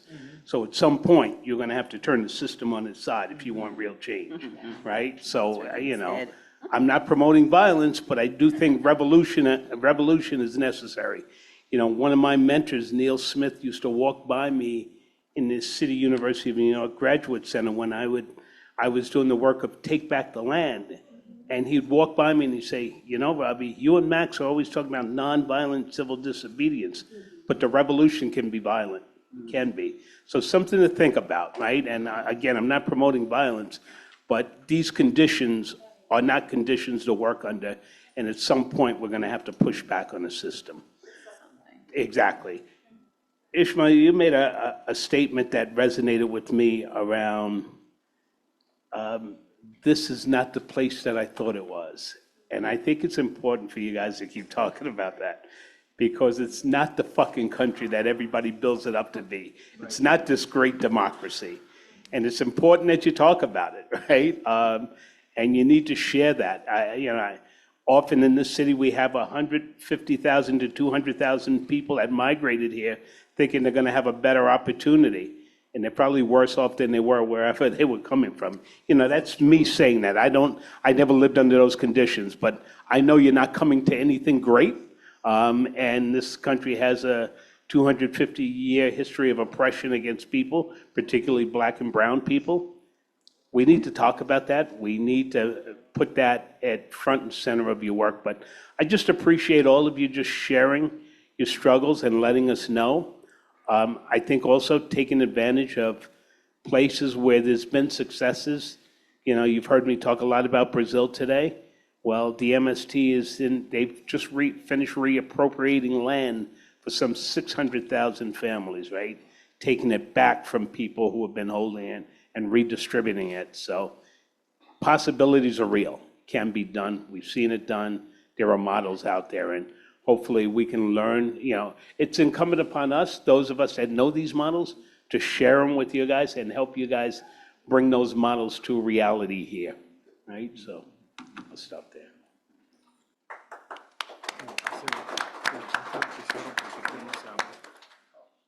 Just wanted to acknowledge difference in circumstances. All of our comrades up here, correct me if I'm wrong. If I'm wrong, let me know, have come from countries that have been plundered and ravaged by this empire. So you don't have the same relationship to the land. Indigenous people had a relationship to the land here, but they were murdered by genocide and their land was taken. You come to this country, this empire, I need to stop calling it a country. That's my own colonized mind that keeps going back, calling it a country. It's an empire. And the land that you are working on is almost like modern day sharecropping. When I think about how my ancestors sharecropped, and we call that crop without shares, where you are working the land of the oppressor, making the profit for the oppressor. So I understand that you're not going to have the same relationship to the land that you would have at home with land here in this country, working on the oppressor's land. That said, I acknowledge movements where farm workers have made headway and progress in terms of identifying others who are suffering the way they suffer and building solidarity. So I just want to acknowledge that, because I think it's important that I continue to understand the difference between your reality and your relationship to this land and your reality and your relationship to the land that was plundered and raped in your country by this empire.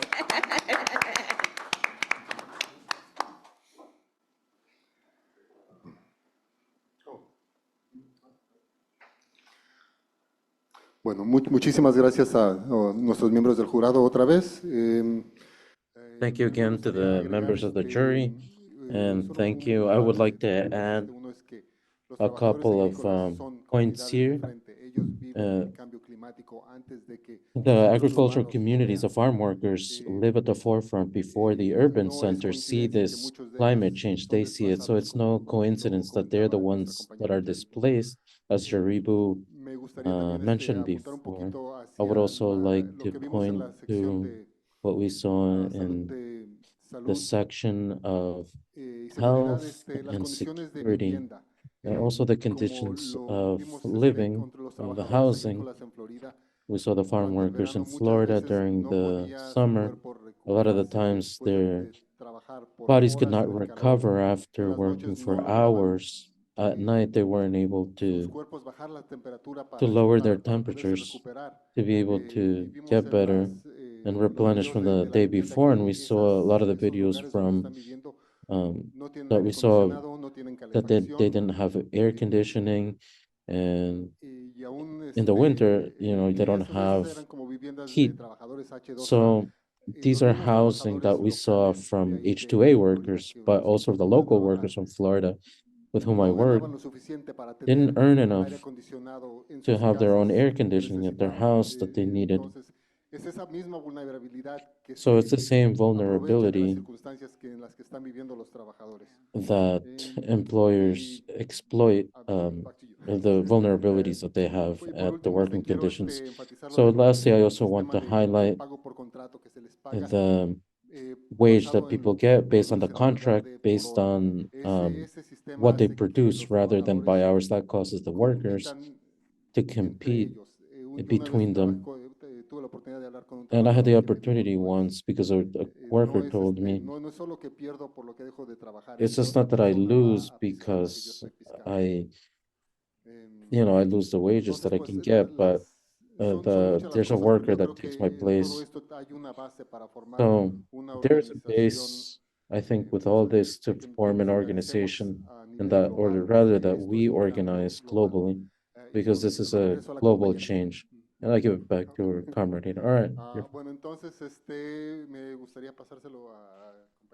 I'd like to pass it over to Edgar. Thank you for the questions too from the jury, from jurors, and thank you for the panelists who did a great job of bringing forth their stories to give us the reality of things. So just some notes that I took down here, in no specific order, but just as thoughts and comments that I found, something spontaneous. So something that came to mind while I was listening to the panelists and to the jurors is that in one way or another, we all come from families and ancestors who are farm workers, and that is very important to keep in mind. Even though we live in cities or anywhere else, we always come from a history of peoples who worked the land or fished So that's something very important. And I think that that's important just to give us some grounding, some root still, and that grounds us in on the earth, the land, and it connects us to their labor and our people here. So that's just always great to have that in our history and our story. La historia, compañera Jaribu, lo que dijo So Jaribu shared about our story from the sharecropping, from that system that existed. It's just to recognize that story and not forget about the struggle of the indigenous peoples, of the African peoples that were brought here to have that history, to inform us of the struggles that we've been through historically and that we are also part of that, and to learn and to create that solidarity and not division of race, of gender. That's what we don't want.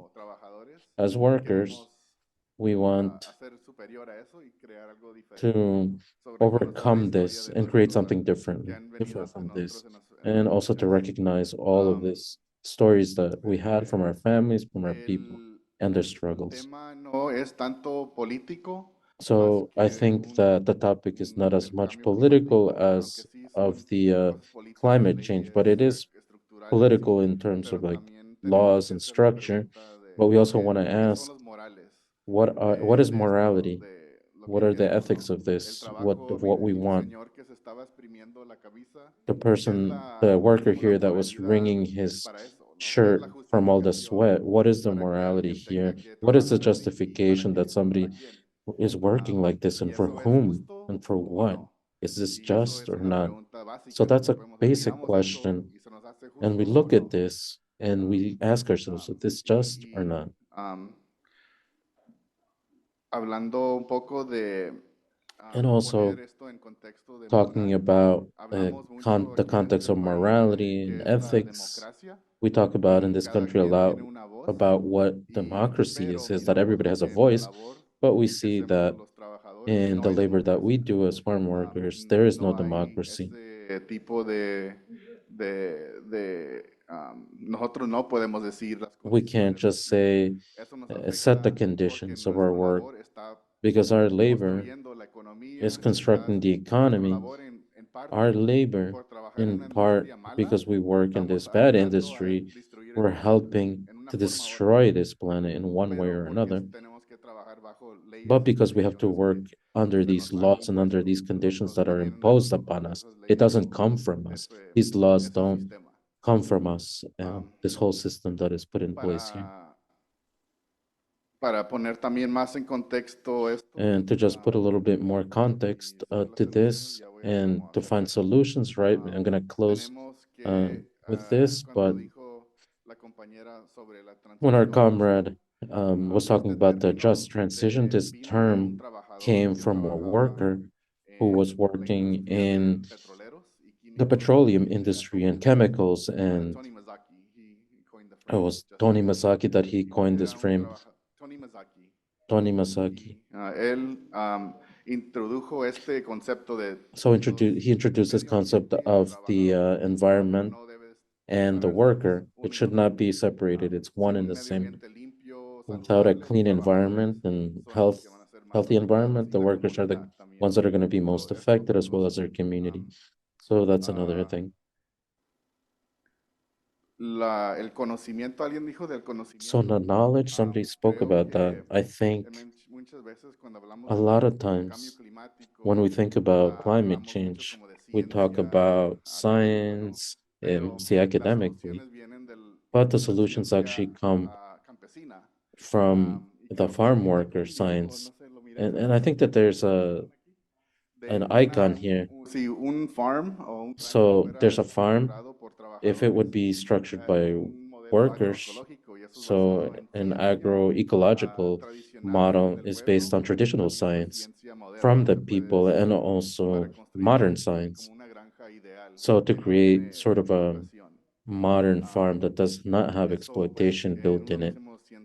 So a lot of us call it like farm work science, or others call it like agro or ecological agriculture. So lastly, we want to just want to leave you with something to think about. So we have to think about where energy comes from, the production of electricity, of energy, petroleum, the extraction of petroleum, coal, water. Where does this energy come from and how it's extracted? And what do we use it for? Is it used for the people, to sustain life, or to sustain this very system that is bringing us to this point of crisis? And to be able to think about this energy as, so what would happen if workers would have control of the energy? And what sort of things would we be using for that for? Would we be using it for bombs or to contaminate the environment, or something that would sustain our lives? So that's what I have as a thought. So hopefully the panelists, we heard actually that they gave us good solutions about what they need, and the importance of a just climate justice. It's just as important as labor justice. Bueno, antes de pasárselo a So before I give it over to Adi, que viene de una comunidad que no son that she comes from this community who are not agricultural workers, I would like to see if any of you panelists would like to add anything. So maybe we can answer the questions that were asked by the jurors. So I can speak. Perdón. So sorry. So about the cooperatives that you were mentioning before, our comrade here, us here in New York, we're part of some organizations that tried to come up with cooperatives, but it's been a little bit hard to do this because it's a road that's very difficult to obtain land that we could use to harvest and produce, because we're agricultural workers and we depend on our work. To do a cooperative, we have to do this on our free time, which would be like 3 or 4 hours after working every day. So it's very hard to get it off the ground quickly. But as part of Alianza Agrícola, we are in the process of coming up with our forming and developing our own cooperative. It is very hard in the area that we are because all the land is occupied by ranches. So it's really hard to find a good cultivative land for cultivating.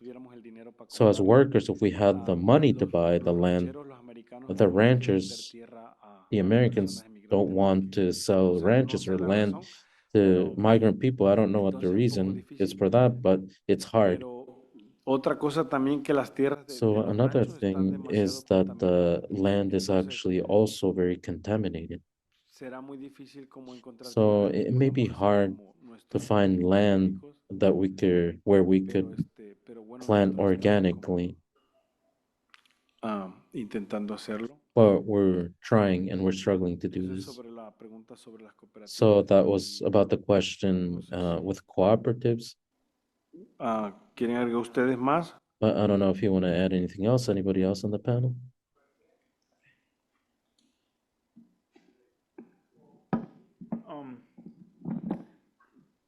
Preguntabas cómo podemos hacer. So you were asking how we can make changes to the industry.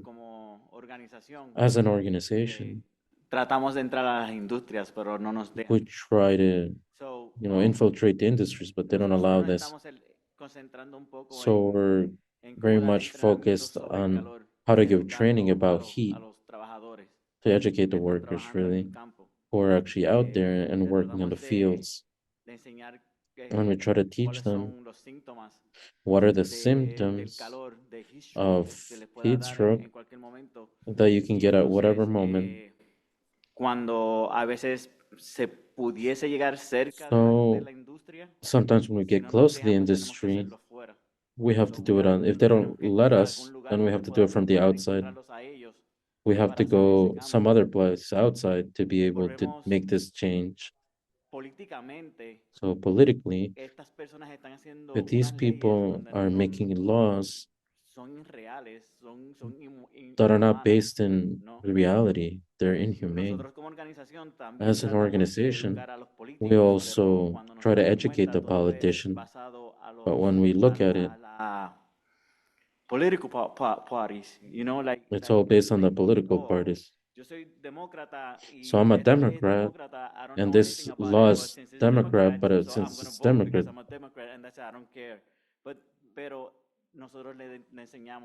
but we educate them and we show them to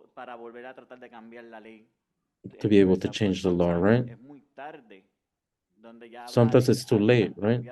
And the laws have changed already. So our approach is to keep on educating politicians so that at one point, if the party changes, to come back and turn the laws around.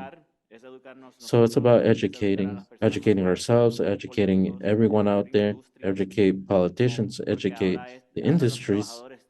A lot of the times, really the industries depend on the bosses, right? But what's done. Okay, I want to answer a bit of other questions that were made, starting with cooperatives.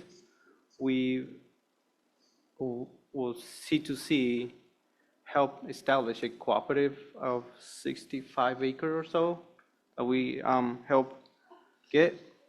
It's located in Whatcom County in Washington. The person that's working there is a farm worker that started out with us at the strike when we were forming the union. Now she's working on the cooperative, no boss. She goes in when she needs to. It's a lot of work, but it's possible. And touching on the topic of we need to push back, we definitely need to. We can do this by doing strikes, boycotts. A lot of the time we have to go after their pockets, and that's the only way they'll listen. And yeah, and again, at C2C and Familias Unidas, the union, we believe another world is possible. It takes all of us to organize and get there. That's it. Okay, just want to add something. Here it is. At the end. Just quickly on, I think this topic, I was thinking about this thing on the topic of, when people hear revolutions, they think like violent overthrows and stuff. I mean, yes, it happens. But also, I think we have to also think the violence that's needed to keep the system going. We never talk about that violence. Like when we think about the violence that requires to keep capitalism going is just as extreme and bad, and we just accept it. Thank you. Yeah, just want to add something. Yes, just want to add something quickly. The Canadian government has been stealing money in the name of WSIB that Gabriel mentioned, taking, just give me a moment, EI, that's employment insurance, from migrant workers since 1966, starting with the Jamaican workers, knowing that there's absolutely no way that it could ever be claimed. So from 1966 until today. Eventually, finally, in 2023, because of continuous fight and pushback and organizing and all of that, WSIB, which is a compensation board in Canada, finally admitted that they were stealing. Let's say it in black and white. They were stealing from these workers all this time. I couldn't believe that it happened, but it did happen, and they're in the process. Actually, we have some workers from Jamaica that already received their compensation, and I'm pretty sure the other workers and everyone else who has their money stolen or something is trying to get their money. So I said all of that to say this. If this happened, if WSIB admitted that there are criminals, that there are robbers, and refund the workers their money, I believe that we can get the heat and air quality law passed where workers are protected as well. And that's what I want to add. Judges, yes.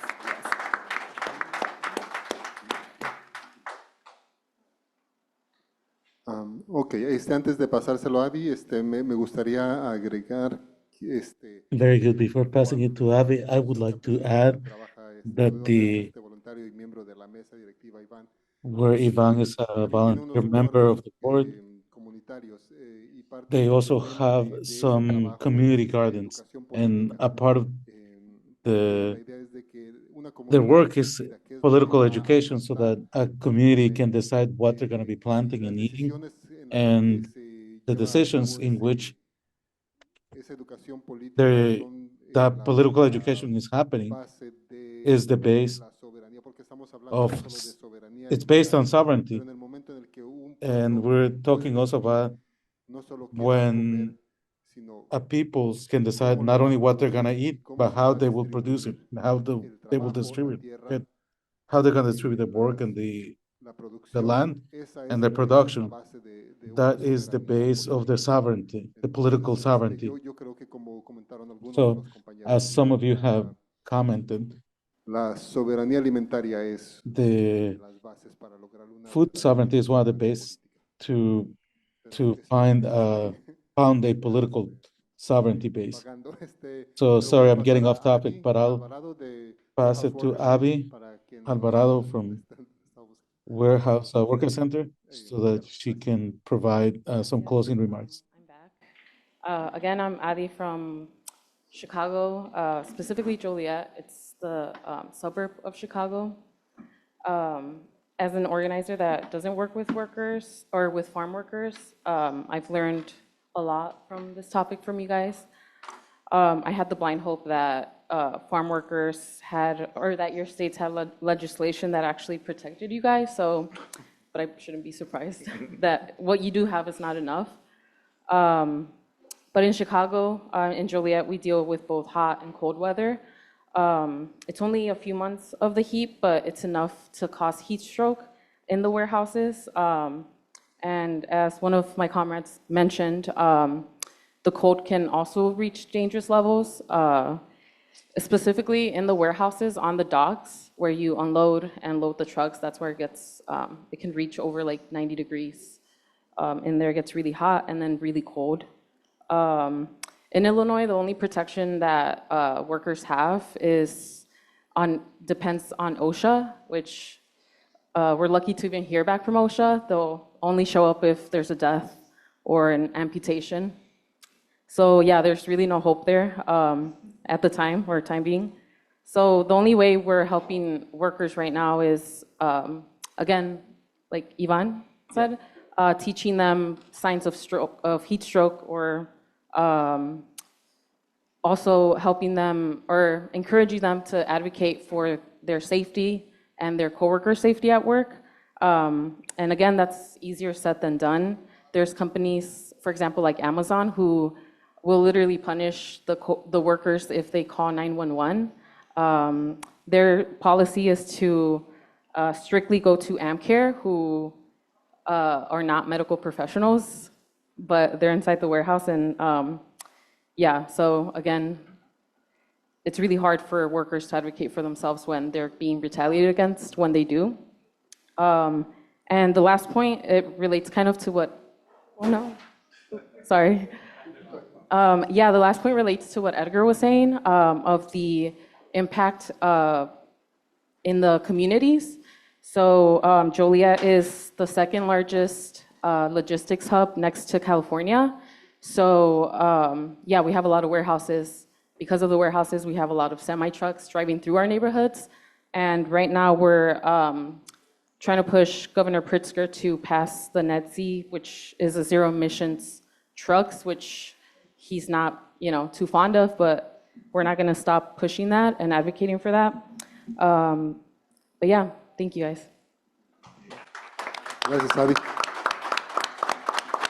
Bueno, pues con esto cerramos esta sesión. Well, with this, we will close this session, and before closing the event in general, so let's give it a hand to our panelists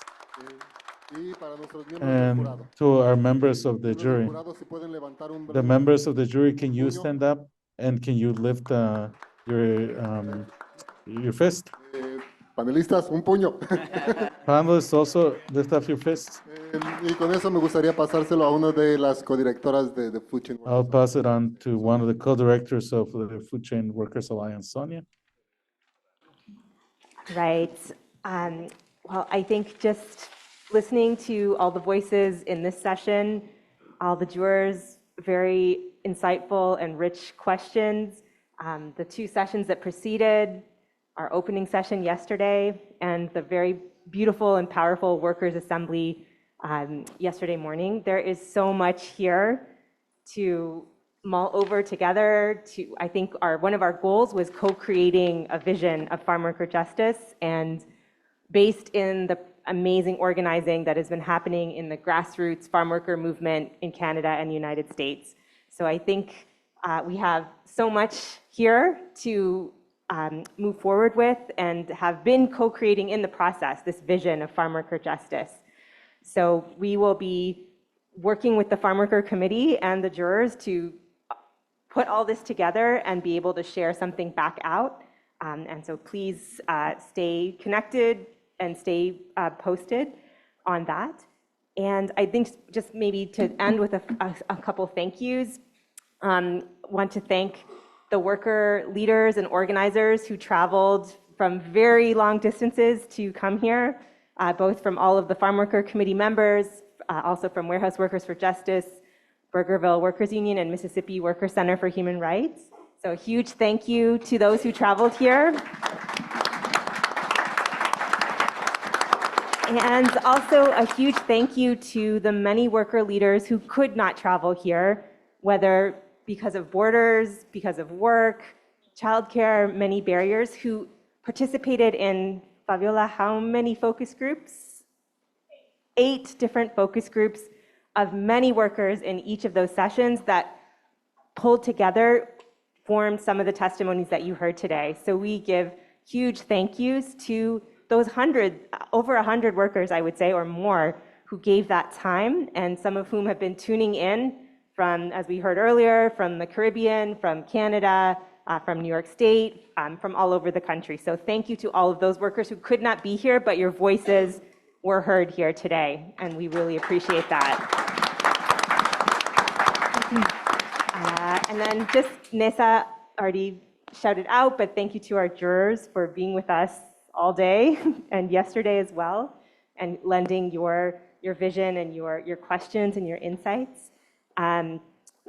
Just wanted to give a thank you to all of you who came, who've been with us all day as well, and everybody on Zoom who you all couldn't see, but there was lots of commentary on Zoom, thanking the speakers, shouting out the speakers.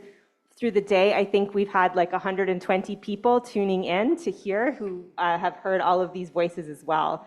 And these sessions have been recorded and will be on our YouTube channel, uploaded, so more people can also hear the voices. Just want to say a huge thank you to our staff at the Food Chain Workers Alliance, Fabiola, who conducted all these focus groups and pulled all of this together. To Elizabeth, who rocked the communications for months now, leading up to this. And Jose, if you know Jose, he is pulling all the logistics and technical things that make these things happen, and that is a huge help. And without that, this work is impossible. And then just finally, I want to shout out, there's a few people in today, are David and Ryan, who've been holding down the tech. Thank you. Henry, Cesar, and Antonio, who jumped in as interpreters, which again, our commitment to language justice, we couldn't do it without you. Upstairs, you may not have seen them, but there have been childcare workers from a workers' cooperative doing childcare all day and yesterday. And the vendors who catered the food through many of our sessions our street vendor project members, so also folks who are organizing to improve conditions for vendors. And I think finally the People's Forum for hosting us in this incredible space. And Fabiola, Suzanne, any other thank yous that I've missed? I think that just the last thing we want to say, maybe, did I pass it to you, Suzanne, about the action tomorrow? Just to quickly invite folks. Thank you. For those who can make it, we're going to gather again tomorrow for about an hour so that we can collectively close out this tribunal. And we're going to do that from Foley Square, which is like a short subway ride from here. I think FCWA is going together. And the reason that we chose Foley Square is because standing there, you have view of immigration, you have a view of the Department of Labor, but I think more importantly is also the view of an important African burial ground, right? Where both enslaved and non-enslaved people of African descent have been buried. And there's a memorial there that we don't have access to, but I think we wanted to sort of acknowledge kind of the legacy of the slave economy. That is the legacy of the food system that we are struggling in. So, and that will be around 12 o'clock. Thank you.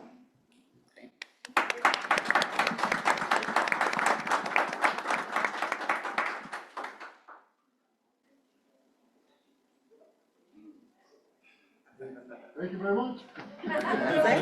Oh, we can go now. A chant now? Yeah. Okay, which one? Oh, we got a chat.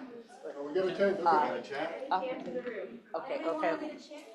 Or maybe a song. Ain't gonna let nobody turn me round, turn me round, turn me round. Ain't gonna let nobody turn me round. I'm gonna keep on walking, keep on talking, marching up to freedom land. Palestine, Palestine must be free. Palestine must be free. Palestine must be free. Palestine must be free. Biden, Biden, you can't hide. Biden, Biden, you can't hide. Biden, Biden, you can't hide. Biden, Biden, you can't hide. All right, let's charge them. Thank you. Appreciate it. Senor, thank you very much. Ivan, we should have talked about some of the poems here. Growing good again ahead. I'm a big fan of Brook Park up in the Bronx. East New York poem. Some good ones. Maria, segue tu assim. Senor. Acima de